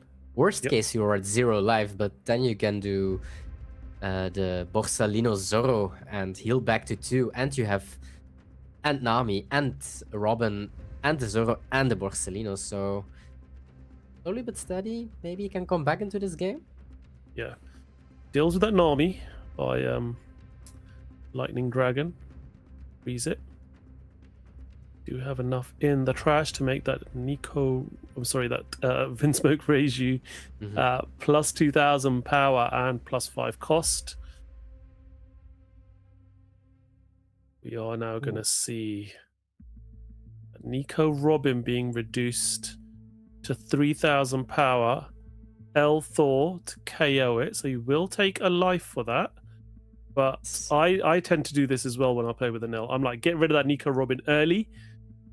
Because it's constant 8k swing, and when you'd rather just deal with it and take the hit than have to constantly worry about it. So yeah, we do now see an 8k swing coming in. Leader effect 7, still need the 2k. Oof, double 1. That is a lot of information. Yeah, 10k swing, dropping you down to 1 life. And passes back over now. We don't have that Borsellino anymore. We still have the Zorro. We didn't use it for the leader effect. So Another for a Robin? There's another Robin there, yeah, in hand. I think also another Borsellino, so we do have choices. Yep.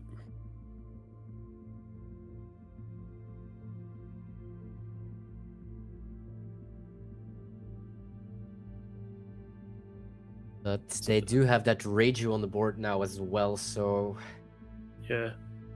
Makes it a little bit more difficult. 7k blocker on the board. if this is a 6k swing, that indicates to me that he's playing Borsellino and Robin, because otherwise, what are you doing with those 2 other Dons? Yep. And those Rush Luffys, I can imagine that at some points they're really good into an L, but this game you just... Oh, never mind, he's playing it. Okay, so he's gonna play the Luffy and the Zorro. Yep. Starts off playing the Luffy, which does have rush. 6k swing going into life. Give up 2 puddings there. Yep. 2 1k counters. Now we do see the rush Luffy coming in, and that life will be taken. Someone gets to draw. He draws a Now 2K. we are going to see, Very good. yeah, we are going to see the Zorro coming down, crashing the Nico Robin from hand, back up to 2 life, and stabilizing a little bit here now. Having that Bell Luffy definitely does pose a bit of a threat. Looks pretty good for... Yeah, I attempt to say Hassan, actually. Yeah. He's How can still Giorgio- healthy. Yeah, Giorgio's going to sort of have to start targeting board now, I think. Can you This freeze game that again is Nami so again? Back and forward again. It is indeed, isn't it? Yeah, the Yeah. momentum's going from one player to the other. Yeah. And Hassan had an amazing turn there, which just sort of swung things around again, getting that Bell Luffy down. Just so instrumental against a deck like Anel when you've got so many event cards and blockers that you play, which can boost up its power. But you need to consider how can you deal with it. So do you swing directly into that Luffy with a Nell, add some Don onto it, and then just get rid of it first, and then try and deal with maybe Nami by Lightning Dragon if you can, if you've got the ability. But he's going to go 9 into life. He's going straight into face there with the leader. We did see that Hassan drew some 2Ks and has some 2Ks left in hand as well, so Yeah, not afraid to take this one. it's the first one.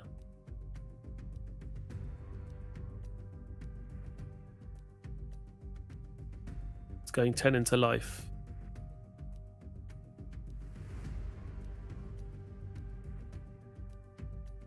So this would require leader ability being activated. And then at least 2 cards from hand.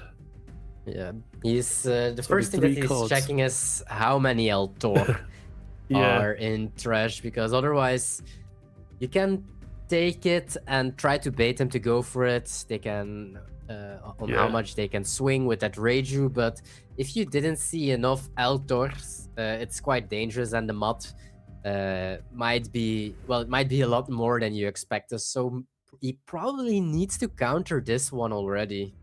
yeah.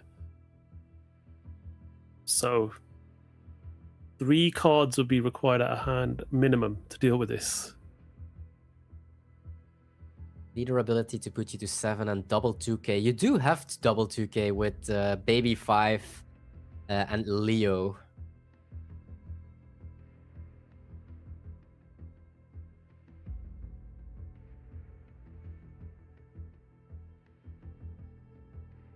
Of course, these are like the final turns in this game. This Yep. game won't be. I don't think both players will have more than 2 turns left. So Nope. of course they can take their time here, and he is using the leader ability and the double 2k, going down to 2 cards in hand. Yeah. That really is some pressure now. 2 cards in hand. At this point, And how Giorgio would love to see some lightning dragons, or to see at least one Absolutely. lightning dragon here to get rid of that. right, we see Ohm coming swing of down. Nami. What does he draw into? Let's see the gamma knife we knew. Gamma Knife he already had in hand. Yeah. Yeah, so it's not the gamma knife. Is it a kitten? I think it's a kitten. Not a Yep. lightning dragon. It's a kitten, yes. Okay.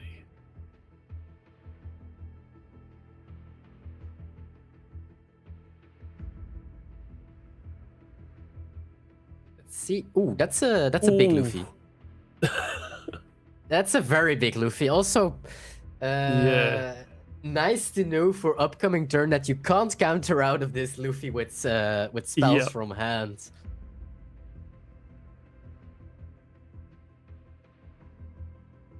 Now a 17k Luffy, unless he's targeted Yep. with, but I don't think it's with. Well, maybe it is. But yeah, you're definitely not killing this Luffy. No, no chance. Not with a 10 cost in life. Giving Nope. 10,000 power to that Luffy. Wow. This is getting quite tense now. Giorgio's having to try and formulate a way Yeah. to deal with this. So, okay, 2 cards in hand. Your leader's 7k. How do you get out of this if they have a Luffy and a leader and another character to swing with? Yeah. 'Cause they can just even split, like swing 10, 11. Then you have to be able to counter one and block one, then you survive. Yep.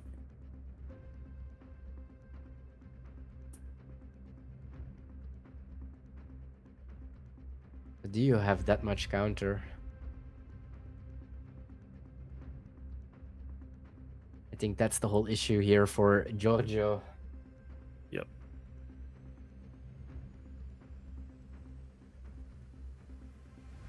So now So what do you do?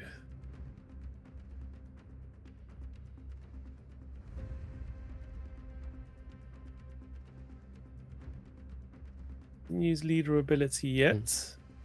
Still has wand on open.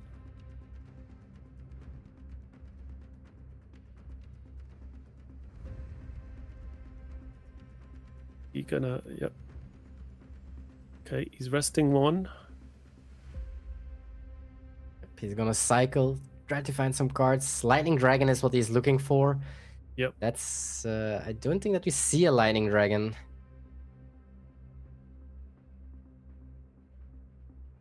Still have leader ability. Yep.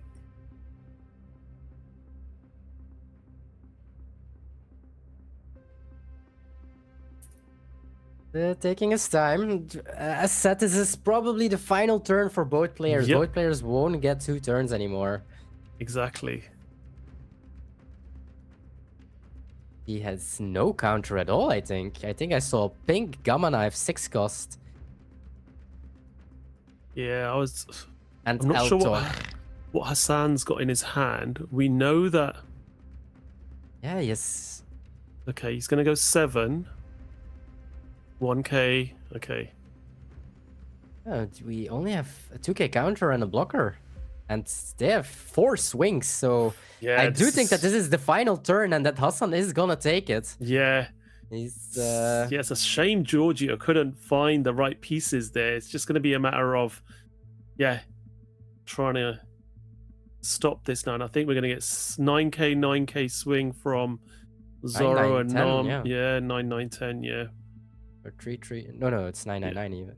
Yeah. yeah, Triple 9 and a 17 potentially or more. yeah.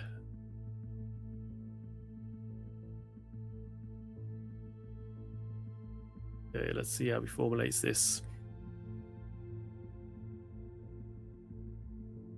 Does have Borsellino in hand as well. We did see a lot of Mamaragan, so I do think that it's okay to evenly split here. Yep. He's going to start with a 7. Yeah, Nope. I like 9. No. I was 9, I yeah. was trying to look I'll- for arguments why 7 is better, Yeah. but No, 9 nine's the way to go. yes. Okay, so he just needs to get through here now. 9k swing. Gonna block No with counter. a Reiju. Yep. That's That a 17. Is a 17k swing because of the block. Yes, And GG, Hassan. 17k Wow. swing to finish off this game. That was such a to and Huge fro swing. game. Yeah, absolutely. And that just goes to show that Bell Luffy is such an important card in this Enel matchup, isn't it? That such a good card. Yeah, definitely helps a lot. And he did very well for not play too safe and go for the Borsellino Zoro play that we were first indicating. He went like, I'm going to play this Luffy and set up some game.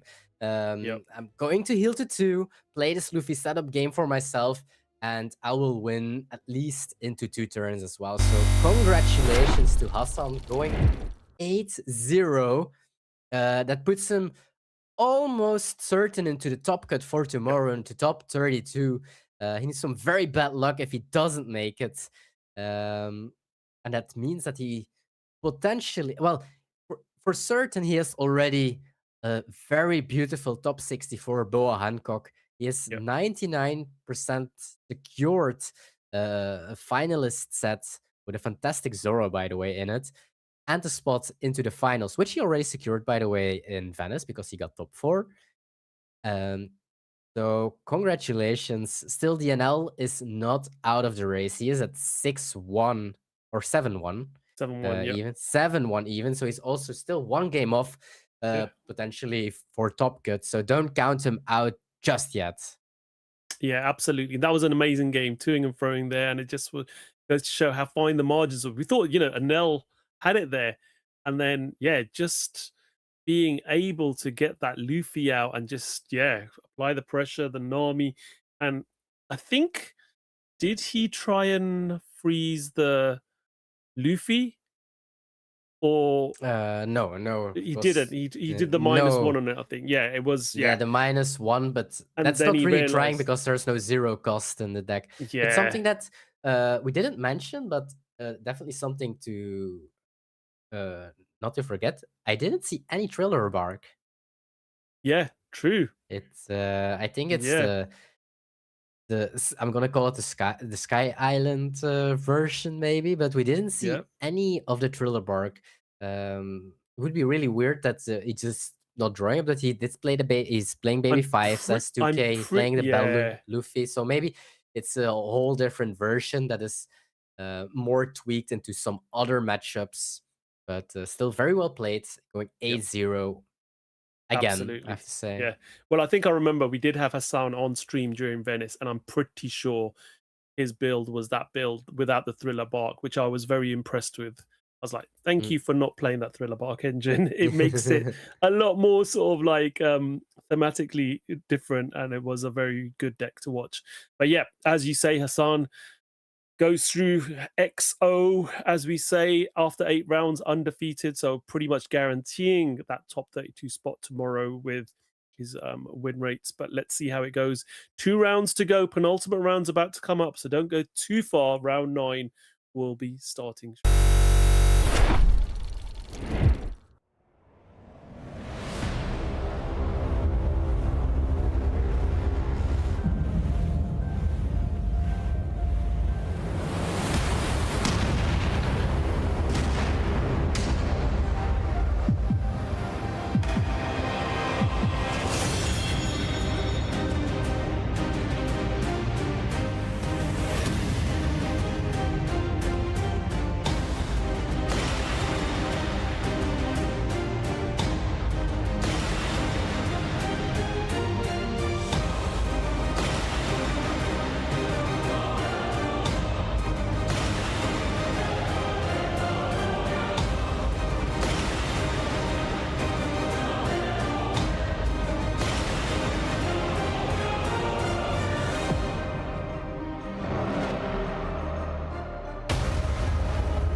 Odie Stock.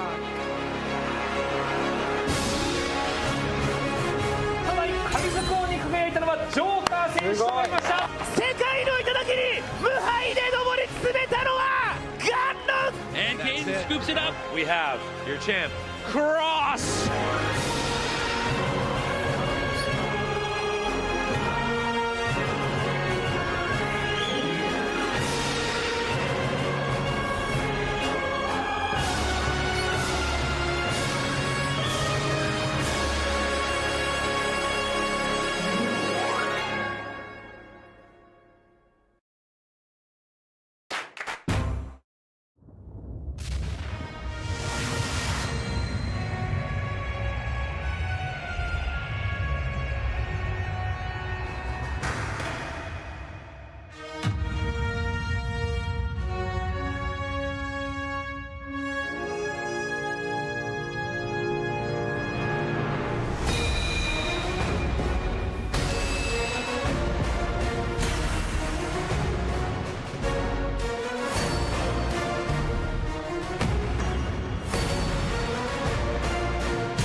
Odie Stock. ただ神図工に輝いたのはジョーカー選手となりました。世界の頂に無敗で上り詰めたのはガンノス And Kane scoops it up. We have your champ, Cross.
Italy.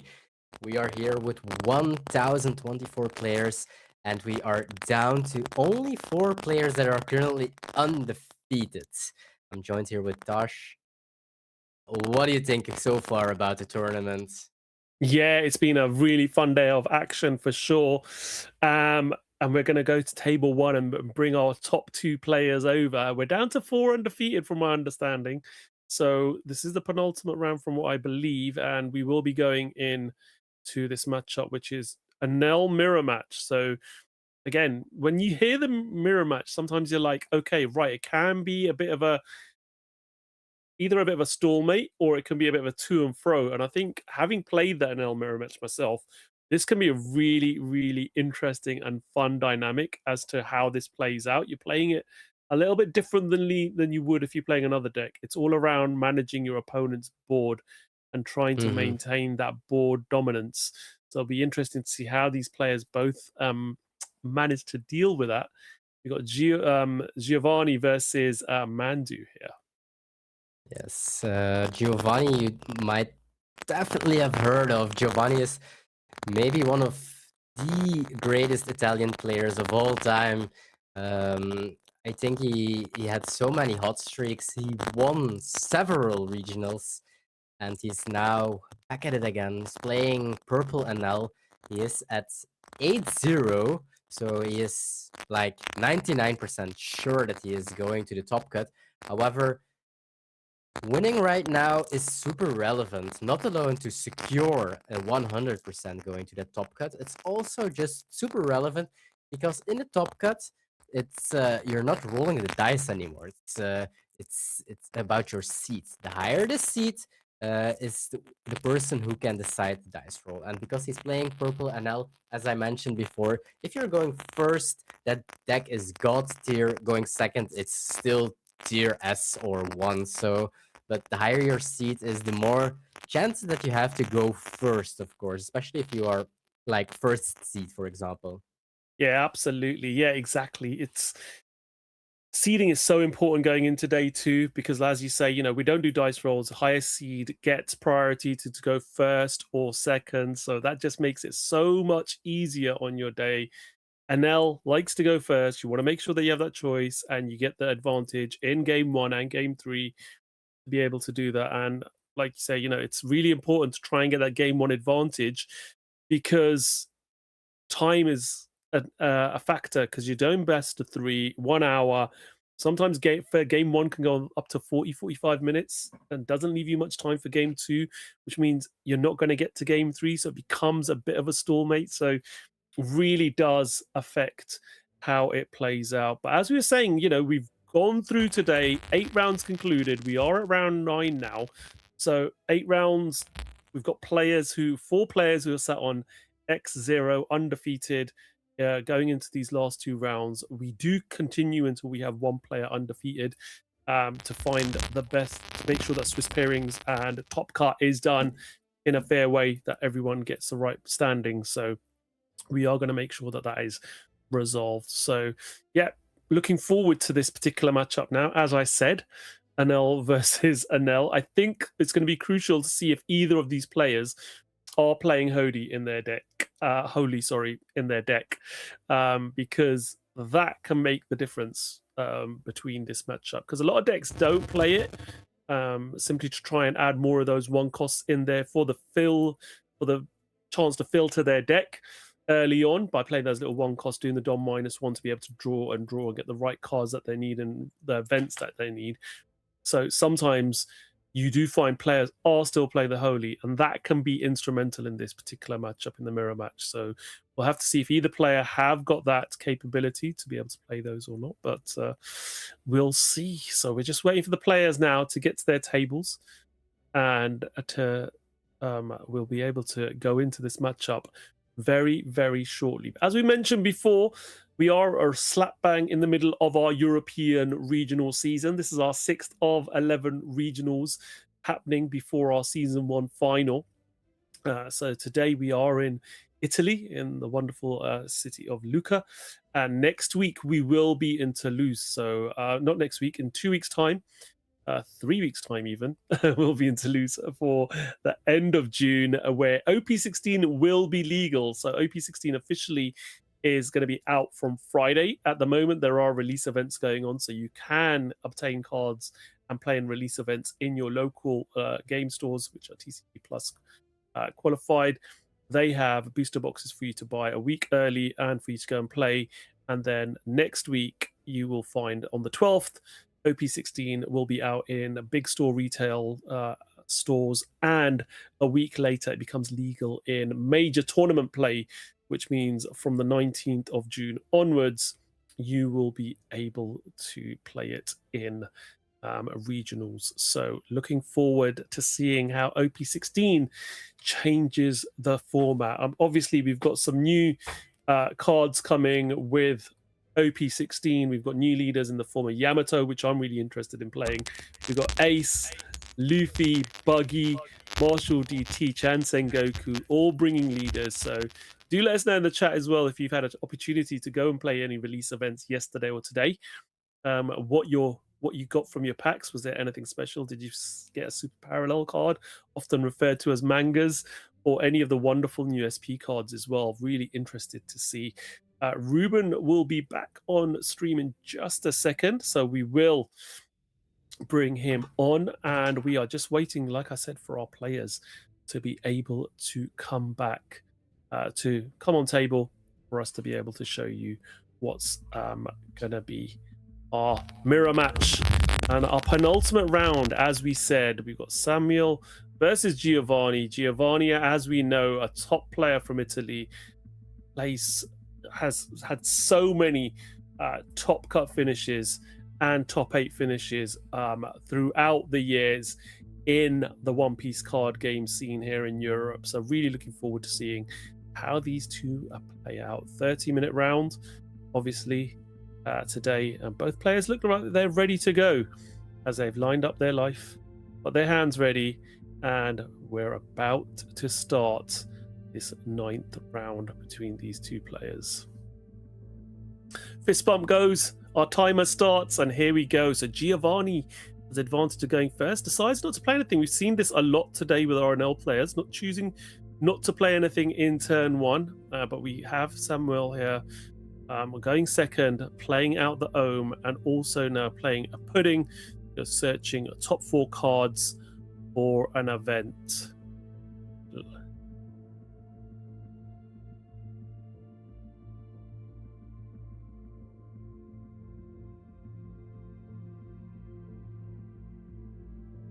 Welcome back, Ruben. Yes, we've just started, and we do take the Lightning Dragon off that pudding search. Samuel, and he goes back over to Giovanni. Giovanni now on the 3-Don turn.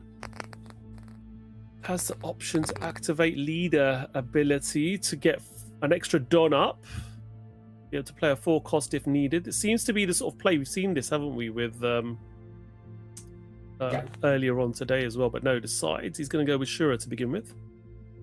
He's not going for the 4-drop that we were expecting for a moment, but I guess that a 4-drop is not that strong that early, because there are so many tools to get rid of it, of course. Exactly. And we do see Giovanni is attacking his opponent, so something that you do see a lot in these kind of matchups is that players are going for a starve method, trying to get to not attack, to don't give as a lot of options to their opponent. However, he did decide to attack it for a 5 into Samuel, and Samuel was happy to take and get card from life. Yeah. So just passes back over there, leaves 2 dot open, decides not to swing. Like, I'm going to make you work to get rid of my characters. I'm not going to swing into life too much. And now he does leave door open for Samuel to start doing stuff. Now you have to play around that slow beam. Yep.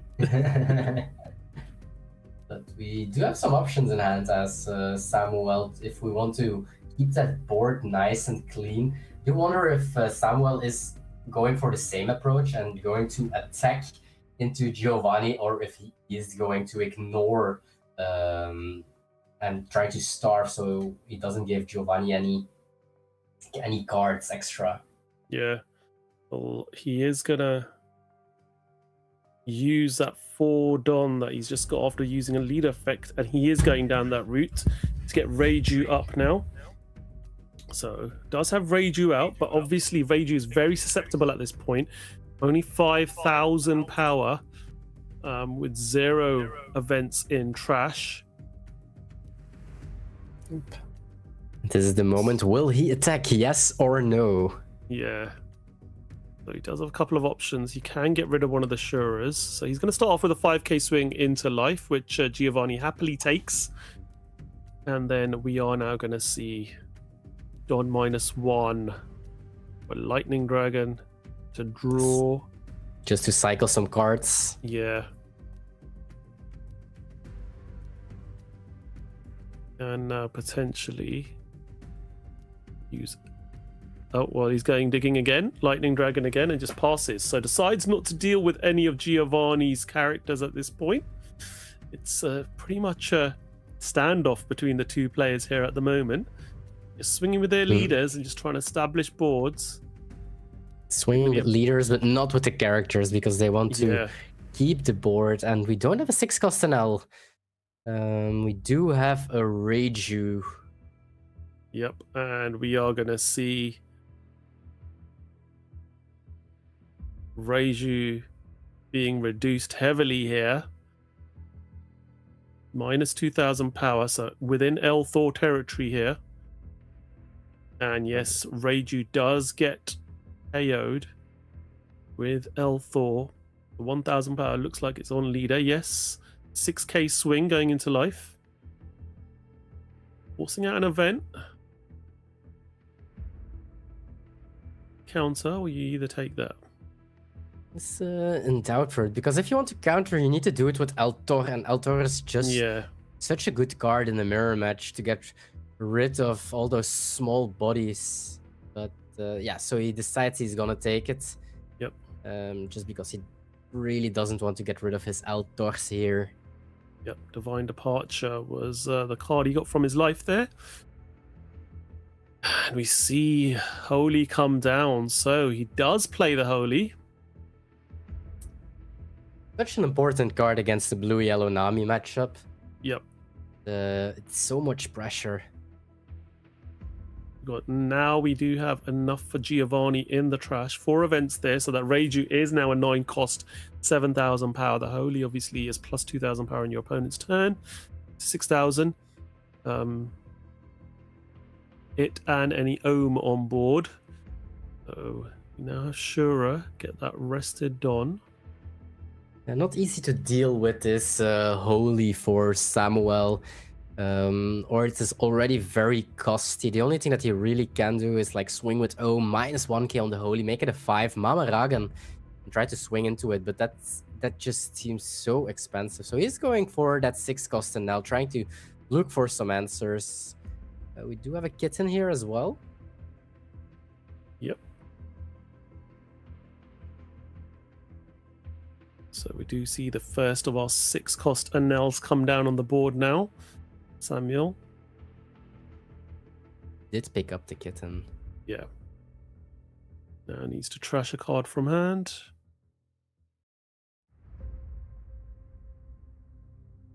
That's where it always gets awkward as an Anel player. It's like, oh, what do I want to trash? There's not really anything I want to trash at the moment. So yes, everything is so good. Yeah. The only thing that's trash is Porsche, but we don't play it anymore. Yeah. This is it. It's like you get to this point and you sort of cultivated your hand with all that drawing and searching, and you're like, well, okay, something I'm going to have to give up. Let's see what it is. Oh, wow. Yeah, Divine Departure. Departure. Yeah, it's interesting. That's the one he got from life. Besides, that's the one he needs to give up. We're going to go Dom -1. Is it on to the Holy? Yes, it is. So making only a 5k. So can use Mamaragan if he's got it now. So -2. That suggests he is going to be resting the Holy.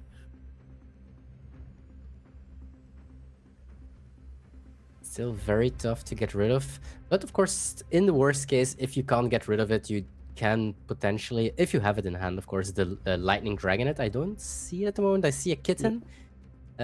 So with Kitten and Ohm and Altor, we can get rid of it if we really, really, really want to, of course. Yep. So he is going to do 6k Ohm, giving another -1000 to the Holy. So drops it to 4000. Yeah, that goes. Doesn't stick around. There was like a small option to do a free block with this Reiju, but Yep. the scary part about free blocks is -1, freeze the character, or potentially even kill it. Well, there was no Gamma Knife, I guess, but now there is a Lightning Dragon. Yep. So does grab a Lightning Dragon into hand thanks to that Charlotte Pudding search, and passes back over to Giovanni, who again has to try and formulate something here. You have arrested Ohm now that can be targeted by maybe one of those Shuras, or even the leader swing. I do like to get rid of Ohm. Ohm is such an important card in a lot of matchups. That -1k is, in so many ways, just hitting the thresholds. Yeah. So we have got Frankie coming down. Use Trush a card first. Trush is a Gamma Knife. Be able to draw 2. So establish another blocker, but manage to get a body on board and not actually lose any cards from hand. The invention of this Frankie in this deck is also so good, right? Being able to draw 2 cards. You're basically not going minus in cards. Yeah, exactly. Your hand size stays exactly what it was before you played that Frankie, essentially. So now that Anel is down to 5000 power, rested with a Mamaragan. And now we do see Fordon being put underneath that Shura.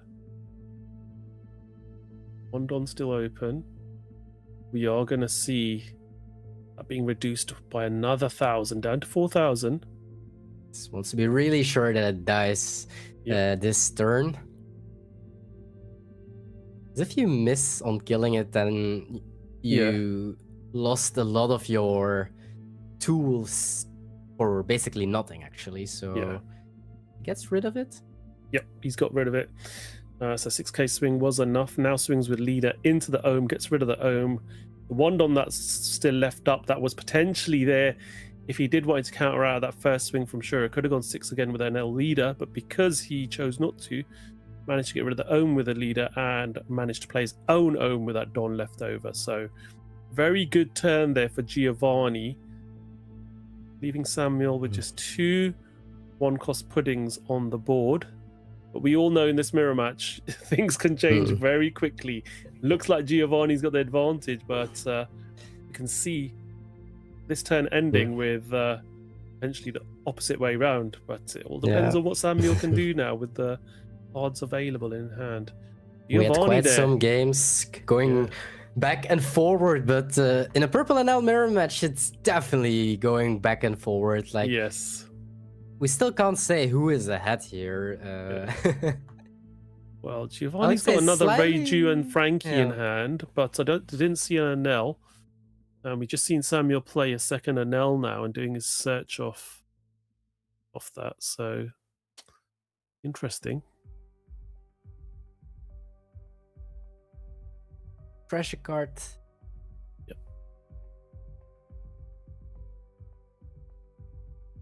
Yep, Trash is the Ohm by the looks of it. Yep.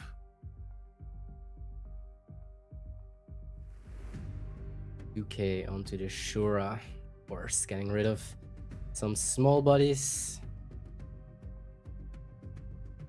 Deciding if he wants to do any more Don minusing before he does his leader effect. He's going to arrest that Frankie.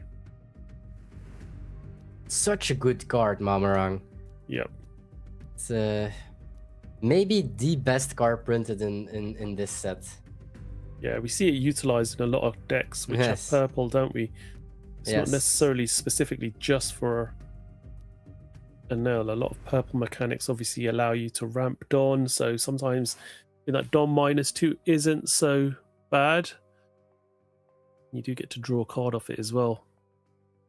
Leader effect. Onto a pudding. 6k swing into the 4k Frankie. And he's just double checking what's in the trash. Again, you're talking about a free block. Would it be wise for Giovanni to Feels just block super here, or scary yeah, he to is- free blocks, but why not? Now we're gonna see. So now you're basically forcing him to put that Dawn on the leader to get rid of Frankie, otherwise it was all Yep. for nothing. This is all worth it. So they didn't develop an extra small body. Yep. He is going to be reducing that Reiju down to 6k now. Can he freeze it? He does. Yes, he can. There we go. So that Reiju will not become active. I think one of but he doesn't have it. I was like, one of the strongest cards probably he can have here, because he did already have the Mamarang, is a Divine Departure to get rid of that 6 cost NL once again. Yep. But it's not in hand. So I think it will be important for Giovanni to get rid of both small puddings. So the leader ability of the NL from his opponent gets a lot worse, and developing somebody. And I think he does Yeah. have a Frankie and a Reiju, so he does, yeah. he has some options. Absolutely. So we see another Ohm coming down. Does get to draw again off that. On -1 when playing it. Just having a look through the trash, deciding what's the best option here. I think he got a Senior Pink there from that draw, which is why he's looking through to see, is there an event that I really want to cycle back into my hand at the moment? Most of the time, you really want to combine that Senior Pink with, for example, Gamma Knife, or when you're Yeah. doing Mamaragan play. And Yep. for this turn, it's not amazing. So I do like the development of a Frankie, just Yeah. trying to find cards that you might need very soon. Develop some game. He's gonna freeze just in case he doesn't kill it this turn, that it can't attack the upcoming turn. Yep.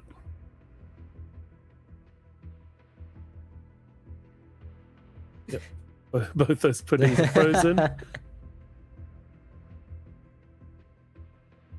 This is called efficiency. Yes. So we are Yeah. going to see a 6k swing now.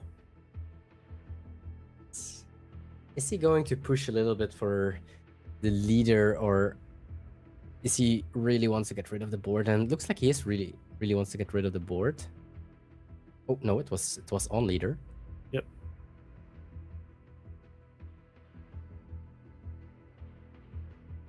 Yep. He's Yep. frozen, but still got rid of him anyway. And now, see Giovanni again re-establishing a board, again getting rid of everything that Samuel had established, and just a big 6 cost Nell still on board. Still a very healthy hand, 3 lives, so it's definitely still looking, I'm gonna say, fine-ish for Yeah. Samuel. He can cycle his hand here as well with Frankie. It's very easy to go wide again with 1-drops, so I guess Yep. he really wants to find. Well, he does have, I think, Shura and Pudding already in hand, so Draws 2, one of which was a Gamma Knife there. So now how do you go about? So yeah, Shura comes out, which is going to be quite useful because it does have Rush if he needs to use that to be able to deal with one of those bodies. And you do see how board centric this game is, since we are almost 20 minutes in this game, and Giovanni is at 4 lives, and Samuel is still at 3 lives. It absolutely is around controlling the board, as you state. And we can see how quickly Samuel's transformed, just having the 1/6 Costanel on board. Be able to get like up to 4 characters. Now be in a bit of a position to be able to try and manage Giovanni's board as well. So we've now got All Rested Dawn on that Shura that was played this turn. Does have Rush, as we stated. Where's he going to target this? 6k swinging in. Nope. He's just deciding first. Is there anything else I can do? Does he have like a kitten or something that he's thinking about, or Look like an outdoor? L4. Yeah, look like Yes. an L4. Okay, so he's starting off with a 6k swing into Frankie. That's dealt with.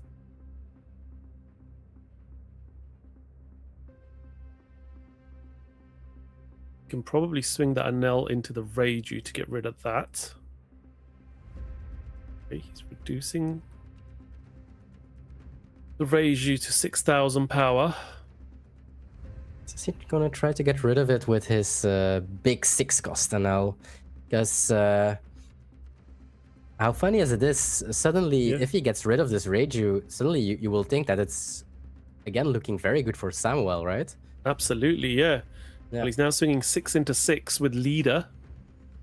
Well, it's 7 into 6. There is a Don attached underneath it as well. Yes, Eldor. Yep. And as said before, since they are not playing the Sanji 2k counter anymore, it's a whole different game. Yep. Swinging 6 into 5 is actually good here. So yeah, both on 3 life, but again, it's totally swung. The pendulum has swung into Samuel's favor here. Now, how can Giovanni respond and try and bring it back into his side favor? 10 minutes left on the clock. Both players still on healthy 3 life each. But this is pretty much a game of how long can you manage your resources and your hand to be able to continue this out. And a lot of the things that you play with in the Nel deck do sort of help maintain your hand size, don't they? They allow you to play other cards,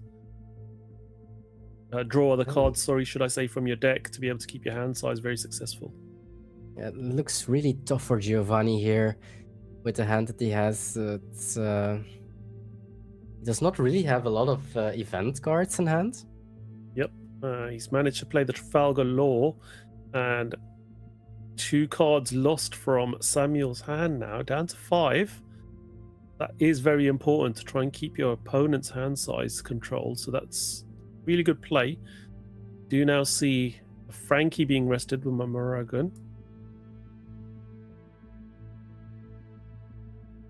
We will probably get rid of the Shura and we'll try to get rid of the Frankie. Yep. This second 6 cost Anel is pretty hard to get rid of. Yeah, I think that's probably going to end up sticking around, but we are definitely going to see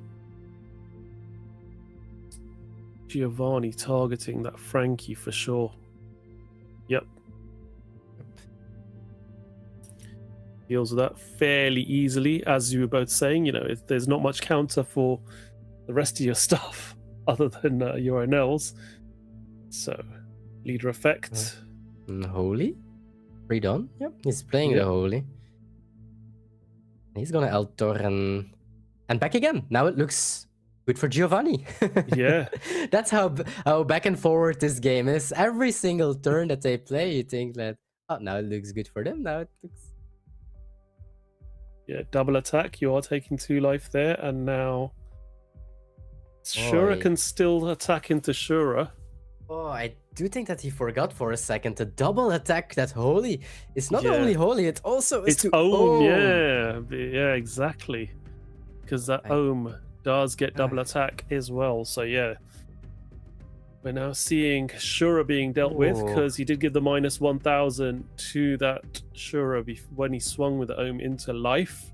Yeah, I think that Now- Giovanni is very surprised here because that was only a 6k swing, right? There was Yeah. was there an El Toro on it? Samuel could have. Oh, there was an El Toro on it, but still it was Yeah. Surprising that he decided to take that, but yeah. So we are seeing another Anel coming down now. Oh, it was just a 6. It was just a 6k swing because it's 3 dons and El Toro make. Yeah. But I guess Giovanni was just swinging leader for 6 because he was like, I'm gonna bait a 2k counter. Yeah. Oof. This might change the game. Yeah, I think it will. I think that taking that 2 life from that double attack was a bit of a, I don't know, interesting decision from Samuel. Maybe he's trying to deal with like getting extra resource, but now having that Holy on board and the Ohm he should be able to deal with. Ohm, like we know, this turn is currently 6,000 power, so he has done reduction on it, get it down, or will be thinking about potentially. It's currently plus 4,000, so it's a 6,000. We do have counter with Mamaragan. Yep. Going minus in cards, playing an Ohm, cycling a card. We have a very big swing if we want to. Yep. Into life. Yes, he's also setting up a game for himself. Both players can win from this spot because Yeah, this will be interesting now. So the law's been tapped down and cannot refresh. We have got 2 life on Giovanni's side of the board. Samuel's down to 1 life. The double attack really doesn't matter as much. It's around how can you get through whatever Samuel's got. And Samuel's hand size is fairly healthy at this point. yes, quite some counters as well. 2 case, Yeah. 1 case.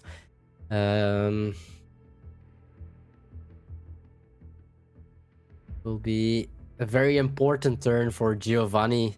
I wouldn't be surprised if he will develop a blocker like Reiju or Yep. Frankie to play, ask for cards hand, but also developing a blocker. But he's deciding to go for Senior Pink, so that must mean that he is going for like a Gamma Knife and try to get Yeah. rid of his 6 cost. Yeah, looks like it. Looks like he is.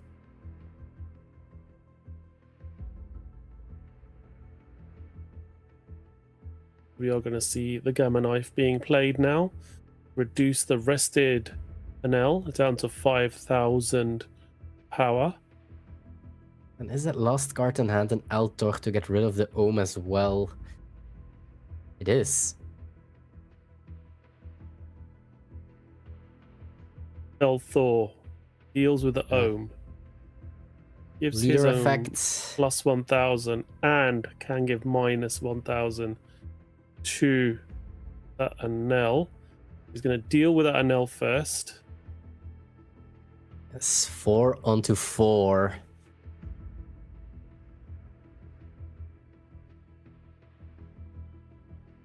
Okay, 1k, counter 5 into 4. asking 2k.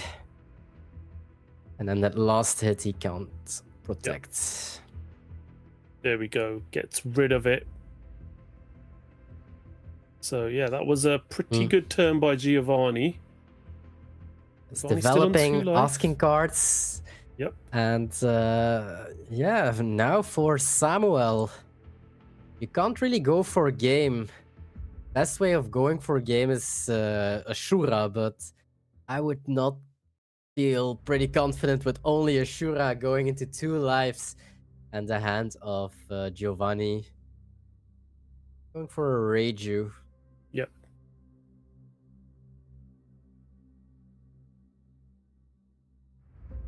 So he's now deciding to swing into the law. Gets a 1k counter.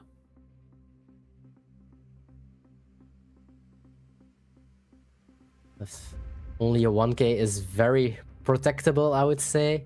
Yep. But the 6Ks are very hard in this matchup. That is definitely something that we learned from the past few games that we had from Purple and Nell. We are going to see another swing coming in now. 6K. Going to go into Law again here. Was he going to try? Nope. He's just Nagamini first. It's in your pink. That means Altor. Yep. Yes, Would be he's an gonna L4 up that. now. Deals with the Senior Pink. Gives plus 1000 power boost to that Shura. And that It's means gonna that be he can swing 7. Yep. We can decide to swing on the Holy.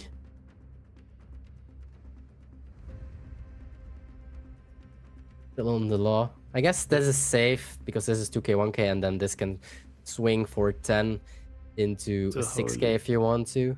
Yeah. Unless he wants to set up lethal, of course. By the way, if you missed it, we're only 1 minute away from overtime. Yep. He's going to go for the Holy. Yep. Makes sense. Okay. Passes turn over. Reiju blocker up. Ashura and the 10,000 power Anel. Only left Giovanni with the Ohm and Shura on board, but Giovanni established something here. Does have the life advantage of still being on 2 life here. This Reiju super relevant here. Yep. Potentially saving this game. So into the Shura, giving Reiju minus 1000 power. We are gonna see Kitten, because we don't need the Gamma Knife for Yep. Mamaragan, because we did -1 with Ohm and now -1 with Kitten. So Kitten and Ohm, -2. So we're able to Mamaragan the Reiju. And let's see. Does he want to go for game? Yep, he's going for the Reiju here. Yeah, 6 onto 5. 10 seconds left on the clock. So it looks like Samuel will be turn 1 going into overtime. Do see Ohm being played now. We are in overtime now. Giovanni's been notified that this is turn 0. For those of you not aware of the overtime procedures with the One Piece card game, we get 5 minutes of additional time and 3 turns, whatever comes first. So Giovanni is currently finishing off his current turn, which is counted as turn 0. Samuel will be on turn 1. Go back to Giovanni for turn 2, which will be Giovanni's last turn. And then we go to Samuel for turn 3. If we can get there within 5 minutes, that is. But there's a lot going on. So Wait. let's see. Is this pink not played this turn? This pink Yeah, is he played played- this turn, right? He Yeah, played yeah. the Senior Pink this turn. Yeah, okay. Yes. Double checking. Double check. I was confused. Pink doesn't Yeah. have rush.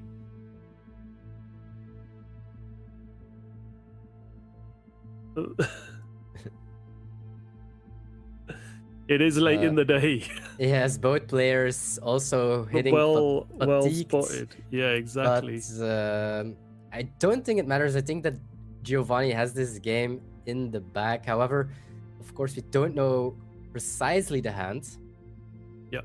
So if Samuel is like, I'm going to go for it with my leader Ashura and with my 10k.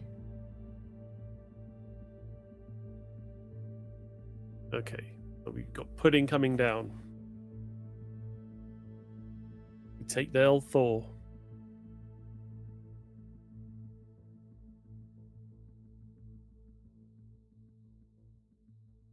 I think we would be able to push Giovanni down to 0, but I don't think we would be able to No.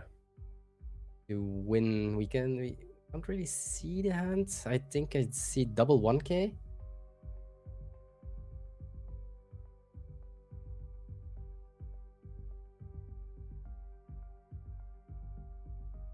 Trying to do the maths here.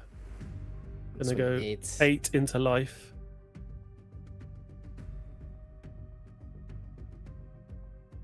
Giovanni also needs to do the math, of course. Yep. I'm gonna take it. Oh. Revealed that it's a brick. Brick, yeah. Sure.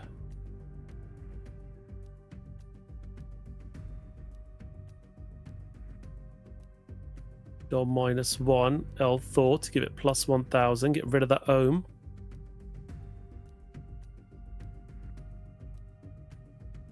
What else is he gonna do? He's gonna do leader effect now.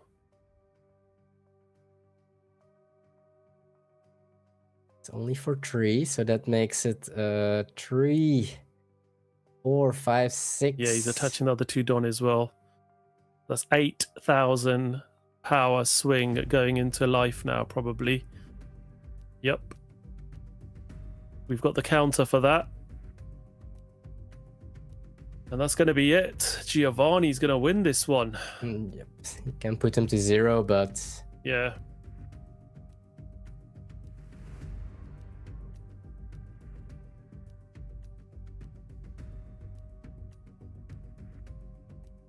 Yep. He swings into Shura. Passes back over, and there's a fist bump. Yeah, Giovanni wins that one. It was very tense there, and yeah, very interesting finish indeed.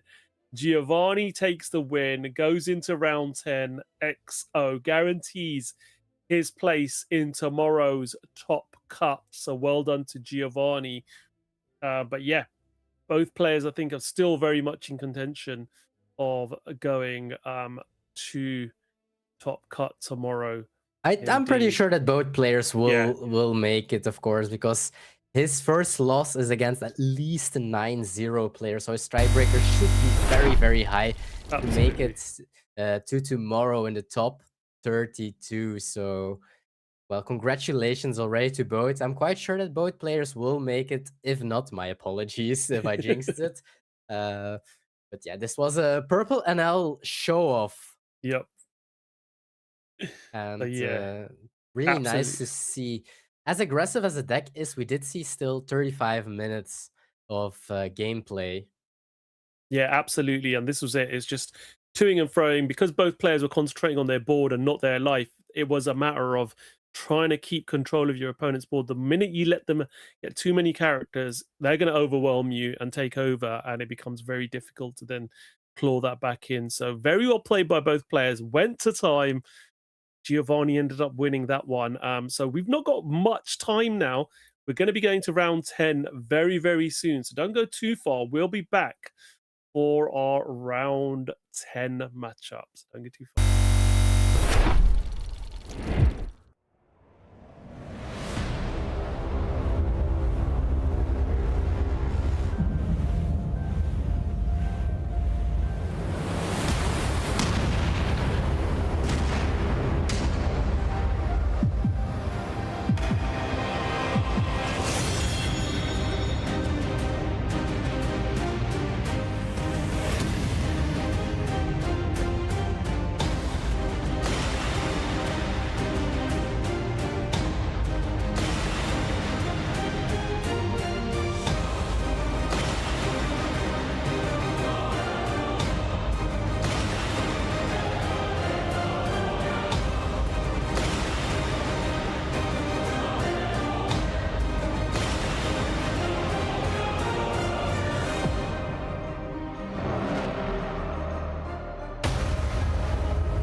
Oni stock.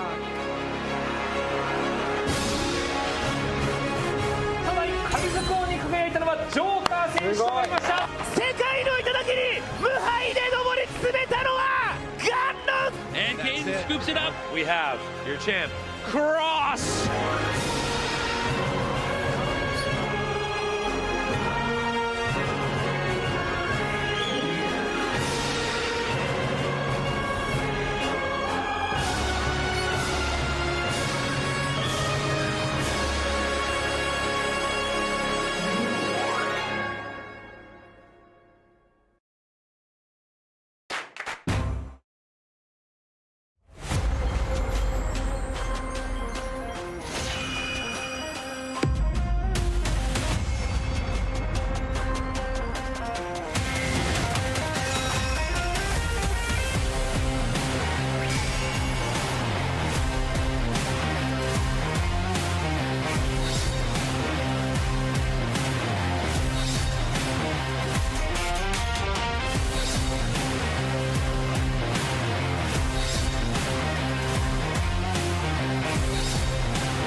We're back. It's round 10 of the Lucca Italian regional of the One Piece card game. And now this interesting predicament we're in here. So we were under the impression it was a 1,024 person regional, but apparently there were 1,500 odd players playing. So we are actually going into round 10 with 3 undefeated players. So one player has been paired down onto table 2. We have one XO on table 2 and one X1, which means that if the down pair does end up winning, then we do go to a round 11 to decide one undefeated player. There will be an extra round. But if they end up losing, then the tournament finishes because we will have an undefeated player on table 1. So yeah, makes it a little bit more interesting, doesn't it, Ruben? Going into this 10th round now, because potentially we could have one more round. We definitely didn't expect that, but well, more One Piece. I think some players are definitely up to that. I think we did talk about it today. That's what definitely a thing on One Piece regionals is fatigue. That it might be very hard sometimes for players to stay focused, to keep playing very well. So an 11th round might also be very rough for a lot of players. However, that 11th round is the most fair that you can do, because otherwise you can't. I think you can even miss top 64 with an 8-2 score. Yeah, just makes it a lot more awkward, doesn't it? So yeah, it has to be Yes. another round. So we will obviously keep you guys, well, you're going to know. And then this matchup, whether our XO player ends up winning or not. So we do have an L, well, looks like an L versus Mihawk, but I think it might be Nami versus Mihawk. We'll yeah, just get I also got confused. we'll get clarification on that for you in just a moment. But our Mihawk player is X1 at the moment. If our Mihawk player wins, they will end up causing the tournament to stop, because they would have beaten the undefeated player. So yeah, we'll get clarification whether that is Nami or Anel. Both players are getting ready now. Doing the dice roll to decide. Nice to see. He's doing well. It's I know him in game name. In game name, it's Martix. That is here on the top table. He's doing fairly well again, if he's here. But the players that want to have an 11th round, they hope that it's Purple NL versus Mihawk. The players that don't want an 11th round, they hope that it's Nami. Well, it is Nami. We have got Nami here with Martix, as you stated, Martino on Nami, and Marco will be piloting Dracul Mihawk. So, Ruben, explain this matchup for those of us who want to figure out who's favored here. I want to, but I definitely haven't played a lot of Mihawk into Nami. But I can tell you that this matchup is on paper definitely good for the Mihawk side. Mihawk being able that they can't rest some of their blockers or their Robins and so on because of the 9-cost Mihawk. The chain of Beppos, the Beppos also being super good to I'm gonna say freeze a new gate, for example, is also just major. Beppo, one of the strongest cards on Tendon, of course, being able on play rest up to one of your opponent characters, so no cost restriction, and the character will not become active in your opponent's next refresh phase, so you can do that on a new gate. And then if your opponent has 2 or more rested characters, your leader gains plus 2000 power, so you're basically fighting fire with fire, a 7k leader with a 7k leader. Yeah, absolutely. So Nami went first there. We do have Coffin Boat after Coffin Boat there. Very, very useful card indeed to be able to play on your turn 1. Not only does it draw you a card when you play it, at the end of your turn, if your leader is Dracul Mihawk, you get to set one of your Don cards as active. So very nice early play there for Marco indeed. Yes, and just a big swing from the Nami side, of course. Very easy to draw a card with your leader ability. upcoming turn, potentially again with that 5-cost Nami. This hand looks a little bit awkward for the Mihawk, seeing a lot of 9-cost Mihawks in hand. Yeah. Not what you want to see this early on. You do want to see them, but not this early on in the game. So we'll see how this one continues. So we pass back over to Martino now. 5 Don turn. You usually expect to see a Nami here. Yep, there she is. That's perfect. Marco does take a card from the top of the life, and Arrested Don is given to the leader. And that was a 6k swing now. Yes, and already to 2 lives. I guess going very fast to 2 lives is the big reason why he's doing it here is because imagine they have another Nami the upcoming turn, then you are in big trouble. So a very big hand here already for Marco, of course, because he drew a lot of life cards already. Yep. He didn't counter any swing basically. So let's see what can you do here, because you can't go too low. Of course, he's gonna do a Bonnie and freeze a Don. Yep. And the good part about this is that you are nullifying a Nico Robin on curve basically. Yep, absolutely. And yeah, exactly. You're stopping a Nico Robin being able to be played next turn, because Martino's now going to be on 6 Don next turn, active. So does give Marco the ability to be able to now slow down that impact a little bit. Martino really wants to stay at 4 life, it seems. Let's see. We are playing with 6 Don this turn. Do we have a play? Do we have Marco, another Nami, a Hogback maybe? Yeah, it does have some of that Thriller Bark package in the trash, but starting off with an 8k swing. It's a very aggressive approach from Martino. Yep. No trigger there. I'm swinging 9 even. Are we going to put the Mihawk this fast to 0 lives? Yeah, very aggressive start. Marco now having to consider. Do we have a 1-cost event? I did see an event, but I can't really see what event it is. Yeah, it's always difficult to tell which particular event it is. I do think that's Karma Exposure.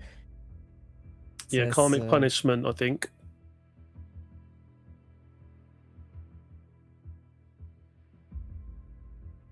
Taking his time, and woo, he is going to 0 lives. Wow.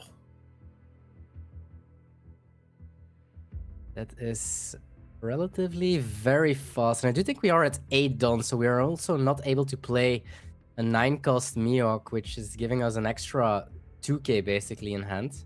Yep. So he starts off with Kidding Killer.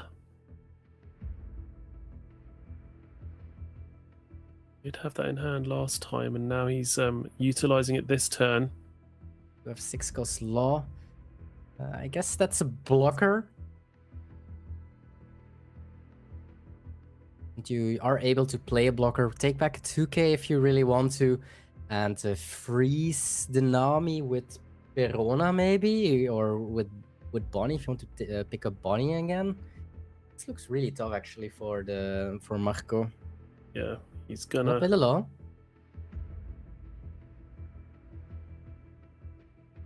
Yep.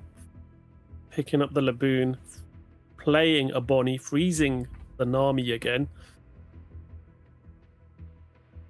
He stands 3 Don, resting the Coffin Boat, and now swings 7 with Bonnie. He is finally gonna take a life. Yep.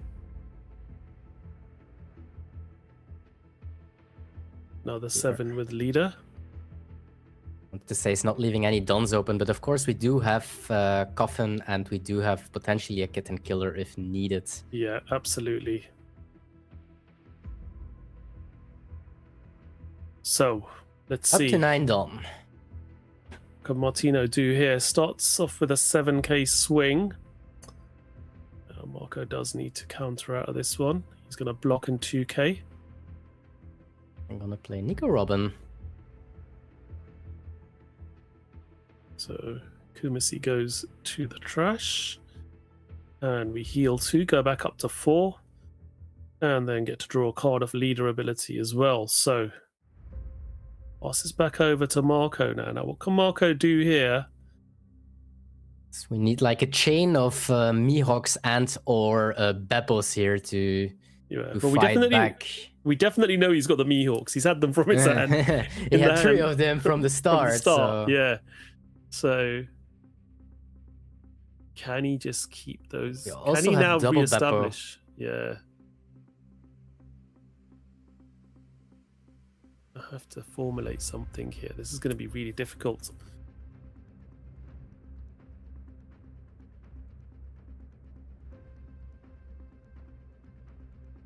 Stuff here. What will you do? Does he decide to play Mihawk? Because Mihawk makes the bricks in hand. The bricks are the non-counter cards to a 2k at least once. Yep. And makes the Robin not being able to attack. That's what he's going for. So not yet for the Beppo. I guess Beppo will be really good once that new gate is coming down, because new gate is coming down. Yep. These is the Robin here.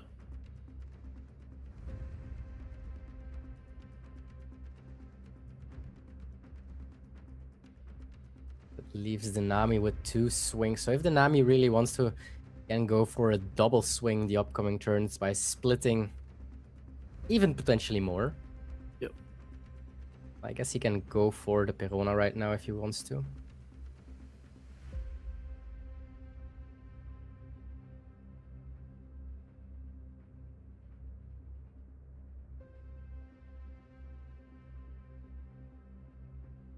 So he went into life there. We do have I Am Strong. That's the reason why he is swinging faced. We are able to freeze the whole board. I do think that we are missing one freeze. Yeah. But everything is frozen. Yep. Nothing can absolutely. attack. So that was fairly good turn there by Marco. Yep. We do have an electrical Luna in hand as well, so we can potentially do next turn once again. And this, don't forget this Mihawk. Every time when this character is rested up to one of your opponent characters with a cost of 9 cannot be rested until the end of your opponent's next turn. Yeah. So Will gain some value. absolutely. So we're seeing a 7k swing coming in. Double checking his own card. Yep. I guess he is double checking if it's not only on leader. Double triple checking, although you are at the 8-1, just to verify. Why not? Exactly. He has put one of his Don in the trash there. Is he aware of what he's done? Yeah, like this you can't play Beppo. Yeah, exactly. You need that Don that you just put in your trash.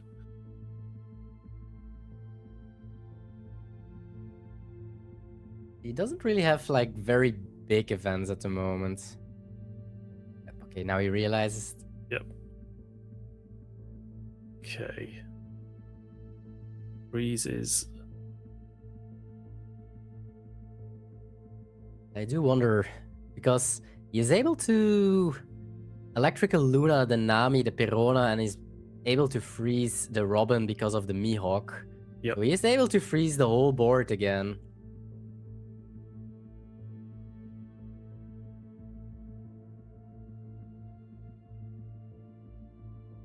Or being able to freeze the whole board with electrical Luna means you're not attacking with your bunnies. However, not attacking with your bunnies is not that bad, I guess, if you are potentially able to kill them sooner than later. Yep.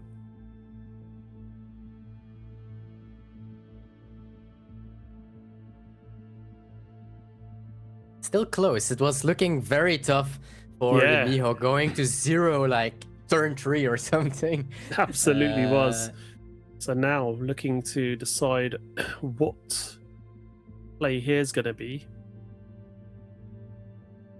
Got that Nami that's still active. Does he want to deal with that? I think one of the big issues is maybe we got rid of our Kit and Killer. So our event doesn't really work at the moment. We Yeah. don't have that. Well, I guess at the end of your turn with the coffin, it's still fine. Yep. So maybe he will just Electrical Luna just for that Nami. I do wonder. He has to calculate if he can survive a split between Nami and the leader. Yep, he's going digging. Replaced his coffin boat with another one. I guess if you have counter and the event it's looking pretty okay. Yeah. Let's find out. So not said that Martino is not gonna play just another 10 cost Newgate if he... Oh, it's on top even. Yep. Can do, but then let's see what he's going to do here. So he's going to...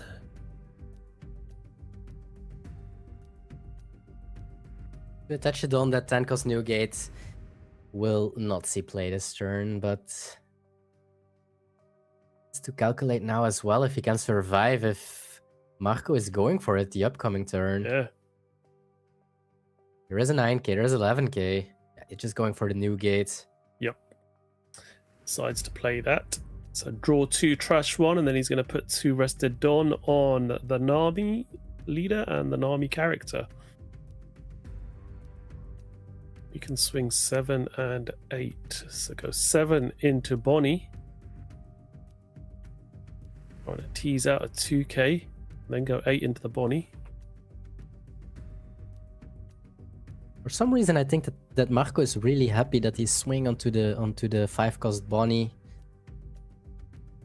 It's making space. He probably doesn't need that character to go for game. It's not asking for... Yeah.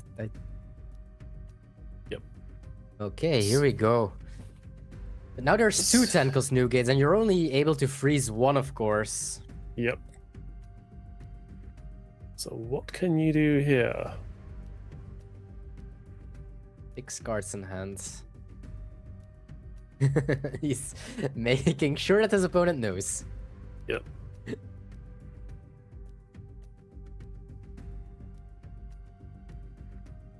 Okay. Another Law and Beppo comes down. Freezes that new gate. Leader becomes 7k. In life.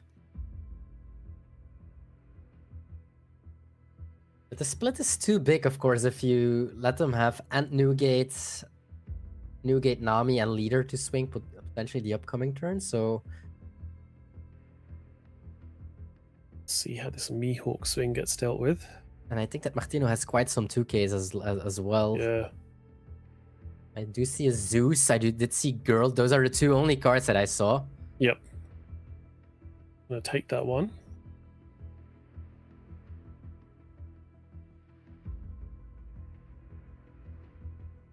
Now I'm gonna see Law and Beppo. He's a little bit afraid that it's a bait because he can actually swing a Yeah. lot. He can swing 14. Yep. Yeah, he's a we little bit able to- concerned here. Are we able to counter out of 14? Do we have so much counter? So we are a 7k leader, so we need like 8. I guess that sounds very, very possible. Yep.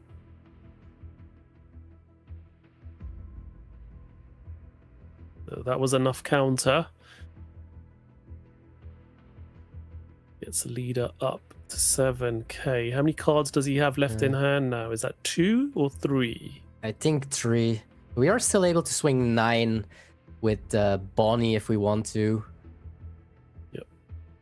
And I think there's 3 1Ks in that. I do think that I did see 2 Borsalino as well. So 9K wouldn't be enough to get there, but he has to calculate. Can you survive a Newgate?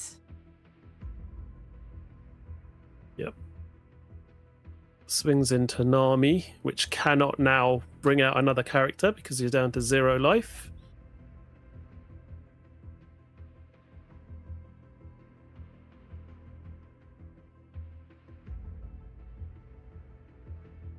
He is Yep. countering, so 2 cards in hand. This can be the ultimate bluff if this is not 2k, 1k, because this law is able to swing 9. If this is not 2k, 1k, this is a huge bluff from Martino. I would love to see this hand. Is it 2k, 1k, and is he surviving if this law swinging 9? Yeah. Okay. Restand 3 Don. He's gonna go for it. 9k, Oh! and he's got it. Oh, he bluffed, but the bluff didn't work out. He should not have saved the Nami. And then he was Wow. able to counter out of this. Yeah. Absolutely insane. Had he have let that Nami go? Yes, He'd have- he would have. I think he would have won. Yeah, absolutely. But decided to counter.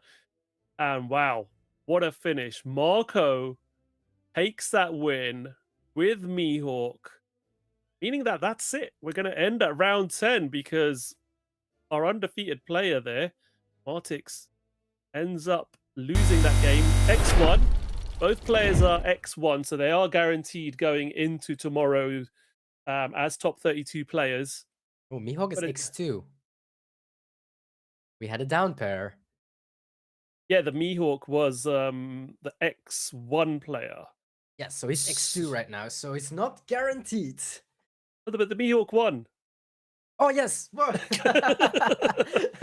So both players are X1 now, so they are guaranteed to be Yeah. in top 32 tomorrow. So again, I was testing you all. 10 rounds is There we go. Star's There we still go. awake. mental fatigue has definitely kicked in with Ruben there at round 10.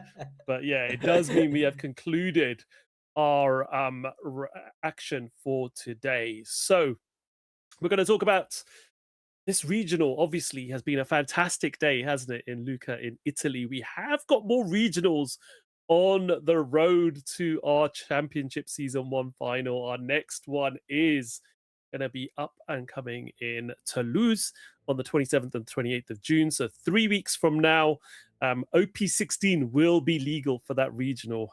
So do tune into that one if you can, because it will definitely be an exciting new introduction to our new set, OP16, that is having release events going on today at the moment. We've then got another one in Germany on July 4th to 5th, 11th to 12th in the Netherlands, 18th to 19th of July in the UK, and final regional will be July 25th to 26th in Bulgaria. We then will have our Flame Fruit Colosseum event in Utrecht on the 4th of September.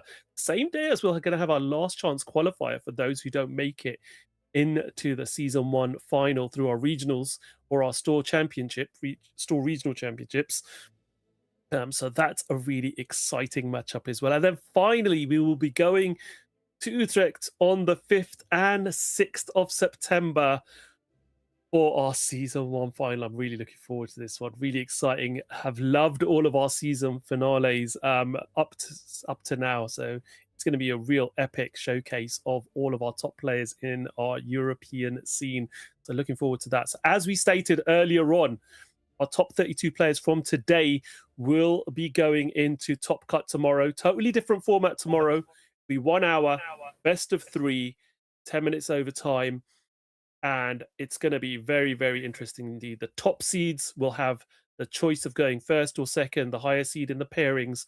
And we will see some top action tomorrow. Make sure you join me and Ruben for that. But now we want to say thank you to first of all, 1,500 odd players that attended Lucca Regional today. Some of them will continue to play tomorrow in Top Cut. Others will be playing in Treasure Cups. Others will be playing in side events. Obviously, we also want to thank our judge team that's been supporting us, the stream team today as well, and Game Trade as well, who are hosting this tournament. So thank you very much to everyone. And thank you all for joining us today as well. Ruben, do you have any closing words for our viewers? I just want to say that I was thinking while you were talking about the events, I have to choose a highlight. That question is potentially coming. And I can't decide. I can't decide. We had so many cool moments today and cool matchups as well. We saw so many leaders that are still just valid in this in this current format. We did see in our last game of the day, we did see Mihawk qualifying to the top cut as well. We started our day with so many different lists as with Kobe as well against Mihawk, right? So Yeah. we ended and we finished with Mihawk. Mihawk, yeah. Yes. So we did see the road on how to become the strongest swordsman. The first game he lost against Kobe. Kobe is maybe my my highlight of today. That deck looked so strong. I guess I don't want to see the deck list into like Purple and L, maybe for example. However, Purple and L getting rid of characters with all boosted plus 2000 from Koyaku. I'm starting to think about it. Maybe there is a way. Only 4 life leader is the painful part. But yeah, I'm gonna put Kobe as my highlight of today. I had tons of fun, and I'm already hyped for tomorrow for the top 32 of 1,500 players. Yeah, absolutely. So don't forget, keep your notifications turned on either Twitch or YouTube, whichever format you're watching us on. We will be live tomorrow morning. But until then, have a great evening, and we'll see you all again tomorrow.